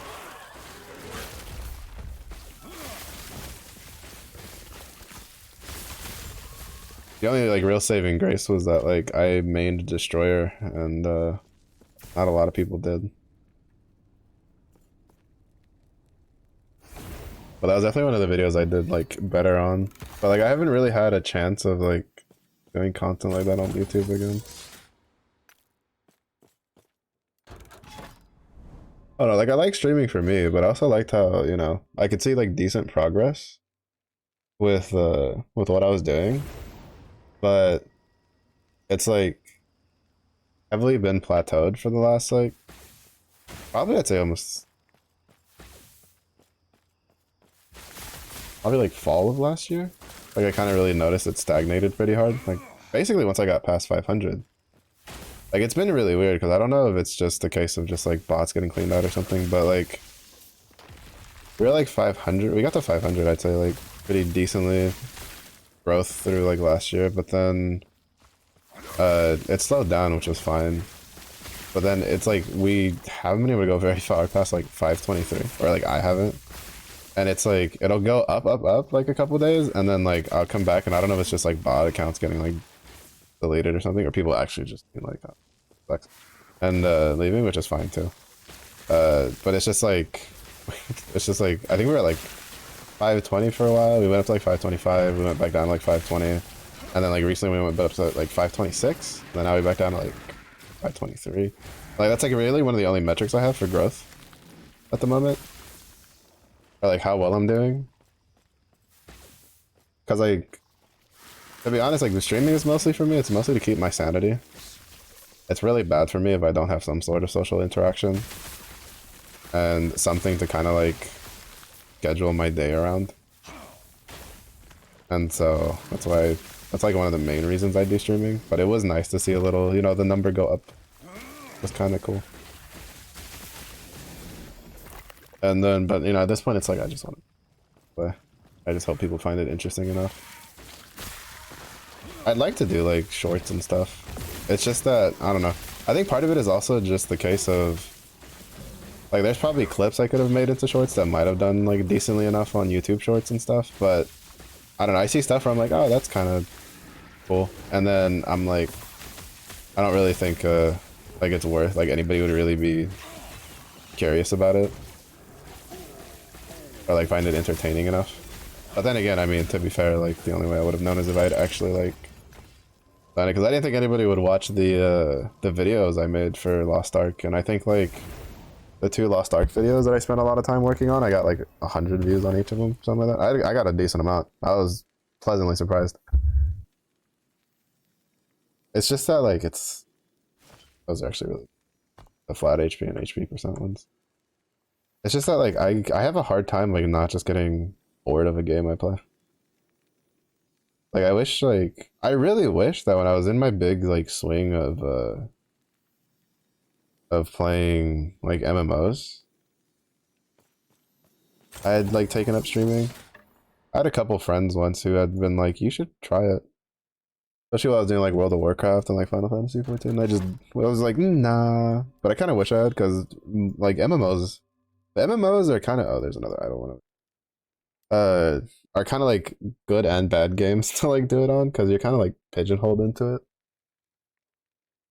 If it's kind of like what you cut your teeth on. But it's also really good because since it's like a live service games, you tend to have a pretty decent content loop as like a content creator.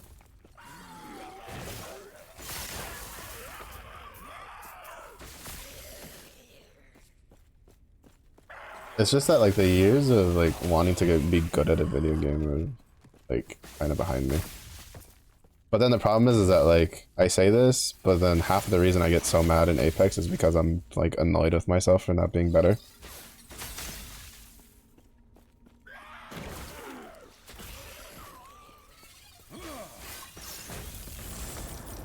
It's a really weird like mental tightrope to balance on. Which is one of the reasons I kind of want to take a break from competitive games. As well, you know, they make me competitive.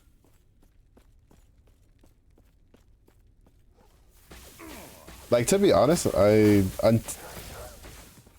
think like I probably would have just become a TFT streamer if I hadn't gotten burnt out on that musical themed set. Was it set 10? Cause like the set that we just had wasn't the worst. And I think I might have been able to brush Masters if I had played it more seriously, but eh.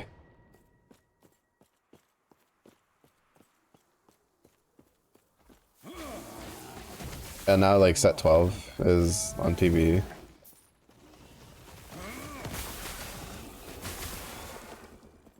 Which means I'll have to like find time to like watch what's good for it so I can hit gold to get the free shit again.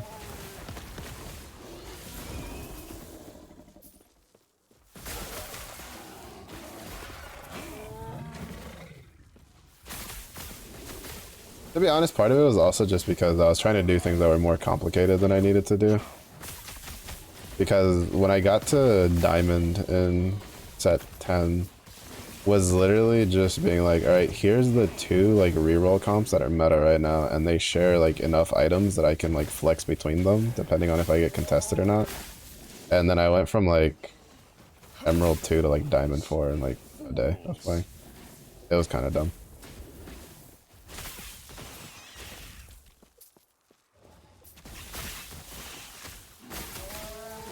Honestly. Like if TFT had its own like client, it'd be nice.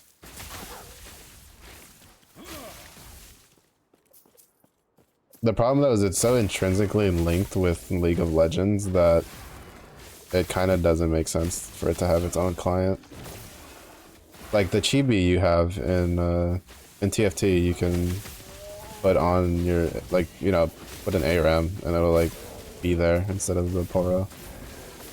Stuff like that. Most of the characters are you know, well, I mean all the well, not most of them, because some of them are like exclusive, like new characters made for it. I think this next set has like one of those characters that they make just to fit the thing.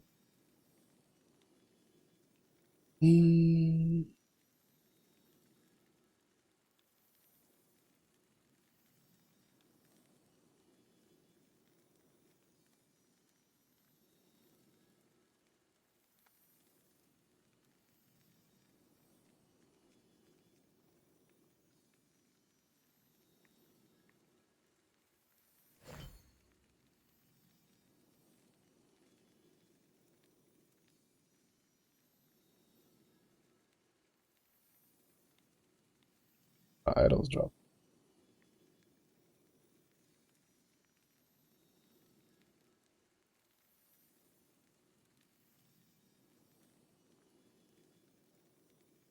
Oh, I guess we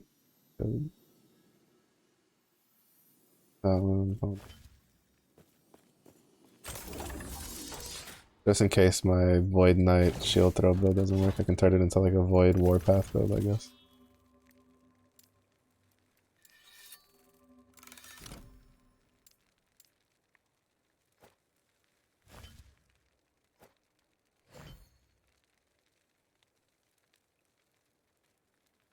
I like how I was mentioning that I got like no lightless arbor keys and now I have like 3 of them. Like just today alone I got 3 of them.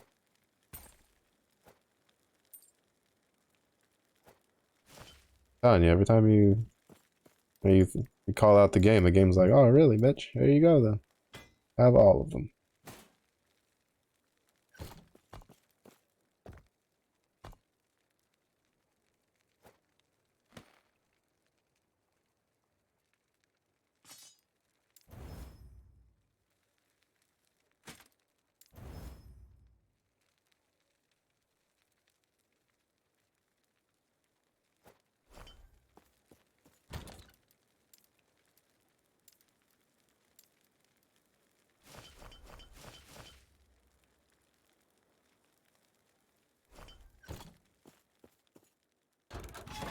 There's a beacon, I can work towards that tomorrow.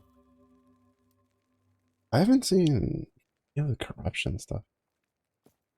Yeah, I'll wrap it up there. It's like almost 1:30. I went a little longer because I was kind of getting in the zone. This build's fun. I like it. It's like it's less work, right? Like Swarmblade, like the Swarmblade build is cool and all, but it's like I have to do hive management, spinny spin management, dive management. The serpent's job, like, oh, much shit. I don't want to think that much all the time. But yeah, I'm still just so looking forward to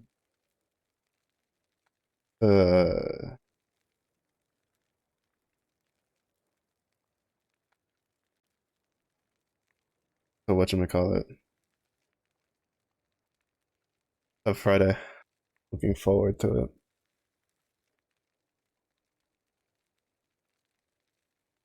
I guess I had to, even though apparently the dream stream. But yeah, that'll be pretty fun. Looking forward to it. But that's gonna be it for tonight. I'm gonna be stuck in here until I get that stupid helmet that I need. But thank you everybody for watching. I do appreciate it. It was right day if you have a good day. It was a day for you, Russell. So safe. I enjoyed it. And I'll see y'all on the next one. Bye bye.